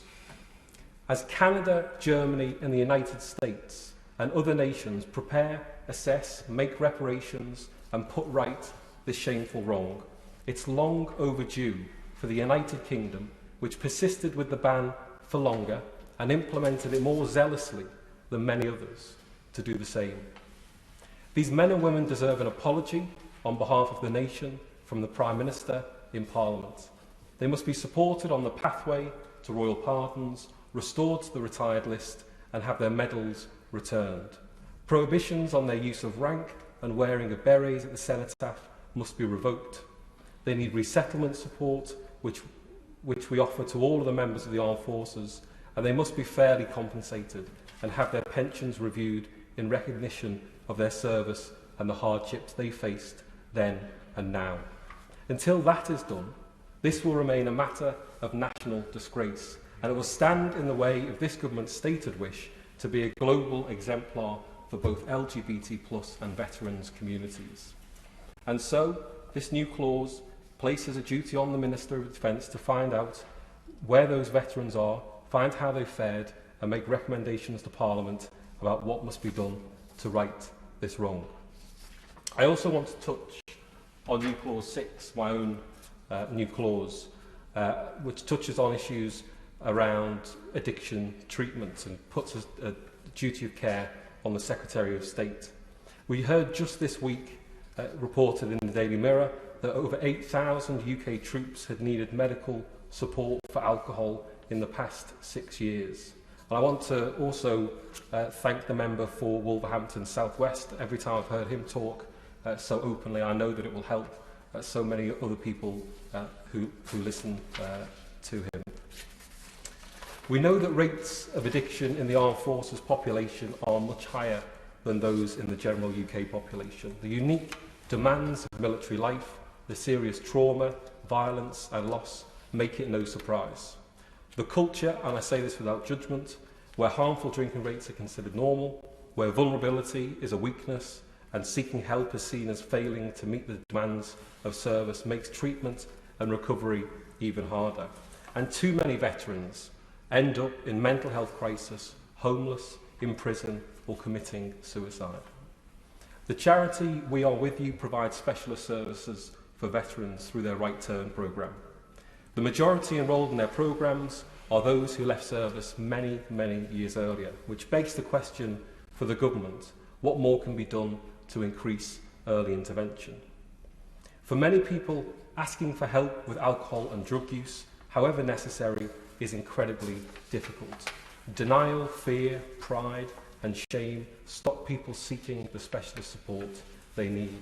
And it's no different for our service personnel, veterans and their families. If anything, these barriers are all the more difficult to overcome. And having met with ADFAM, a charity that supports family members of those with substance use problems, we discussed their 2020 research report in collaboration with the University of York and funded by the Forces in Mind Trust. Families shared the impact of the heavy drinking culture in the armed forces, with many describing the use of alcohol as frequent, heavy, expected, normalised, and used as part of and in response to all situations and occasions. This normalisation means that problems with excessive drinking are not seen as problems. Aside from the heavy drinking culture, these families shared their experiences of another culture, a culture of silence. Families say their loved ones were expected to be stoic, to be strong and infallible. Veterans and their families are too often left feeling further isolated and vulnerable. There are a small number of charities who provide specialist support for these veterans and their families. Tom Harrison House in Anfield, round the corner from my own office, is the only residential veteran-specific treatment centre in the UK. And I've got to know veterans there, heard their experiences and their struggle to get the support and understanding they need. Many with co-occurring mental health diagnoses, complex needs and struggling with addiction for many years. And I've not met one person there who's told me that the support they got into came with any help from the armed forces. One veteran told me, from the army, I went straight to prison and did a long spell there. I went home for a year and I lived on the streets for 12 years. During that time, I was using drugs, drinking, and I couldn't stop drinking and became an alcoholic. Another veteran told me, I gave my life to service. I was trained to lack empathy, conditioned to survive. Asking for help was a weakness, encouraged to drink, and when there was nothing left for me to give, I was discharged, without any reconditioning, no support, completely alone. Peer support is key in addiction treatment and to the success of Tom Harrison House, and veteran-specific services are having great successes. Yes, I would. I thank the honourable member for his kind words earlier, and I want to stand with him about Tom Harrison House. One of my friends who I served with was literally on death's door, and they've saved his life, and now he's helping other people with addictions and problems that he went through. So credit to having them in your constituency. They're an amazing organisation. Thank you, Madam Chair, and I'm really delighted to hear that. And I'm grateful for him taking the effort to let us know in the House here. Armed Forces charities provide life-serving, changing services, particularly with substance abuse problems, but access remains a postcode lottery. And what I think is wrong is that the state takes such little responsibility for ensuring veterans receive the treatment they need, and requiring public bodies to give due regard to the principles of the Covenant isn't enough. This bill was an opportunity to set measurable national standards that would end the current postcode lottery through the Armed Forces Covenant. Once personnel have left service, they rely on NHS and local authorities, and of course the UK's third sector organisations who provide excellent help and support. Their work's fantastic, but the MOD has a responsibility to those men and women that it has shirked for too long. For too many veterans, their service to this country has come at a devastating cost. Drink and drugs are often only an escape, a way to cope, a way to manage or medicate mental health conditions and past trauma.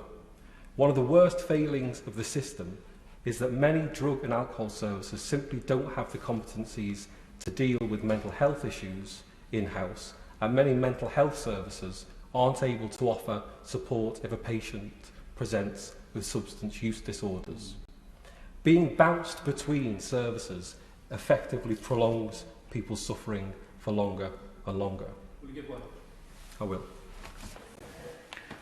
Madam Chair, thank you. I listened with interest to what my friend is talking about in terms of veterans. I want to make 2 points if I can. Firstly, of course, not all veterans are mad, bad or sad. The picture you're painting is very negative. The vast majority of veterans in this country live very successfully and very happily, fulfilling lives. And my second point is this. I visited Veterans Aid yesterday in London, a very impressive organisation, where that particular charity is focused very much not on alleviating symptoms, but on outcomes. Do you agree that outcomes is the right way to go? It's a gentle reminder that we speak through the chair rather than directly. Dan Carden. Madam Chair, and I take the honourable member's second point, but I wouldn't want to be painting a negative picture whatsoever. I am speaking on behalf of the people I've met in my constituency who have come through Tom Harrison House and elsewhere, who have suffered a great deal in their lives. And I'm going to finish on some points that Dame Carol Black made in her independent review of drugs phase 1, where she says the number of residential rehabilitation services has reduced significantly, removing a core treatment component for those that need support in recovery, and that some areas are starting to ration treatment, setting higher thresholds for those who can access it, or just offering a minimum service due to workers having such large caseloads. And I think the question for the government is, if mental health services are failing the general population, what use is a law that gives service personnel and veterans due regard? Regardless of your training or your dedication to your duty, mental health disorders, including addiction, do not discriminate. And I, Madam Chair, simply want the MOD to take greater responsibility and interest in these issues. Thank you. We now go to Faye Jones. Thank you for calling me, Madam Chair. I'm sorry not to be able to contribute to this debate in person, but laryngitis means I have to stay at home in Brackenshire, and so I apologise if my voice does not last the duration of this speech. Like many others, I want to start by congratulating the business managers for the timing of this bill. But in reality, every week should be Armed Forces Week. Honouring those who have served, as well as those who continue to serve, should not be a one-off event. I'm excessively proud of the UK Armed Forces, but in particular those based in my constituency, at Brecon Barracks, Senny Bridge Training Area and the Infantry Battle School. Not least, the soldier I live with, and here I declare an interest in that my partner is a serving member of the British Army. Like so many this weekend, I will be joining Armed Forces Day events in the constituency. I am particularly looking forward to meeting the daughter of a true British hero in Builth Wells on Saturday. Violette Sabo initially joined the Women's Land Army when war broke out, and later the Auxiliary Territorial Services in 1941. She worked for F Section in the Special Operations Executive, but during a mission in France, she was captured and imprisoned by the Nazis. She was executed in Ravensbrück concentration camp and posthumously awarded the George Cross, the highest honour given to civilians. Walking along the embankment in London, honourable members will see a statue to Violette, one of the very few military women to be commemorated. And I'm deeply excited to be meeting her daughter, who now lives in Kilmary in my constituency, and to have the opportunity to pay tribute to her mother and to all those who have served and continue to serve. Madam Chair, there is much to welcome in this bill, which will make a meaningful difference to the lives of serving personnel and veterans. However well-intentioned they may be, or thoughtfully suggested by the same focus groups which advised the leader of the Labour Party to start valuing the military, I won't be supporting the opposition's amendments today. I particularly want to single out Clause 8 of the bill, which strengthens the commitment to the Armed Forces Covenant. The Covenant is 10 years old this year and is something which we should all hold dear. And Madam Chair, I must also declare another interest. My partner's mum is the Chief Executive of the Armed Forces Covenant Trust. His is something of a military family. Clause 8 compels public bodies to have due regard to the Covenant, and I would urge my local authority, Powys County Council, and the Labour-run Welsh Government to pay close attention to this clause. At present, Powys County Council is proposing to close Llanbedr School, which is a thriving primary school in my constituency. Along with my colleague in the Welsh Parliament, James Evans, I am deeply opposed to the closure of the school, but it's largely because of a number of military families who will once again find themselves displaced. This is deeply wrong. I spoke to a mum whose partner has recently started a 2-year posting in Brecon. If Llanbedr closes, they will be forced to find yet another school for their 3 children. In campaigning against the school's closure, I have tried to learn more about the Welsh Government's plans for military families. I was directed to a specialist website, which does not work. You simply cannot find out what the Welsh Government wants to do for military families who are searching for a consistent education as they move around the United Kingdom and even abroad. I know the Minister is powerless to keep the school open, but I would be keen to meet with his officials to learn more about how the UK Government and Welsh Government could be working together to ensure that military families can rely on uninterrupted education. Madam Chair, I cannot let the Minister escape without yet another plea for the decision to close Brecon Barracks to be reversed. His colleague, the Minister for Defence Procurement, has kindly heard me a number of times and knows I warmly welcome the commitment to keep 160 Brigade in Brecon itself, but I will have to continue to bang on until this nonsensical decision is reversed. Brecon Barracks is an integral part of the defence estate in Wales. It is the home of the Army in Wales, and it deserves a permanent home, one which is fit for the future and honours its history. The Minister was in Wales this week, and I am deeply grateful to him for his visit. It shows his commitment to the armed forces across this union and his willingness to ensure that Wales is not left behind. But with the number of service personnel and veterans living and working in Brecon and Radnorshire, I am concerned that the Welsh Government is content for them to be left behind. We have a large veteran population in Wales, around 140,000, but still we are the only nation in the UK not to have a dedicated commissioner for veterans. This year at the St David's Day debate, the Secretary of State for Wales confirmed that he was actively exploring ways in which the UK government could establish the Wales's first Veterans Commissioner. However, the ball is now in the Welsh Government's court, and since February, nothing has happened. In Wales, we have 8 armed forces liaison officers who do fantastic work, but without one overarching commissioner, there is no one to ensure that mental health provision, for example, is consistent for those who live in Ustragynlais as those who live in Wrexham. And at this point, I do want to pay tribute to my colleague, the Honourable Member for Wrexham, who has done so much work on this issue.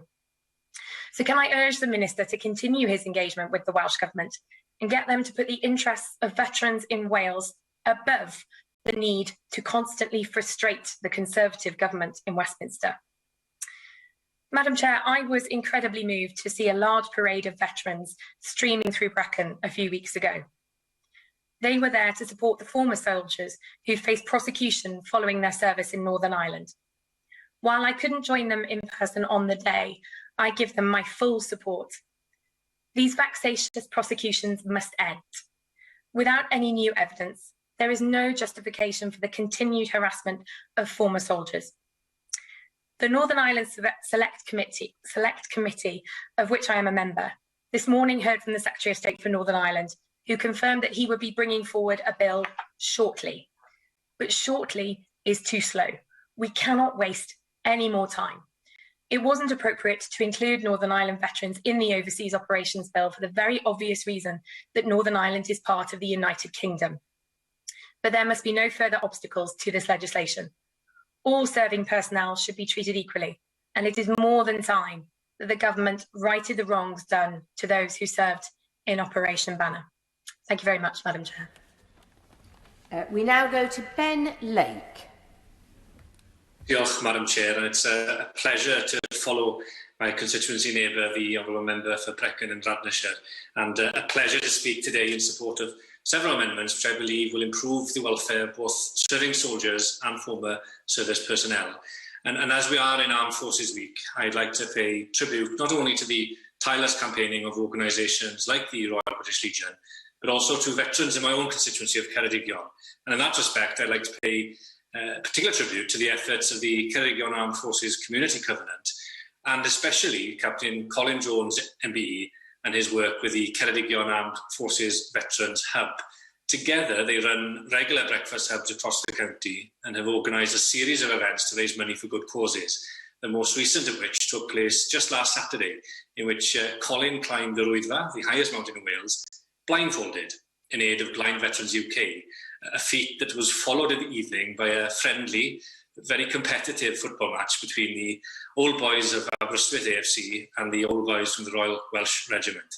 But, Madam Chair, I'd firstly like to voice my support of New Clause 1, which would amend the Immigration Act 2014 to waive the unjust fee levied on current or former serving members of the UK Armed Forces and their families when they submit applications for indefinite leave to remain. Now, such a measure would cost very little. I know it has support on both sides of the House and would have a profound impact on those affected. And would also, of course, signal this place's support for service people and their families. Furthermore, I'd welcome Amendments 1 to 4, and in particular Amendment 2, which would require the Welsh Government to pay due regard to the Armed Forces Covenant. I believe this amendment is crucial to ensure that access to housing and other sources of well-being for veterans in Wales, while respecting the devolution settlement. It's important because although the armed forces are clearly a reserved matter, many aspects of their care, from housing to healthcare and education, matters that have already been discussed by other members this afternoon, are devolved with responsibility for their implementation either lying with the Welsh Government or at a local authority level. It's therefore essential that we establish what expectations this bill places on the Welsh Government and local authorities. And with that in mind, I do hope the Minister might raise this in his response and inform us what discussions he's had with the Welsh Government to streamline access to these services and ensure parity across the four nations, particularly given that not all armed forces charities and support networks have at the moment as strong a presence in some parts of Wales as we would like. Equally, I would like to ask the Minister to respond to the Senate's Legislation, Justice and Constitution Committee's report on this bill and its recommendation that amendments should be pursued that would require the Secretary of State to obtain the consent of Welsh ministers before issuing or revising guidance under new section 343AE, as well as before making regulations under new section 343AF. Now, this is particularly important given that the government is no longer seeking a legislative consent motion from the Senedd, and so if the Minister were able to refer to these points when he's summing up, I'd be very grateful. I'd also like to use this opportunity to commend the amendments tabled by my honourable friends in the SNP, which require accommodation provided to service people in their respective nations of the UK to meet certain standards. Madam Chair, I think it's appalling that while this government oversees procurement disasters, trumpets budget increases and lauds the sacrifices made by our armed forces, it is still to commit to providing basic standards of accommodation for our service people. Now, these amendments would address this, and I urge the government to support it. And finally, Madam Chair, I'd just like to note my support for new clause 2, which would establish a duty of care standard to legal, pastoral and mental health support for service personnel in investigations or litigation arising from overseas operations. Establishing such a duty of care in these instances is the responsible and right thing to do. To conclude, then, that the new clauses and amendments that I've referred to today, I believe will make a meaningful impact on the lives of current and former service personnel. I know that they are all very considered and brought forward in good faith, and I hope that the government will be able to make use of the goodwill that is apparent from both sides of the House to ensure that this bill works with the devolved governments to improve the standards of care and the support to our armed forces community. Diolch. Number 11 has withdrawn, so we go straight to Jamie Stone. Thank you, Madam Chair. It's interesting, isn't it, when you listen to a debate, how your own speech changes according to what you've just heard. And I do want to absolutely give credit where it's due to the Honourable Member for Liverpool Walton. His description of what it was like to be homosexual and serving the armed forces rang a very strong bell with me. My father had a much-loved cousin who's dead now, and he rose to a fairly high rank in the armed forces, but of course, all his life he was a homosexual. And I remember him describing to me, not long before he died, what it was like to live a lie, because he didn't dare come out or admit to his sexuality. And he did eventually come out in his 80s and had a partner before he died, and it was great. But that always sticks with me, and so I absolutely compliment the Honourable Member. What the Shadow Minister said and what the Honourable Member for Glasgow South West has said about the issue that we've been mentioned many times in this debate, about the indefinite leave to remain, is very important. And in the amendment in my own name, I think I want to take it as far as possible on this one. I hope the day will come when just about anyone who has served Queen and country and frankly risked their life will be afforded the most assistance to become part of our country on a permanent basis will be there. Yeah, I've mentioned this several times in the past. And I want to make a point out of this, which I don't think other members have touched on, which is that, of course, in doing this sort of things, word gets back to the country where these people come from originally, and that generates goodwill in these countries.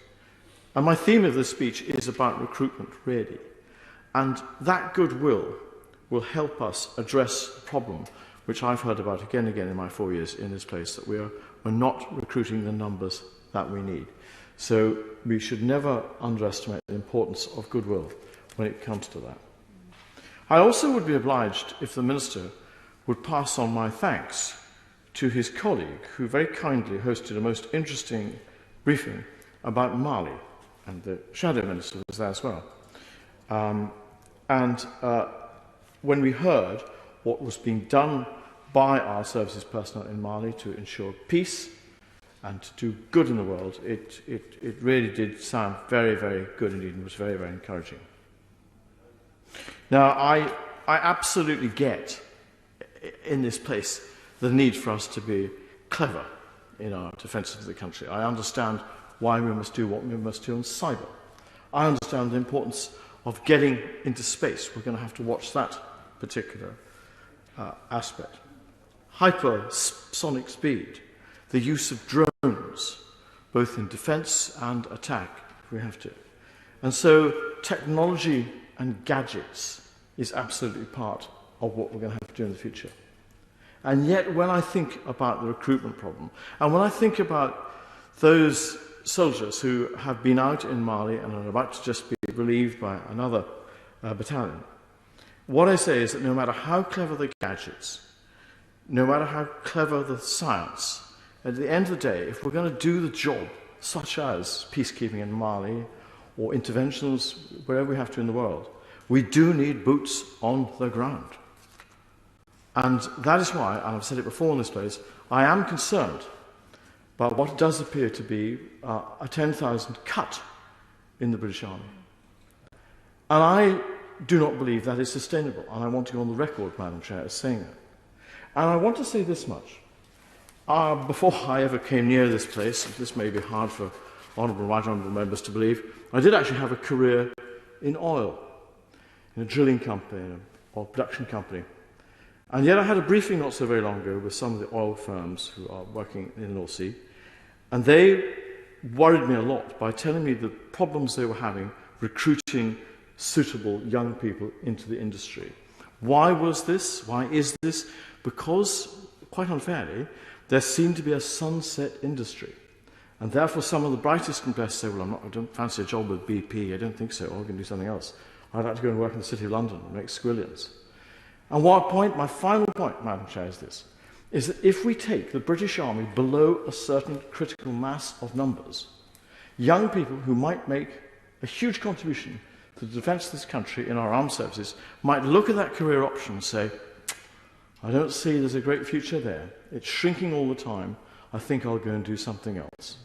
And that, I put finally, Madam Chair, is a dangerous place to be if we value the defence of this country. It's boots on the ground. It was hundreds of years ago, and it is still today if we want to defend our realm, which we love so well. Thank you. We now go to Virginia Crosby. Thank you, Madam Deputy Speaker. It's a privilege to speak in this debate, particularly on Reservist Day and ahead of celebrating Armed Forces Day on Saturday. It's also a pleasure to follow so many excellent speeches, in particular my fellow Welsh colleague, the Honourable Member from Brecon and Radnorshire. The Armed Forces Bill's passage through Parliament this year is particularly important because it moves the Armed Forces Covenant into legislation. And the Covenant, of course, is not new. It's been in operation in its current form for nearly 10 years. And during that time, significant progress has been made to improve the lives of Armed Forces personnel, veterans, and their families. Over 6,000 organisations and every local authority in the UK have pledged to support it.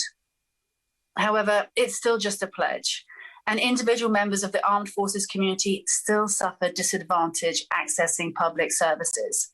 This is often due to lack of awareness, not just of the Covenant, but also of the unique contributions our service personnel make. The legislation in this year's bill will impose a legal duty on relevant bodies to have due regard to the 3 principles of the Covenant. And this is our promise to those who are serving or have served, that they and their families will be treated fairly.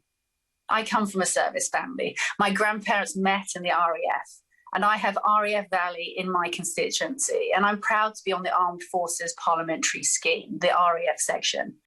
I understand that going into the armed forces is a very unique career choice.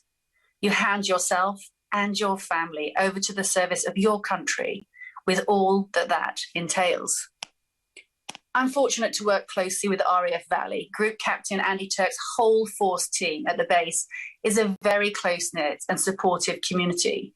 And I hold regular meetings with the service personnel and also the private sector organisations based there, including Babcock, BAE Systems and Affinity.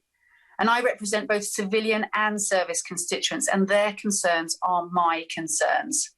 RAF Valley is one of the largest employers here on Arnis Morna, and I'm consistently pushing the case very strongly, both informally and formally, about how important these skilled jobs are in my constituency. And indeed, I had a meeting today with the Minister for Defence Procurement, Minister Quinn, which included an invitation to visit RAF Valley over the summer. Madam Deputy Chair, what strikes me most about the whole force team at RAF Valley is not what they do for the country, but rather what they do quietly in the background for the local community.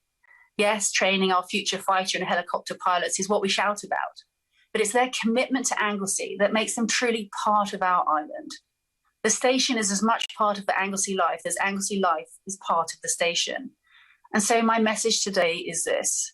When you think of the Armed Forces Covenant, don't think only of the contribution our forces make to our national security. Remember also the huge contribution that they make to our everyday life. With RAF Valley here on Anglesey, the community enjoys so many benefits. They helped us to secure hosting of the 40th Anniversary Island Games. They provided critical skilled volunteers for our RNLI, mountain rescue and local first responder groups. They host award-winning youth outreach programs. The John Egging Trust supports the Learning and Mentoring Provi project and partner with Careers Wales and STEM Cymru projects. They provide local junior football and tennis camps, on-site STEM activities and events to local schools. And the Padre Michael Hall and the Station Charities Committee raise vital funds for a range of North Wales charities and organise a Santa drop for the children staying in Ysbyty Gwynedd Hospital over Christmas. They run beach cleans. They're custodians of a stretch of our beautiful coastal path, and so much more. The Armed Forces Covenant is our country's thank you. It's a thank you for all that our armed forces do. And I want to take this opportunity to personally thank and say diolch yn fawr, thank you to RAF Valley for all that they do. Madam Deputy Speaker, I'm proud that this government is enshrining the Armed Forces Covenant in legislation so that our service personnel and their families receive the recognition they deserve for their courage and years of commitment to us. Diolch yn fawr. We now go to Martin Doherty-Hughes. Thank you, Madam Chair. Let me put on record first my thoughts are with the crew of HMS Defender as they go about their job with the usual dedication and skill today. And let me also say as well that despite certain news agencies may have said today, Crimea is in Ukraine, and all on the Scottish National Party benches hope that the Russian Federation ends that illegal occupation as quickly as possible. Today's reminder, Madam Chair, that those members of our armed forces do a job like no other is pertinent, and that we in this House have the opportunity through this legislation is a solemn duty, which I don't doubt that all who are speaking today approach with the requisite seriousness. That doesn't mean, however, that we all share the same optimism about this bill. While the idea of bringing the Armed Forces Covenant into law is a welcome step forward, I still feel that there's going to be little in the bill that is going to genuinely be transformative for the lived experience of armed forces personnel and veterans. My friend and constituency neighbour, the member for Glasgow North West, has already spoken about our amendment on the armed forces housing. And I'm not going to add much to that, other than to say that it is the type of small change that could make a real difference to the home lives of personnel wherever they are on these islands. More substantively, as well, I think it is an amendment that makes an important point about how we should see the armed forces personnel, not as a special class or caste of a group of our societies that seeks to defend that society's values. They can't do this in substandard housing. The very least we should offer them is that which is available to the rest of society. And in this case, making sure that they are housed safely and warmly. I am determined to say every time these sorts of debates come up, those of us in here would do well to think of our serving personnel less as heroes and more as human beings with the same needs as the rest of us. Fair pay and conditions, the right to private and family life, and ready access to secure accommodation. This is taken for granted for every other type of public sector employee. And so why is it not for the armed forces personnel? In fact, come to think of it, despite being the only group of public sector employees, to the best of my knowledge, Madam Chair, who have dedicated legislative session every 5 years, armed forces personnel have demonstrably poorer outcomes on almost every scale. How can it be? There may be a metaphor in here, Madam Chair. This Armed Forces Bill, we are told, meets as a committee of the whole House before report stage and third reading by convention. Given the way that the committee stage was rushed through in a few short weeks, I cannot understand why we're now inserting another stage, or indeed why the government's amendments, which they bring today, could not have been brought during the committee stage. I do note with particular puzzlement yesterday's statement from the Minister, a fellow Doherty with roots in both Donegal and Glasgow, whom I enjoyed working with on the Defence Select Committee, which stated that further scrutiny would delay the bill's passage, and I quote, place undue pressure on the delay to renew the Armed Forces Bill 2006. I'd certainly like to think that the next time this bill whizzes through the House, that we get a wee bit more time to discuss the really important issues at hand. So as the arcane workings of this place continue to baffle both members and personnel alike, we still avoid having been able to have discussions about the type of wide-ranging changes that could make a real difference to the lives of personnel. I think, though, that's probably the way the government and the Ministry of Defence like it, but maybe I'm just being cynical. The last point I would like to make, Madam Chair, regards the amendments brought forward by regarding the service justice system from the opposition, which my colleague on the SNP benches will be supporting. From my work on the Defence Select Committee, it's clear that the service justice system needs a radical and profound overhaul, and not just the modest changes proposed in the amendment. With the next Armed Forces Bill, I think it's time that we think about bringing together all the service police forces, streamlining the processes and ensuring a more robust service justice system that works for all. Let me conclude, Madam Chair, by thanking all of my colleagues on the committee for their work over the last few months, especially the chair, because I know it was the first time they were able to do this in a hybrid way, to the clerks and those in the Public Bill Office who have helped us navigate this legislation. I think we owe it to service personnel in whose name it is enacted to make it more straightforward in the future. Anthony Higginbottom. Thank you, Madam Chair.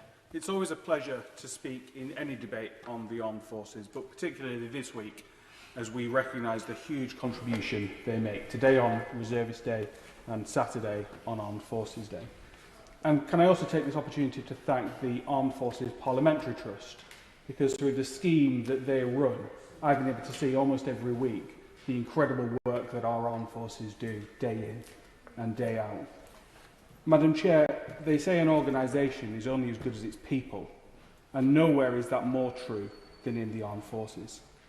And through this bill, not only do we maintain our armed forces on paper, but it means the hundreds of thousands of men and women who serve in the Royal Navy, the Royal Air Force, the British Army and the Royal Marines can continue to serve Queen and country. They are the best, the brightest and the most courageous amongst us. But as we debate Clause 1 of the bill, we must consider why we need the armed forces, why they're still relevant in today's world. And in my view, Madam Chair, the argument is stronger than ever before. Let's first turn to our domestic need. In supporting the fight against COVID-19, Defence has supported literally hundreds of requests for assistance from the NHS, from local authorities and from government departments. In Lancashire, we've seen that through testing, through vaccine deployment, planning, logistics and so much more. They've made a huge contribution, often behind the scenes and always without fanfare. But this domestic demand has never come at the expense of their core activities. Only last month we saw HMS Queen Elizabeth set sail as part of the carrier strike group. A huge tasking of personnel from all of the services, not just on board the carrier itself, but on the frigates, the destroyers, the submarine and the air crew that go with it. And our operations have continued around the world. Afghanistan, Mali, as we heard from the Honourable Member on the other side, Cyprus, all of those things are vital to UK security. And as we saw in the integrated review, the threats are evolving. They're not reducing. The Euro-Atlantic region is seeing a resurgence of Russian activity. The Indo-Pacific region is becoming more strategically important. Cyber will become a domain that is involved in all of our military operations. And non-state actors are getting hold of capabilities that have historically been beyond their reach. But this bill isn't just about our serving armed forces. It looks beyond that. It looks at our veterans and at the Armed Forces Covenant. And I noted that the Armed Forces Bill Committee, that was chaired by my excellent colleague, my honourable friend for Bracknell, the committee welcomed the move to enshrine the Covenant into law. And I wholeheartedly agree with them on that. But once that's done, it will be down to our public bodies, the NHS, the local councils and more, to put it into practice. And what we must avoid in doing that is a race for everyone to claim their little bit. What we need to do through the guidance that the Office for Veterans will put out is encourage organisations to work together. Because if COVID has shown us anything, it's that when public bodies work together, the police, with councils, with the NHS, with housing providers, then so much more can be achieved. So can I urge the government, as it drafts that guidance, to look at best practice? Because everyone wants to do their best. No one wants to just do their little bit. But the government is in a unique position to see the picture nationally and to use that to drive equality of treatment. Finally, Madam Chair, can I turn to new clause 1 and 7 on immigration fees, which I know is a particular concern to some of my constituents. And actually, many of us on all sides of the House agree that we want to see this change. We want our non-UK personnel to be able to reside in the UK after their service has ended. But I think we all also know that the Home Office and the MOD are actively working on it. There's a consultation that closes 2 weeks today. And I think removing asking that we ignore that consultation and do something today would do nothing to speed up the process, but potentially delay it. Madam Chair, this bill is very welcome. It's vital for our security, and it will make an enormous difference to our veteran community. Number 16 has withdrawn, so we go straight to Christian Wakeford. Thank you, Madam Chairman, and I wasn't expecting to be this early. So first of all, I'd like to pay tribute to the men and women who serve our nation in uniform. Our veterans have selflessly sacrificed so much to protect this great nation, and they deserve our utmost respect, our gratitude and our thanks. I'd also like to give thanks to the Armed Forces and Veterans Breakfast Club in Bury, where their work to help veterans, their families and serving personnel, which brings the entire community together, reduces social isolation, and they meet all throughout the week. Well, this should be commended, and I put my thanks on record today, Madam Chairman. Madam Chairman, I warmly welcome this bill, and I have the utmost confidence that the bill will ensure that veterans are treated fairly when accessing key public services, as well as seek to improve the service through the justice system. Though I make particular reference in regards to new clause 6, in regards to alcohol disorders, and as the chairman for the APPG on alcohol harm, this is one that, whilst I appreciate the reasons the government are bringing it forward at the moment, is certainly one that we do need to explore further and make sure that we can do our utmost to make sure that anyone who has a disorder, a dependency or a need, whether they're a recent recruit still serving or a recent veteran, they need that help all throughout their life. Madam Chairman, in particular this bill will enshrine the Armed Forces Covenant into law, increasing the awareness among public bodies of unique nature of military service and improving the level of service for the members of the Armed Forces community with regards to healthcare, housing and education. I imagine, just like every single member in this House, we're all aware of veterans out there who have been unable to access the help, the services that they desperately need. So I warmly welcome the Covenant being enshrined in law. Our veterans, however, deserve more than the appreciation of a grateful nation. They've protected and built our country, and they deserve our tireless commitment to advancing their opportunity, and we must build a brighter future worthy of their sacrifice and that of their families. That is why I welcome the funding announced in the budget and by my right honourable friend the Chancellor in support of veteran welfare. An additional £10 million will be invested in the Armed Forces Covenant Fund in 21-22, which will deliver charitable projects and initiatives to support veterans' mental health.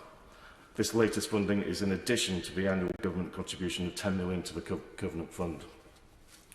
But, Madam Chairman, while I'm welcoming the funding announcement, the veterans community in Bury need more support. There's currently very little provided. Since my election to this House, I've been working with other leaders in the borough, the council, and my neighbour and honourable friend, the member for Bury North, to go about trying to bring our own Veterans Hub to the town of Bury, a town where we are proud of our military heritage and we are a regimental town looking after Lancashire Fusiliers. This Veterans Hub would seek to deliver housing, employment skills, further education, family support and health and well-being. Having visited numerous Veteran Hub operations across surrounding areas, and I pay tribute to the services in Wigan and also in my honourable friend's constituency in Burnley, the positive impact a local Veterans Hub can have is clear to everyone. I therefore ask the Minister, what can we do to ensure that veterans receive the support that they need no matter where they live, and what funding would be available from the MOD to help set up a Veterans Hub locally in Bury? Madam Chairman, we must reaffirm our fundamental promise that just as the military leaves no one behind on the battlefield, we will leave no veteran behind when they come home. Fleur Anderson.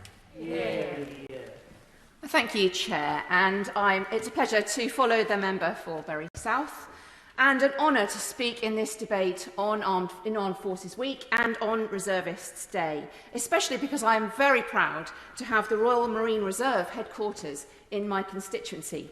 Ahead of Reservists Day, I visited them last week and was able to thank them personally for their service. They all work a hard day's work all over the country and then travel to their reservist centre to do training for the Royal Marines, no less. It is amazing service that they offer to our country, and I am very proud of them and thankful and grateful. And there is much to welcome in this bill as well, which will support our armed forces personnel and their families. And I echo words of colleagues on both sides of the House in recognising and celebrating the work of our armed forces and their ongoing efforts to make our country and the world safer.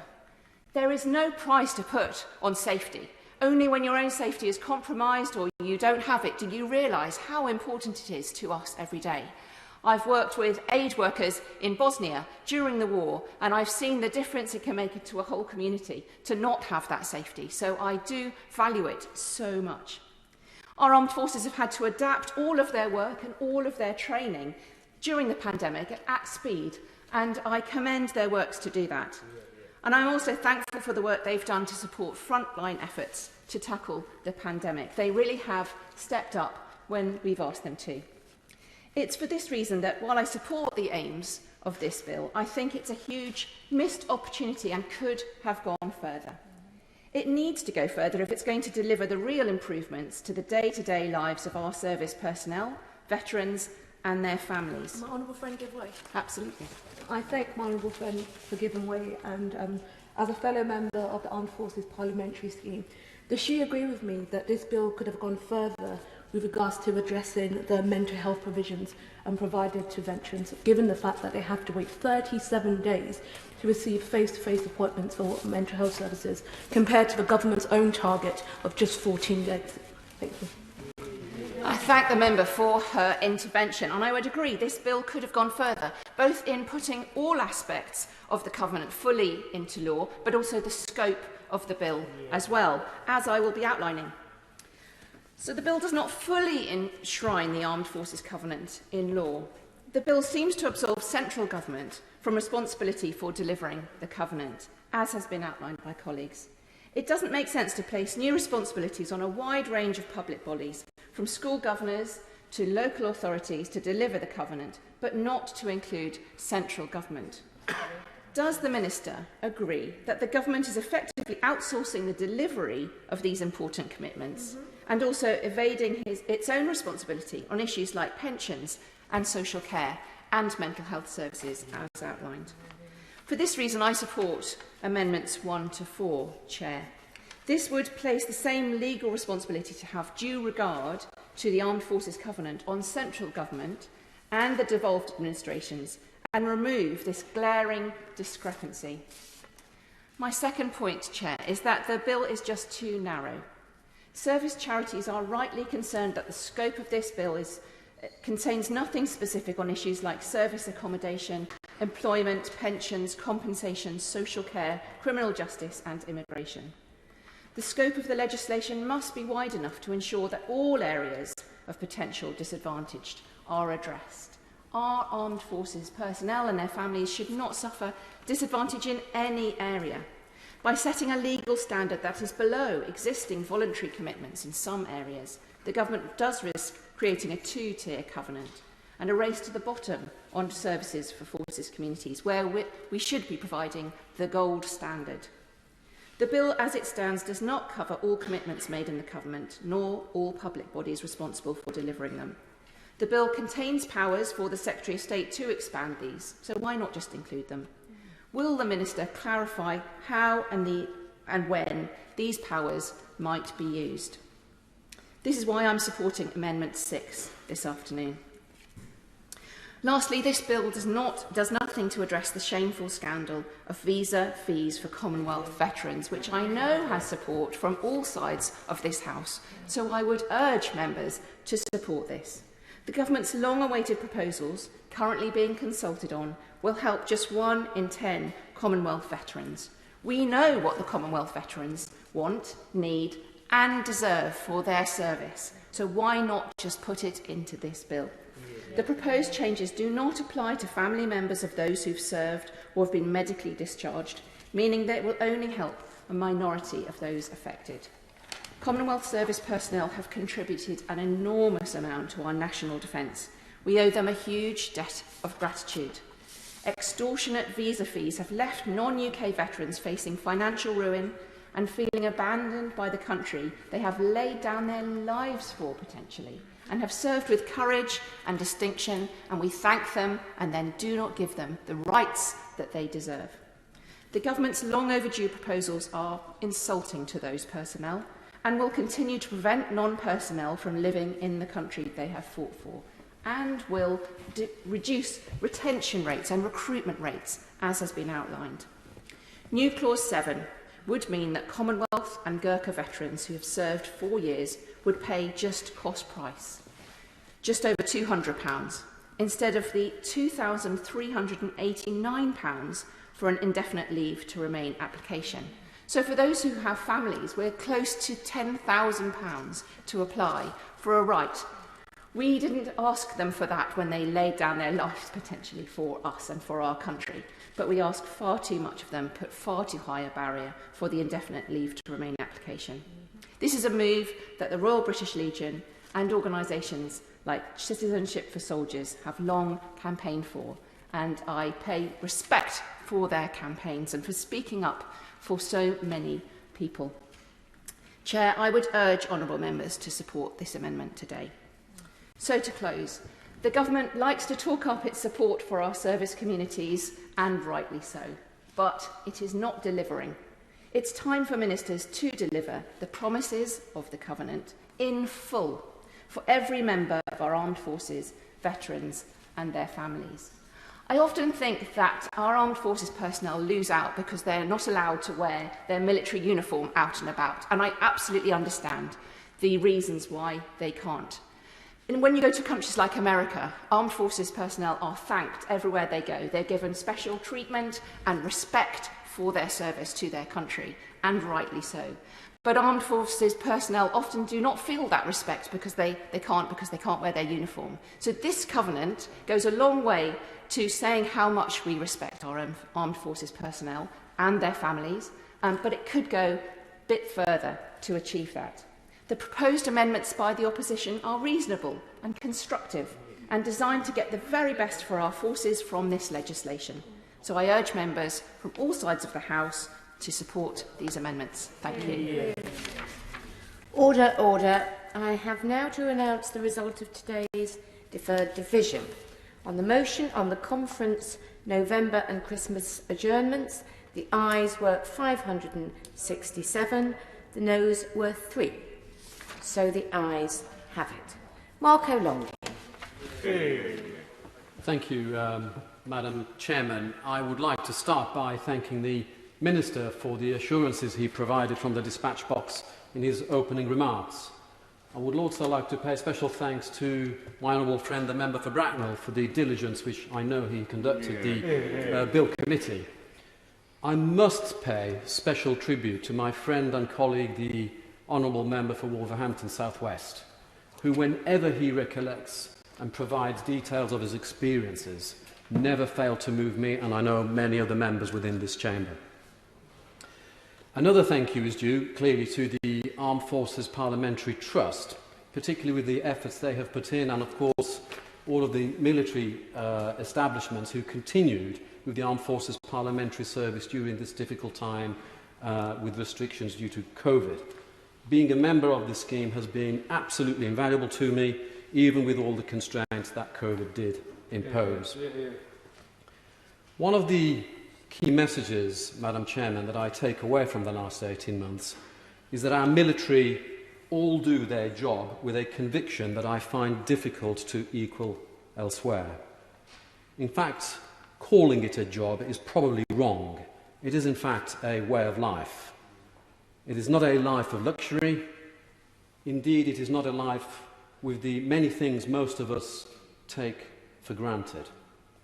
It is a life that they know might one day put them at risk. I want to thank all of them and their families and pay tribute to the veterans from my constituency in Dudley North and, of course, beyond. Madam Chairman, before entering Parliament, I chaired an Armed Forces Covenant Committee in the Black Country. It was there that I saw firsthand the difficulties that our brave personnel and their families faced, if they had any family, simply because of the nature of their jobs. At that point, the Covenant was a voluntary commitment with inconsistencies across the country. So I'm delighted that this is being enshrined into law, so the support somebody receives in Dudley is the same that is given in Portsmouth and indeed perhaps in Dover. But, Madam Chairman, while chairing the Covenant, I was never able to find the answer to one simple question. How many people had and were we actually helping? As a person, I am very outcome-focused, and while I could not doubt the well-meaning and positive intentions of all the partners supporting the Covenant, the local council, local NHS trust, and so many more, I had a hard time quantifying the benefit, even though the Covenant is clearly a great step forward. So my plea to ministers is to seek ways to evidence what impact the Covenants are having on veterans and their families. This will also then help partners improve their offer together and demonstrate the great value in the Armed Forces Covenant. Thank you. Number 20 has withdrawn, so we go to Peter Gibson. Good afternoon and thank you, Madam Deputy Chair. It is a pleasure to serve under your chairmanship. I wish to speak in opposition to new clauses 1, 2 and 3. I want to thank my honourable colleagues who served on the Select Committee for this bill and which was so ably led by honourable friend, the member for Bracknell. The bill as it stands will protect our armed forces, not only whilst they are serving, but once they have completed their service, delivering on manifesto commitments upon which we were elected. It is fitting that we are debating this during Armed Forces Week, and today, on Reservists' Day, only this morning, Madam Deputy Chair, I was privileged to attend a flag-raising ceremony here in Darlington, attended by veterans, reservists and youth trainees in recognition of their service and expressing the thanks of the people that I represent. In my speech during the second reading of this bill, I reiterated the words of those armed forces veterans in Darlington who support the bill.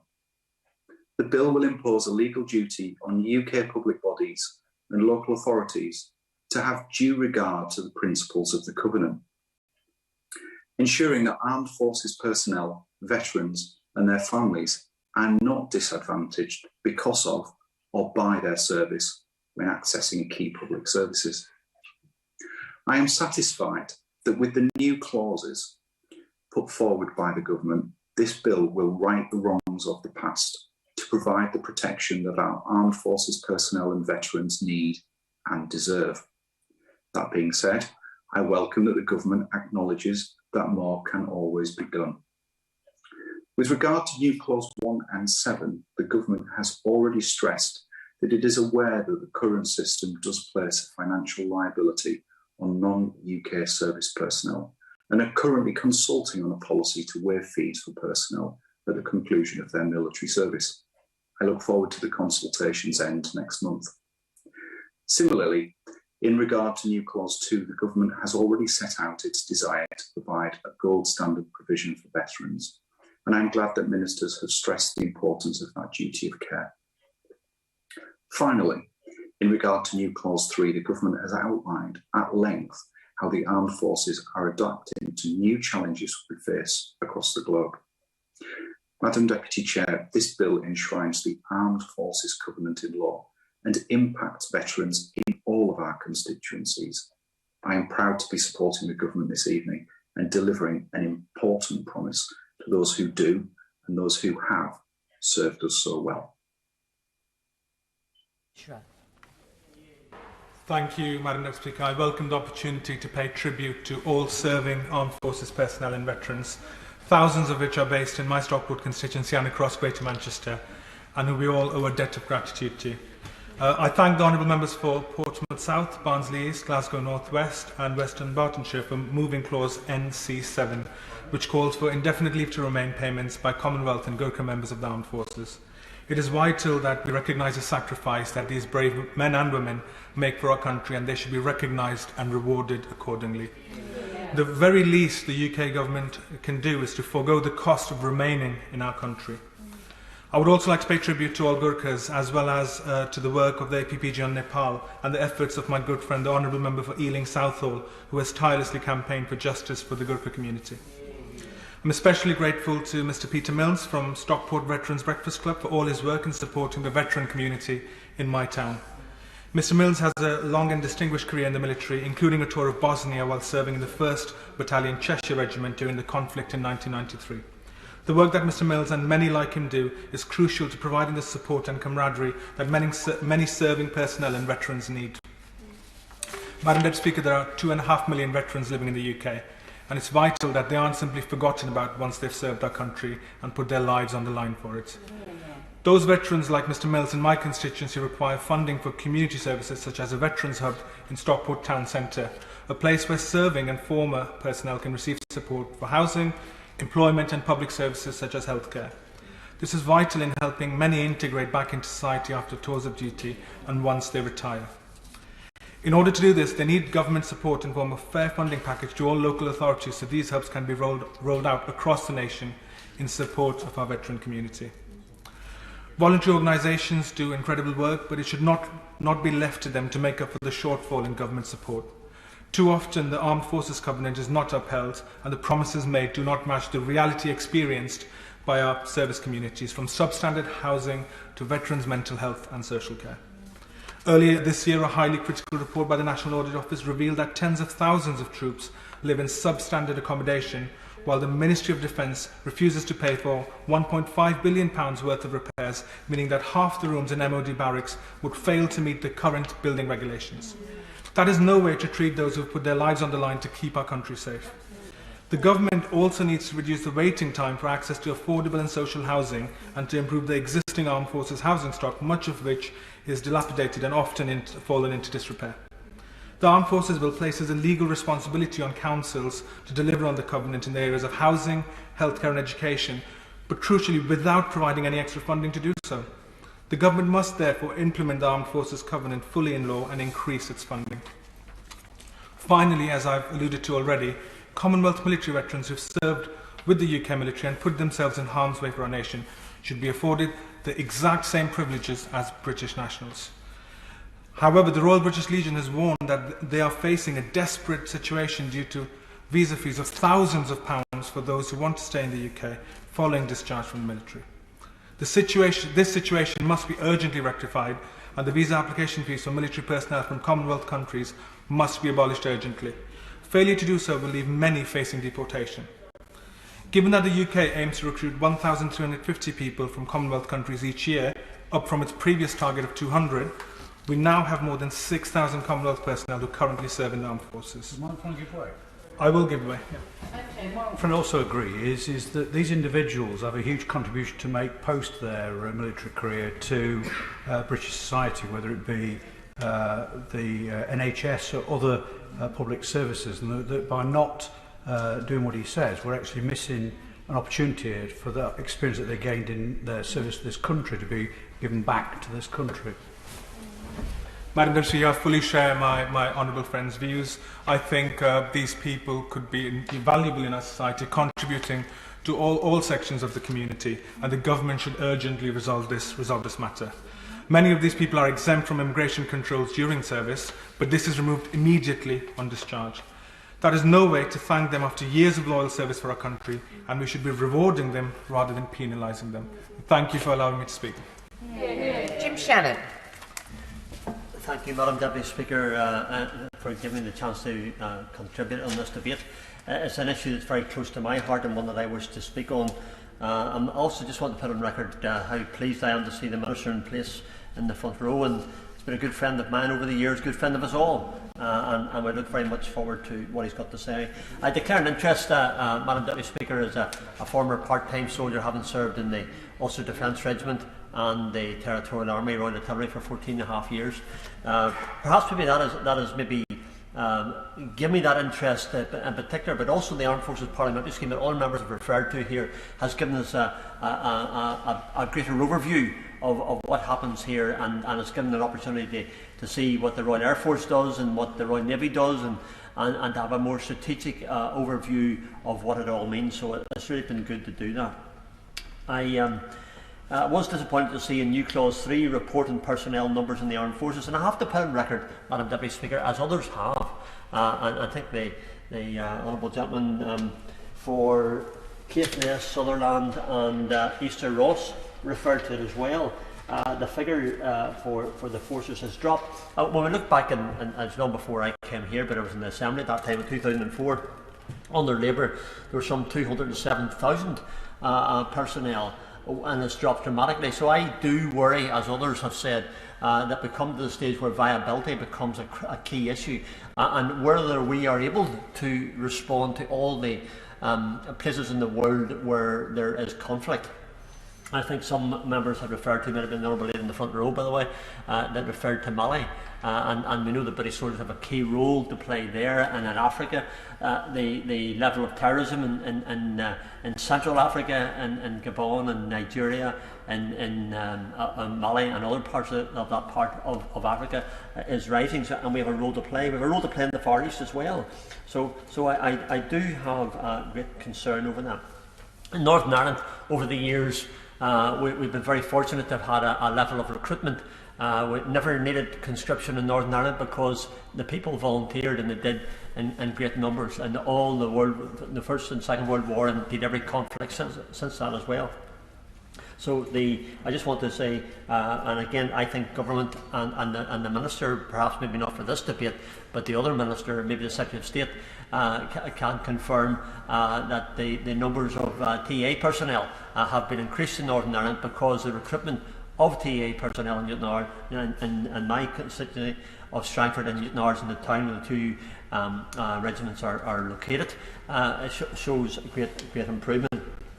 However, moving on to the amendments which have been selected, I absolutely support my colleagues who have brought forward new clause 1 regarding the waive fees for indefinite leave to remain for serving or discharged members of the UK Armed Forces, and similarly new clause 7 as well. We have much to be thankful for historically for those Commonwealth members who joined our ranks with courage and dedication, and many who paid the ultimate cost in the service of democracy and freedom, and wearing the uniform in service to our royal family and to Queen and country. This is not simply a historic debt. Our numbers remain swelled by Commonwealth service personnel at this very moment, and it is right and proper that our debt to them is clear and discharged, and under the immigration rules, those who have served for 4 years or more are entitled to apply for indefinite leave to remain or remain in the UK upon discharge, and to sponsor applications for their partners and children. However, the fees, and I have to express great concern as others have, for this process have not risen in line with inflation or with the rate of pay of the service members, but instead have risen steeply, and this, I believe, must be addressed. I think government have been given some indication that that will happen. I think the Honourable Member for Burnley referred to that in his contribution earlier on, as well as I know that others have done likewise. I'm very happy to, absolutely, yes. I thank him for giving way. And of course, although I mentioned in my contribution the fees being the biggest issue, actually we've heard from a number of Commonwealth veterans that they were not made aware of the requirement to apply at that point, and have found themselves in a very difficult situation with their immigration status. So does he agree that there's actually an awful lot of work to be done around there, particularly at the point of discharge from the armed forces for these veterans? The Honourable Lady for her intervention, and I wholeheartedly and definitely agree. And I think maybe, Minister, in the response to the Honourable Lady and perhaps myself, because I would endorse what the Honourable Lady has referred to, that there are things to do there. I mean, it's obvious to me that whenever things are brought to the attention of the Minister and the MOD, that things do happen. For instance, the Afghan translators and their status has been changed because of perseverance and lobbying in this House and outside of this House.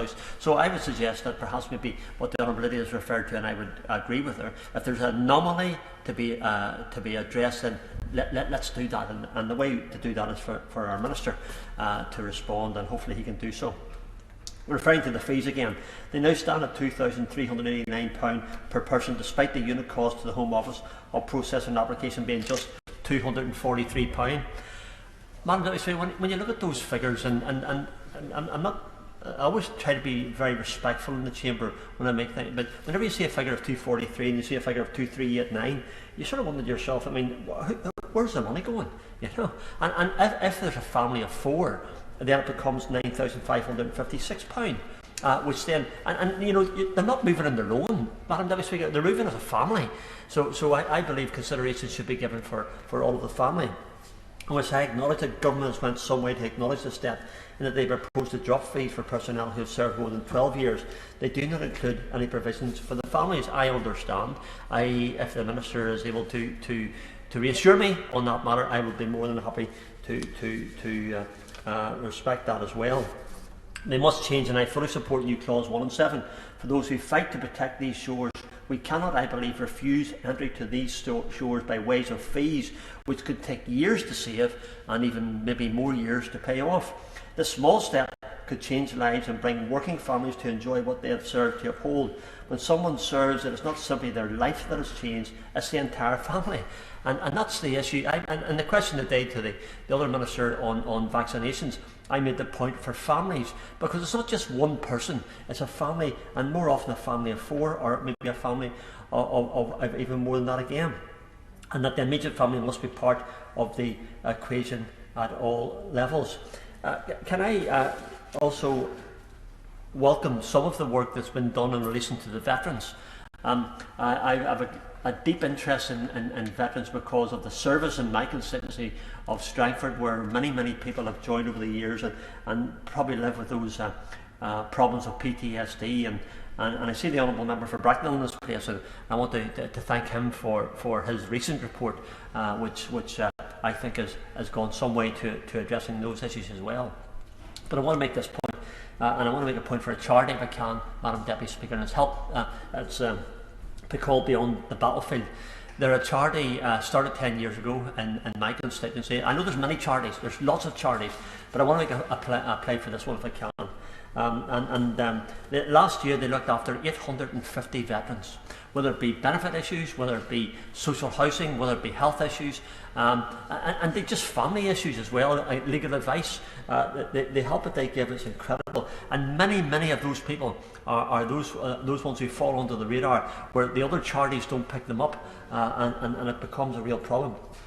I would, in particular, for the record, Madam Deputy Speaker, if it's in order, commend Anne-Marie Hastings and Rob McCartney for the work that they've done through that organisation, and just to also say that they held a charity walk there just at the end of May. They called it the Big Dander. That's what we call so if you go for a walk or a long run, well, somewhere at the bottom of that there is a dander. You just take it at your leisure. But they did these two gentlemen, it was Conor Ferguson and Ian Reid. They did 430 miles in 2 days, crossing 7 peaks, and raised some £15,500. Commend them for that. But that particular organisation, Beyond the Battlefield, survives on contributions and volunteer charity events like that one in particular. So they do a tremendous work. Can I also just refer to the Armed Forces Covenant? The Honourable Lady for Brecon and Radfordshire, she referred to her wish. It's my wish as well, Madam Deputy Speaker, to have the Armed Forces Covenant in situ, not just here for the mainland, but for the whole of the United Kingdom of Great Britain, and in particular for Northern Ireland. I see in the background information that the committee welcomed the bills. They referred to the areas of housing, and healthcare and education in the last 12 months. They referred to the effectiveness of the legislation and comment on the future scope. And then they also referred to the memorandum to the Defence Committee that the legislation is enacted to enable the Defence Committee to conduct post-legislative scrutiny and how the Act is worked in practice. I want that covenant for all of those in Northern Ireland, my constituent of Strangford, and across the whole of Northern Ireland, who have served in Queen and Country in uniform, and they have the same rights as they have here. Similarly, I lend my support to Amendments 39 and 40 with regards to the standard of housing in the armed forces, with the same spirit as previous. The family units sacrificed to serve, and we must do right by them, because I believe it's vitally important that we do so. And how can we expect a man or woman to serve with focus if they are worried about the housing their family resides in back home, if they're concerned that their child's asthma, just as an example, is one of the issues that's come to my attention, is worsening because of damp in the housing?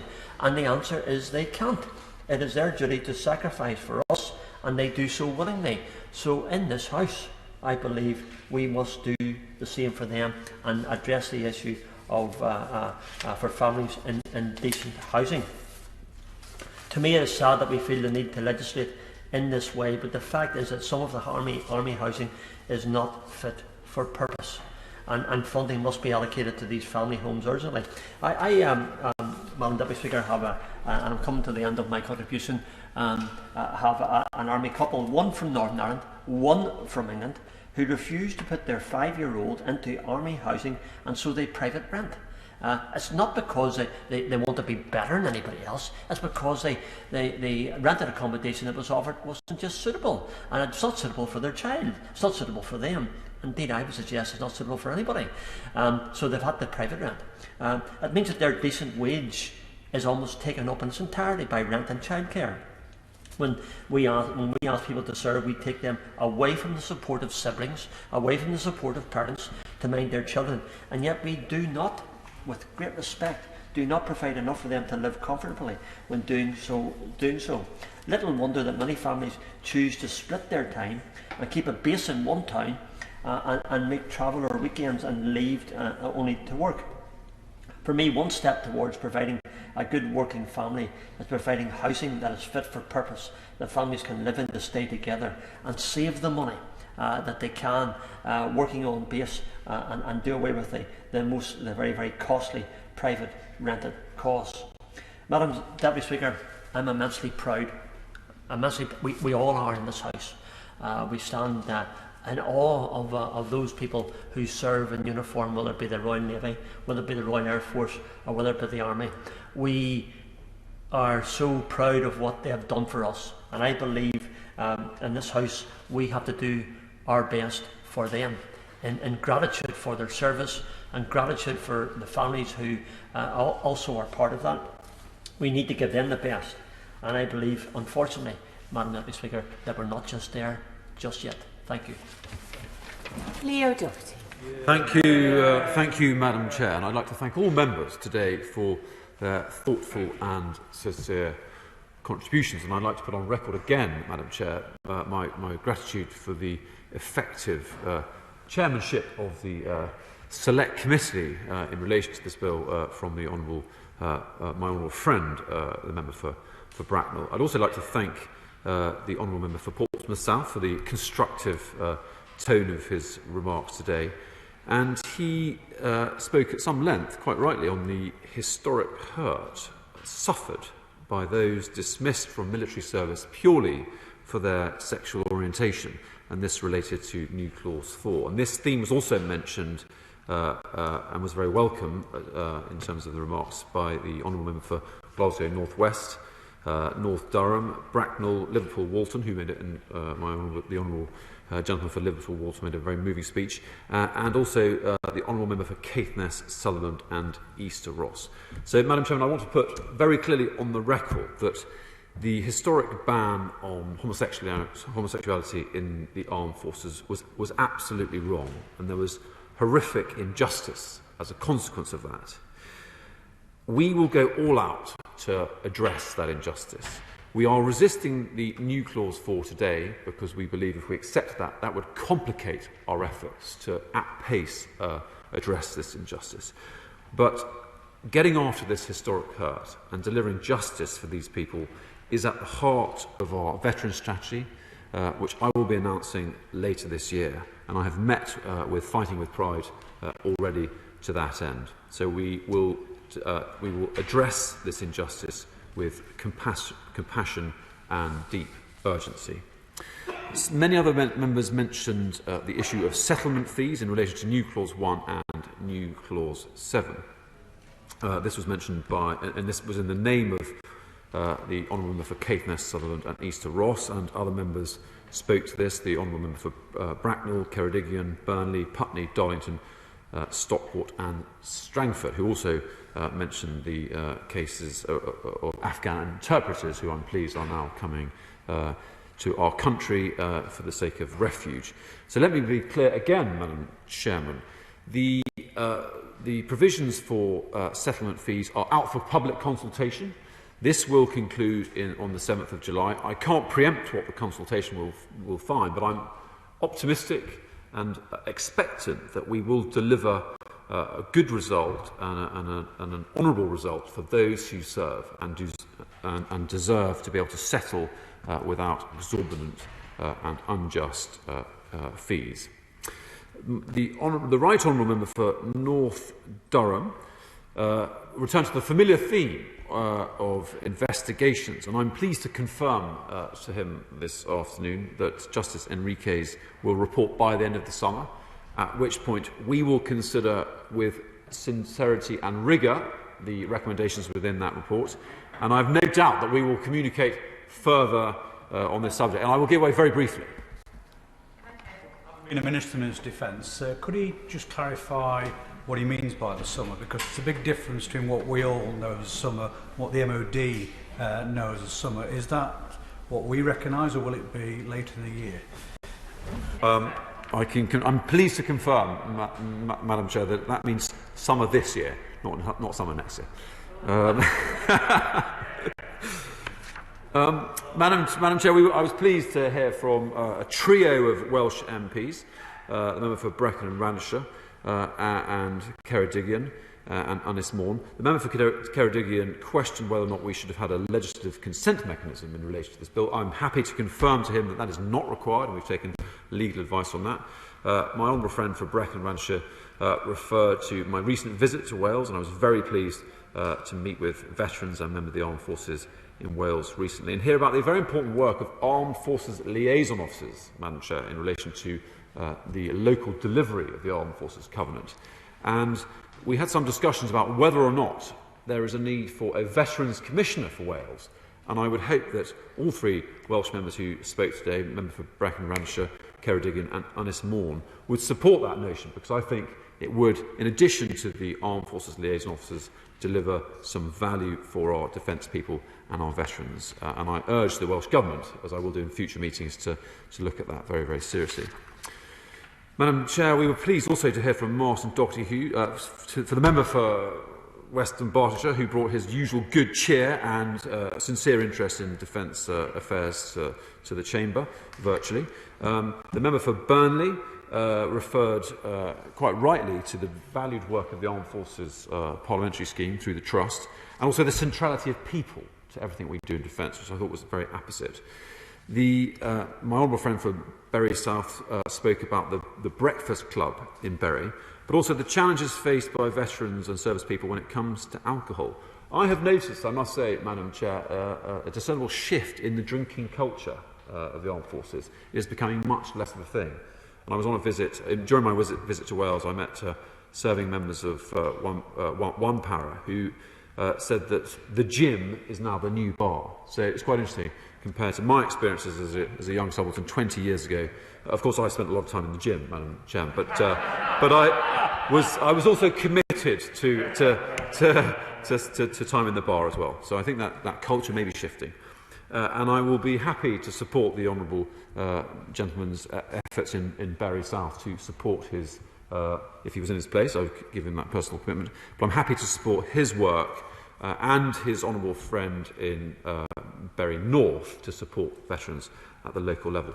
The honourable member for Putney made a fitting tribute to the magnificent Royal Marine Reserve unit in her constituency, but I can confirm to her that actually, if she comes to Aldershot, she will see a lot of armed forces personnel cutting around in public, in the garrison and in Tesco, and she will be very welcome to do that. My honourable friend for Dudley North also mentioned the Armed Forces Parliamentary Trust, and the honourable members for Darlington and Stockport referred to the really valuable work that veterans do in terms of supporting their local communities. I think we were all moved by the contributions of the member for Wolverhampton South West. His testimony, his very moving testimony of his personal experience of the Armed Forces Covenant, both as someone in despair following service and then as an Armed Forces champion, I think very much caught the attention of this House and was very, very welcome. Madam Chair, 10 years ago, the Covenant was relaunched to set out our nation's promise to honour the immense contribution and commitment of our armed forces people. And 10 years on, we are going further still. So anyone who has served their country knows that they should never face disadvantage because of their service. And today, we honour our service people. We honour our veterans. This bill delivers, and I commend it to the House. The question is that Clause 1 stand part of the bill. As many as are of that opinion say aye. Aye. Of the contrary, no. I think the ayes have it. The ayes have it. With the leave of the House, we will take clauses 2 to 7 together. The question is that clauses 2 to 7 stand part of the bill. As many as are of that opinion say aye. Aye. Of the contrary, no. I think the ayes have it. The ayes have it. We now come to Clause 8. The Chairman of Ways and Means has selected Amendment 1 for separate decision. Stephen Morgan to move formally. Formally move. The question is that Amendment 1 be made. As many as are of that opinion say aye. Aye. Of the contrary, no. No. Division, clear the lobby.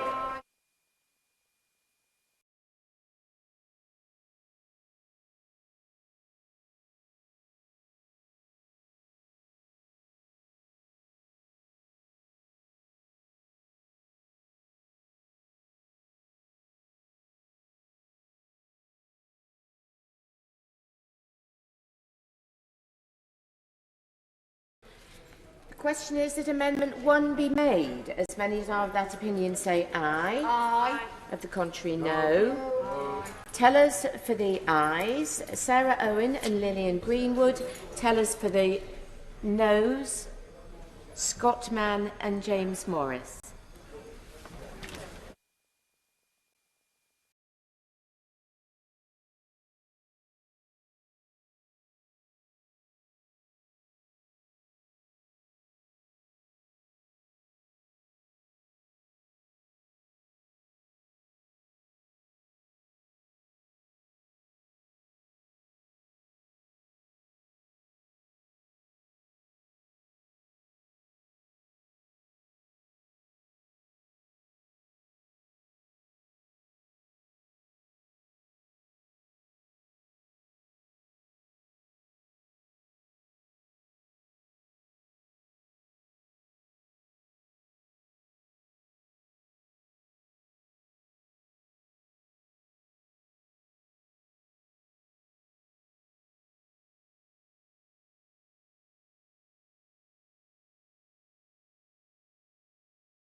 Lock the doors.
Order.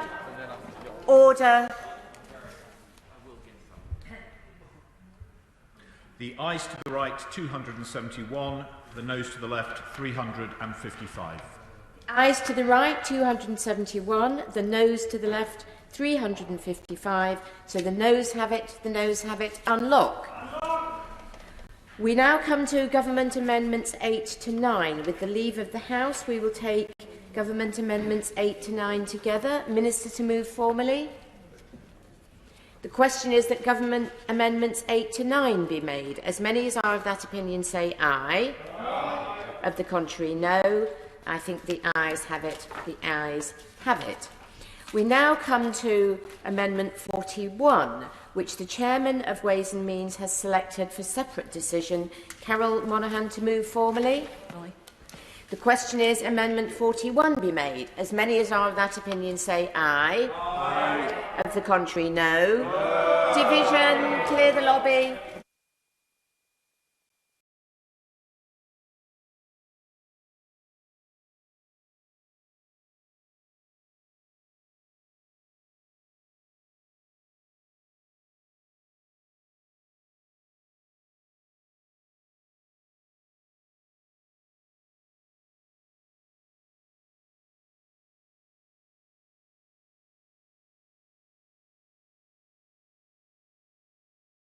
That Amendment 41 be made. As many as are of that opinion say aye. Aye. Contrary, no. No. Tellers for the ayes, Marion Fellows and Richard Thompson. Tellers for the noes, Scott Mann and James Morris.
Lock the doors.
Order. Order. The ayes to the right, 273. The noes to the left, 354. The ayes to the right, 273. The noes to the left, 354. So the noes have it, the noes have it. Unlock. Thank you. We now come to Government Amendments 10 to 15. With the leave of the House, we will take Government Amendments 10 to 15 together. Minister to move formally. The question is that Government Amendments 10 to 15 be made. As many as are of that opinion say aye. Aye. Of the contrary, no. I think the ayes have it, the ayes have it. The question is that Clause 8, as amended, stand part of the bill. As many as are of that opinion say aye. Aye. Of the contrary, no. I think the ayes have it, the ayes have it. The question is that Clause 9 stand part of the bill. As many as are of that opinion say aye. Aye. Of the contrary, no. I think the ayes have it, the ayes have it. We now come to Clause 10 and Government Amendments 16 to 23. With the leave of the House, we will take Government Amendments 16 to 23 together. Minister to move formally. The question is that Government Amendments 16 to 23 be made. As many as are of that opinion say aye. Aye. The contrary, no. I think the ayes have it, the ayes have it. The question is that Clause 10, as amended, stand part of the bill. As many as are of that opinion say aye. Aye. Of the contrary, no. I think the ayes have it, the ayes have it. With the leave of the House, we will take clauses 11 to 13 together. The question is that clauses 11 to 13 stand part of the bill. As many as are of that opinion say aye. Aye. Of the contrary, no. I think the ayes have it, the ayes have it. We now come to Clause 14 and the Government Amendments 24 to 30. With the leave of the House, we will take Government Amendments 24 to 30 together. Minister to move formally. The question is that Government Amendments 24 to 30 be made. As many as are of that opinion say aye. Aye. Of the contrary, no. I think the ayes have it, the ayes have it.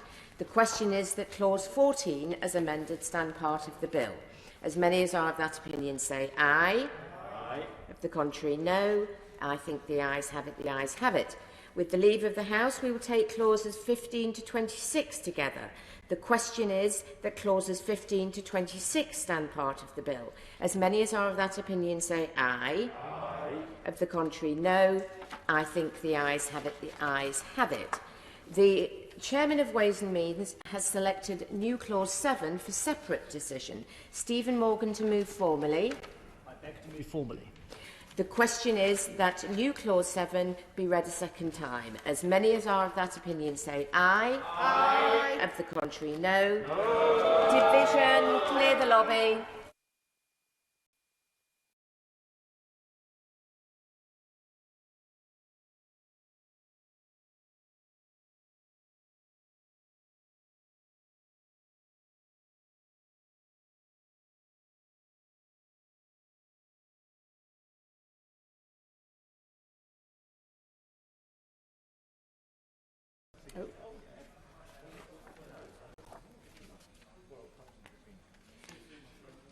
The question is that new clause 7 be read a second time. As many as are of that opinion say aye. Aye. Contrary, no. Aye. Tellers for the ayes, Lillian Greenwood and Sarah Owen. Tellers for the noes, James Morris and Scott Mann.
Lock the doors.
Order.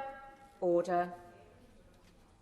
The ayes to the right, 272. The noes to the left, 355. Ayes to the right, 272. The noes to the left, 355. So the noes have it, the noes have it. Unlock. Thank you. With the leave of the House, we will take Schedules 1 and 2 together. The question is that Schedules 1 and 2 be the first and second schedules to the bill. As many as are of that opinion say aye. Aye. The contrary, no. I think the ayes have it, the ayes have it. We now come to Schedule 3 and Government Amendments 31 to 38. With the leave of the House, we will take Government Amendments 31 to 38 together. Minister to move formally. The question is that Government Amendments 31 to 38 be made. As many as are of that opinion say aye. Aye. If the contrary, no. I think the ayes have it, the ayes have it. The question is that Schedule 3, as amended, be the third schedule to the bill. As many as are of that opinion say aye. Aye. The contrary, no. I think the ayes have it, the ayes have it. With the leave of the House, we will take Schedules 4 and 5 together. The question is that Schedules 4 and 5 be the fourth and fifth schedules to the bill. As many as are of that opinion say aye. Aye. Of the contrary, no. I think the ayes have it, the ayes have it. Order, order. That concludes proceedings in committee. Whip to report. I beg to report that the committee has gone through the bill and directed me to report the same with amendments to the House. Yeah. Bill to be considered what day? Tomorrow. Thank you. We now come to motion number 3 on electricity. Minister to move. I beg to move. The question is, as on the order paper, as many as have that opinion say aye. Aye. The contrary, no. I think the ayes have it, the ayes have it. We now come to motion number 4 on business of the House. 24th June, Minister to move. I beg to move. The question is, as on the order paper, as many as have that opinion say aye. Aye. The contrary, no. I think the ayes have it, the ayes have it.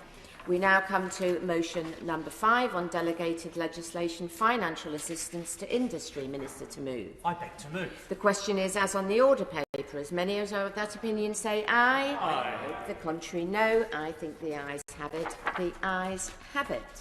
I beg to move that this House do now adjourn. The question is that this House do now adjourn. Andrew Griffith. Thank you, Madam Deputy Speaker. It's a great pleasure to talk about the success story that is English wine in English Wine Week, but I'm very happy to expand this designation to Scotland, Wales and Northern Ireland. My constituency, Arundel and South Downs, has one of the largest collections of vineyards in the United Kingdom, with a combined 309 hectares. Vineyards making up that hectarage are amongst some of the best in the country, including Nutbourne, Redfold Vineyards, Cold Harbour, Tullens, Stopham, the Whiston Estate and Woodmancote Vineyard. In that respect, I should draw the House's attention to my register of members' interests, or more accurately, the lack of any entry. With the summer months now upon us, I'm always happy, Madam Deputy Speaker, to volunteer myself as a professional consumer of their product. I'm also the chairman of the Wine of Great Britain All-Party Parliamentary Group, of which I see a number of members here this evening, which I'm pleased to announce has 53 members from across this House. Through my role as chair, I've had the pleasure of working closely with Simon Robinson of Hattingley Valley, who sadly informed us that he'll be stepping down as chair in August, and I pay tribute to his work. But I'd also like to welcome his successor, Sam Lipner of Bolney Wine Estate, and I'm sure we'll have a great time promoting English wine together. Can I first of all thank him for leadership of the English Wine Group and his expansive way of making it all this country. One of the issues raised by English wine producers, especially sparkling wine, where we're doing really well, is that we ought to be able to bring in a half-litre bottle. You can do it. Oops, sorry. Forgive me. I'm being asked to go to the pub. We can sell still wine in half litres, and some English wine growers suggest it would be a good idea, now that we're free of the EU rules, to be able to do the same thing for sparkling wine. Thank my honourable friend for Worthing West for that eminent suggestion. As we know, the only thing that's better than half a litre of wine is a full litre of English sparkling wine, but why would we seek to deprive choice to the consumer? And perhaps the Minister and her colleagues will pick that up as she responds. Wine, as we know, has a long history on this island, having first been introduced by the Romans. By the time of the Normans, who indeed chose Sussex to land, over 40 vineyards were listed in their Domesday Book, one of the earliest censuses on record, and proving that their produce has always attracted the attention of the taxman. There was a healthy growth in the wine industry over the late medieval and early modern period, with 139 vineyards recorded at the time of Henry VIII's coronation. Indeed, to this day, Madam Deputy Speaker, just over the road from here, there's a legacy of Henry's prodigious taste for wine in the form of his personal cellar, now buried, or so they claim, under the Ministry of Defence. English wine's done exceptionally well in recent years and is now repeatedly recognised as a contender amongst some of the world leaders in the industry, with England winning more gold medals in the Sommelier Wine Awards than France. In more recent months, of course, I'd be delighted to go. Well, gentleman for Arundel and Downs for bringing this forward, and I spoke to him beforehand as well. But does the member not agree that the sale of British goods of a high quality like English wine should be available in each corner of this wonderful United Kingdom of Great Britain and Northern Ireland? And like Greenfields wine, which I think may be omitted to refer to, should be promoted in my constituency of Strangford, just as Acklandville gin, made in Kirkcudbright in my constituency, should be promoted in Arundel in the Honourable Gentleman's constituency. The honourable gentleman for that intervention, for reminding us of the importance of the single internal market, and I would be delighted to promote his Ecklandville gin to my constituents in Arundel and South Downs. In more recent months, I was talking about the awards and the quality of our English products, and in more recent months, Nye Timber, another vineyard in my constituency, won 4 awards at the 2020 Champagne and Sparkling Wine World Championships. And not to forget, closer to home, the excellent work done by Trevor Clough and Jason Humphreys at Digby Fine English, also in my constituency, but who've been awarded the contract, Madam Deputy Speaker, to be the House of Commons gift shop official first ever sparkling wine, meaning that every visitor to this house can leave with a genuinely sparkling souvenir. So it's not only in my constituency but across England, it's been a pleasure to hear from honourable friends about a wealth of other first-class wine estates. Will you give away that point? I'd be delighted to give away. Very, very grateful. Right across England, and indeed, even in North Yorkshire, it might sound very northerly for a wine, but the wonderful award-winning Rydell Vineyards, who produce the fantastically named Yorkshire Lass, Yorkshire Lad white wine. It really is top draw, very well worthy of the award. Does he think we might push the Treasury perhaps to introduce some incentives for our smaller wine growers, cellar relief for example, or perhaps even a small vineyards relief, something that will encourage more tourism to our lovely constituencies as well as more wine sales? Thank you very much, Madam Deputy Speaker. My honourable friend for Thirsk makes a fantastic point. I look forward to consuming the Yorkshire Lass or the Yorkshire Lad, if that is indeed the case. And we should certainly be supporting our small producers in what I'll go on to talk about is a growing industry in the United Kingdom. A number of other colleagues have joined me to talk about the wine estates in their constituency, like my friend, the Honourable Member for Buckingham, who's mentioned Schaefer Vineyard in his constituency, and I see on the front benches my good honourable friend for Mid Sussex, who plays host to Bolney and Kingscote in East Grinstead. Madam Deputy Speaker, English sparkling wine has had a very busy year despite the pandemic. With the current trend to stay local and to buy local due to the pandemic, the industry has adapted well to current restrictions. WineGB data suggests that the industry saw an increase of 30% in 2020 on the previous year, with 7 million bottles sold. And we have a great deal more to look forward to, as Dermot Segru, winemaker at Whiston Estate, wrote recently that the 2020 harvest is, in a word, superb, best since 2003 and 2011. Peter Gladwin, the proprietor of Nutbourne Vineyard, told me that he believes, in some ways, COVID restrictions have helped the UK wine industry, buying local staycations, and the multitude of good publicity have all boosted direct-to-consumer sales. Wine tourism has also seen an increase in the lockdown, with more visitors than ever heading to our UK vineyards and wineries for their holidays, enhancing, and this is a very serious point, but enhancing the rural economy and much-needed employment. A recent report commissioned by the South Downs National Park Authority, who themselves do an excellent job at promoting English wine, estimated that we've seen 33,000 visitors coming to our 51 vineyards and 11 wineries.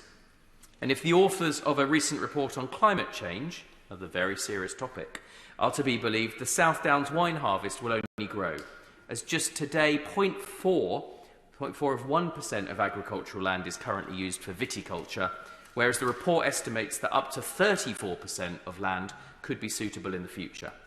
This potential is already apparent in the wider country, as 2021 has seen 1.4 million vines planted and over 5,000 acres have been planted over the past 5 years. With restrictions easing, we can't stop here. We must continue to try and help this great industry grow, and one way to help is through taxation. Wine Drinkers UK explained to me that currently excise duty on a bottle of still wine is £2.23 plus VAT, whilst excise duty on a bottle of sparkling wine is £2.86 plus VAT. There is, Madam Deputy Speaker, literally a bubble tax. Maybe it's the forerunner of a broader tax on carbon emissions, but I have to say it does seem like a really odd place to start. I'd be very happy to give way. I'm grateful to my friend. He makes a very good point there, and it's absurd, of course, because if it's a tax to prevent people drinking more alcohol, the alcohol content of sparkling wine is rather lower than that of still wine, so it's actually even more healthy for you to drink sparkling wine than it is still wine. Thank my honourable friend for his endorsement of the health benefits of sparkling wine, and I'm sure he himself is a sparkling example of that as well. In the long term, I'm confident that such a change in taxation would be a good deal for the Chancellor. Another current issue that the wine industry in Britain is facing is the lack of seasonal workers able to come over and help with the harvest. There's currently only one UK college I'm aware of that promotes the very highest level of viticulture course, and that's in my honourable friend, the member for Lewes constituency, which is Plumpton College. Their principal, Jeremy Kurzweil, is very engaged in expanding the space and stepping into that opportunity. I believe that together we can find a happy balance between gaining seasonal workers but also encouraging more British people to take up the wonderful career opportunities offered in viticulture. On the subject of government hospitality and patronage of homegrown wine, I've tabled a number of written questions in this House, from which I learnt that in March of last year, English wines made up only 10% of the government wine cellar. However, I'm delighted to report that government is busy rectifying this oversight.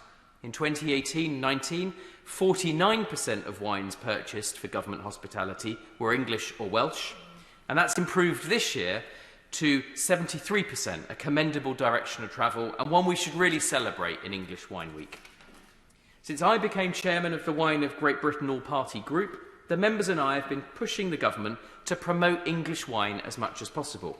It's something I'll continue to champion, and I was grateful for the commitment given in this chamber last week by the member for Selby and Ainstey as Foreign Office Minister that he will encourage all British High Commissioners and embassies to stock their cellars with homegrown produce. This would help and support and encourage the growth of English wine industry on a global scale. Boosting exports is a major cause for optimism. Today we drink far more Australian wine than they drink English, so there's an opportunity to redress that imbalance thanks to the new outline trade deal agreed by the Trade Secretary.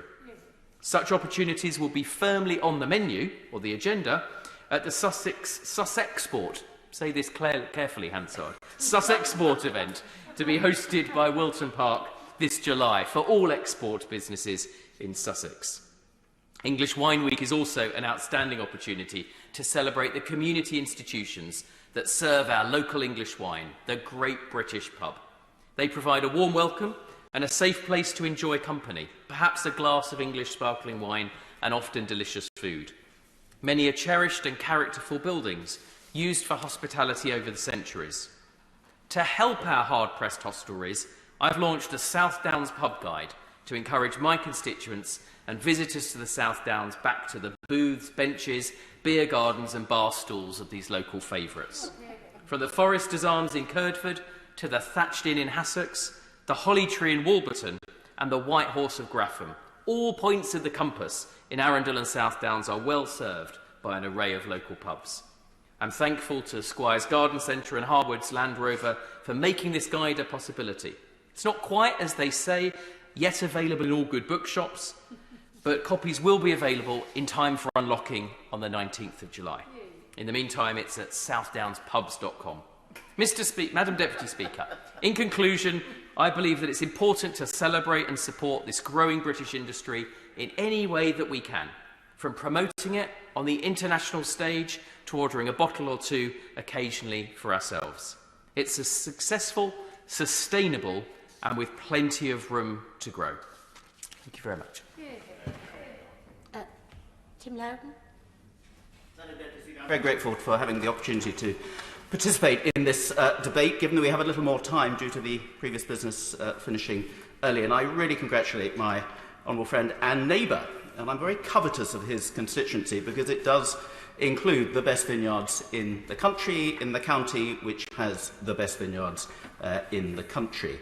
So it's with great pleasure I want to endorse everything that he has just said about English wine. And I speak with some long-term experience. Back in the late 1970s and early 1980s, as a vacation job, I used to work at the English Wine Centre in my honourable friend for Lewis's constituency in the village of Alfriston, where I grew up. And in those days, English wine was an altogether different beast. It had been reinvented by Guy Salisbury Jones down at Hambledon in Hampshire, the home of cricket, and was largely an occupation taken up by retired colonels and the like as a sideline and hobby. The quality of English wine in those days was somewhat questionable. So we had to think up imaginative ways of trying to promote it. And one of those we came up with was having an English wine festival, which was rather more down to quantity than quality, which appealed to those who came. And then in 1984, we founded the Great English Wine Run, which mimicked the Beaujolais race, bringing the new Beaujolais across to UK. Instead, we took English wine across to a bunch of unsuspecting Parisians, ending up at the Georges V Hotel in Paris. About 100 teams took part, some of us dressed up as famous English generals who had conquered the French in battle in previous, of course there are many that fitted that bill. We had double-decker London buses, we had surfboards, we had helicopters, we had vintage Rolls-Royces, and we appeared, each of us, with our 2 bottles of English wine, which we delivered to the finishing point at the Georges V Hotel to the unsuspecting French who didn't really want to drink it. But today, it is an altogether different beast. And 40 years on from when we had those English wine runs, we did it in 4 or 5 years, now we can, with huge pride, hold up a bottle of English wine and it will hold its own with the best the French champagne industry can throw at it. And we now have, as my honourable friend has said, countless vineyards who are winning in blind tastings internationally across the globe against the French who thought they were the masters of producing sparkling wine. English sparkling wine is better. We've benefited from climate change. We benefit from the same latitude as the Champagne district. We benefit from a similar terroir, particularly on the South Downs, where those 51 vineyards, I think we now have in the South Downs National Park, have that chalky terrain which makes the best grapes to turn into English sparkling wine. So it has been a great success story, Madam Deputy Speaker, and I'm sure the odd drop has passed your lips occasionally in the past as well. But we need to celebrate this industry, and the government needs to get behind this industry a little more. It's now 7.1 million bottles, I think we will be producing, 10,000 acres across this country, mostly in England, but some in Wales, and apparently a vineyard in Scotland, with a certain whisky tinge about it, I should think. 800 vineyards and growing, employing many thousands of people, and really importantly, encouraging wine tourism as well. In Sussex, we have something called Sussex Modern, which was invented by the proprietor of Rathfinny, which is probably going to become the largest English vineyard, a great success story, which combines vineyards with cultural sites and artistic sites for people to come and have a holiday in Sussex, just as you would go down to the south of France, to Bordeaux or whatever, take in some vineyards, take in some culture, some history, some heritage as well, and you can all do it in the United Kingdom, regardless of pandemics and everything else to go with it. It's a really important quality industry. So we want help from the government. It's more expensive to set up a vineyard in this country, the cost of land, and when you're starting from scratch. So I think some more generous capital reliefs as part of agricultural aid might be something the government would like to consider rather more generously. And it is absurd. Now we are no longer contained and constrained by taxation rules from the EU that we are paying such a high tariff or tax on English wine, whereas the equivalent tax in France is simply pennies or euro cents, whereas here it's a much bigger chunk of the cost of that wine. And it is absurd, as I mentioned earlier as well, that we're paying a higher rate of tax on sparkling wine when it has a lower alcohol content, usually around 11%, compared with still wine of around 13 or 14%. So I know that the Minister, when she prize, will celebrate this industry. I know I've seen her taste much of the stuff in her years in this House. But will she have a word with her colleagues on the front bench in the Treasury as well? Because this is a huge success story. It's part of the Britain is great that we can help sell the UK around the world as well. And it would be nice to get that recognition from the government with some financial advantage as well.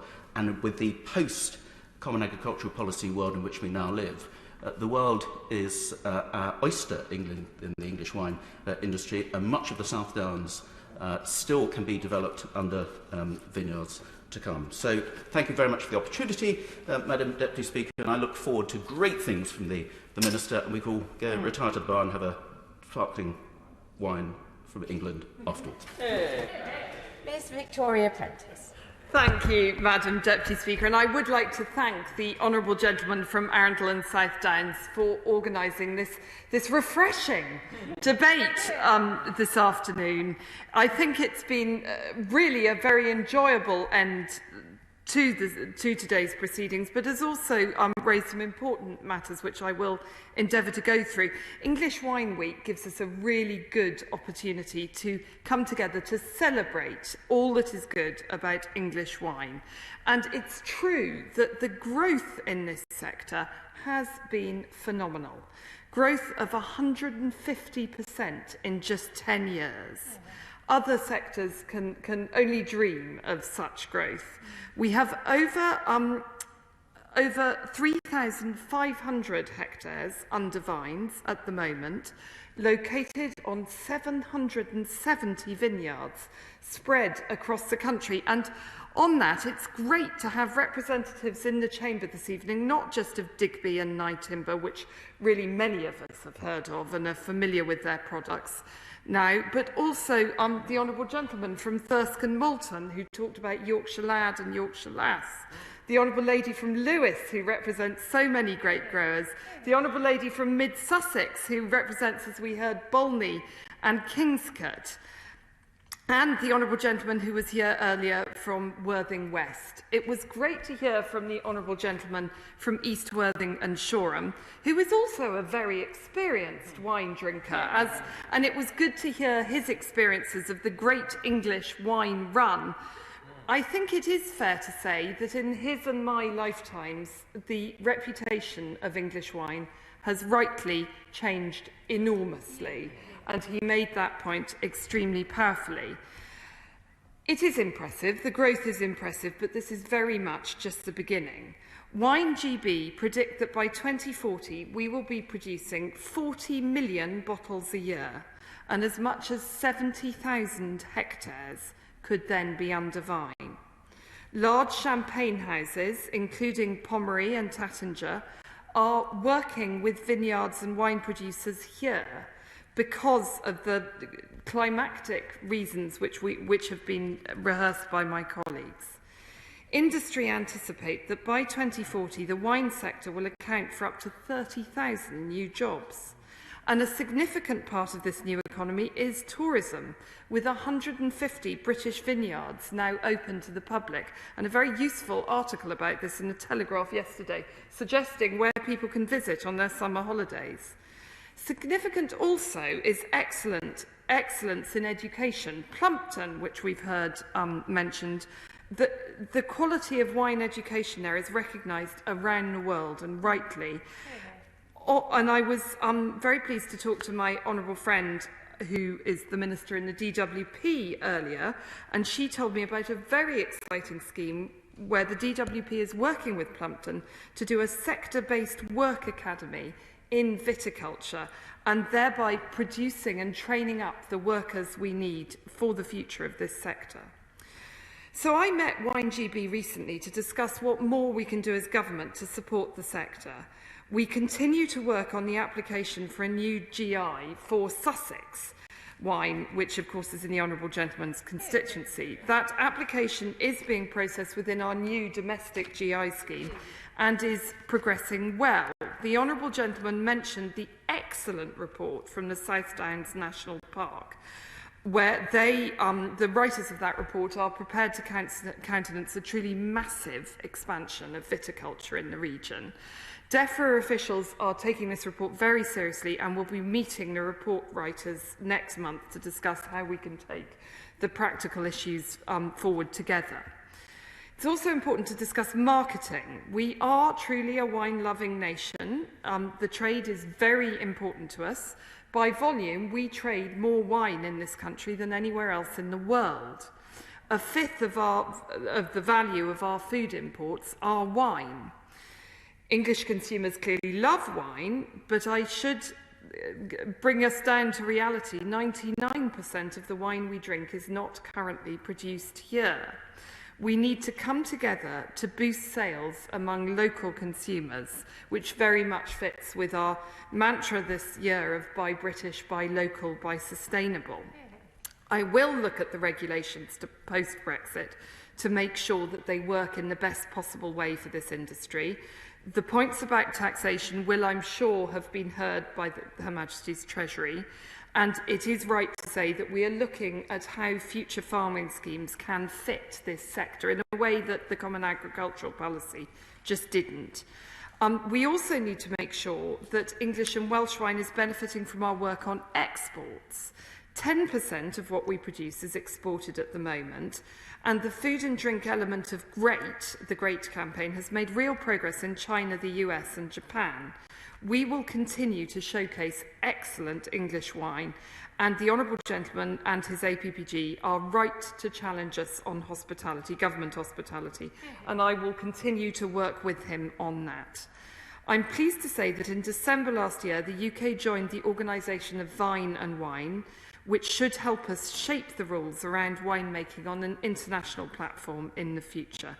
And we're very grateful to both WineGB and the Wine and Spirit Trade Association for working so closely with us, both on that and other issues. I would like to encourage, Madam Deputy Speaker, members from across this House to raise a glass this evening to this flourishing sector. And I look forward to the day that when we no longer for a treat have a glass of champagne, but we can together have a glass of Sussex. Yeah. The question is that this House do now adjourn. As many as are of that opinion say aye. Aye. The ayes have it. Order, order.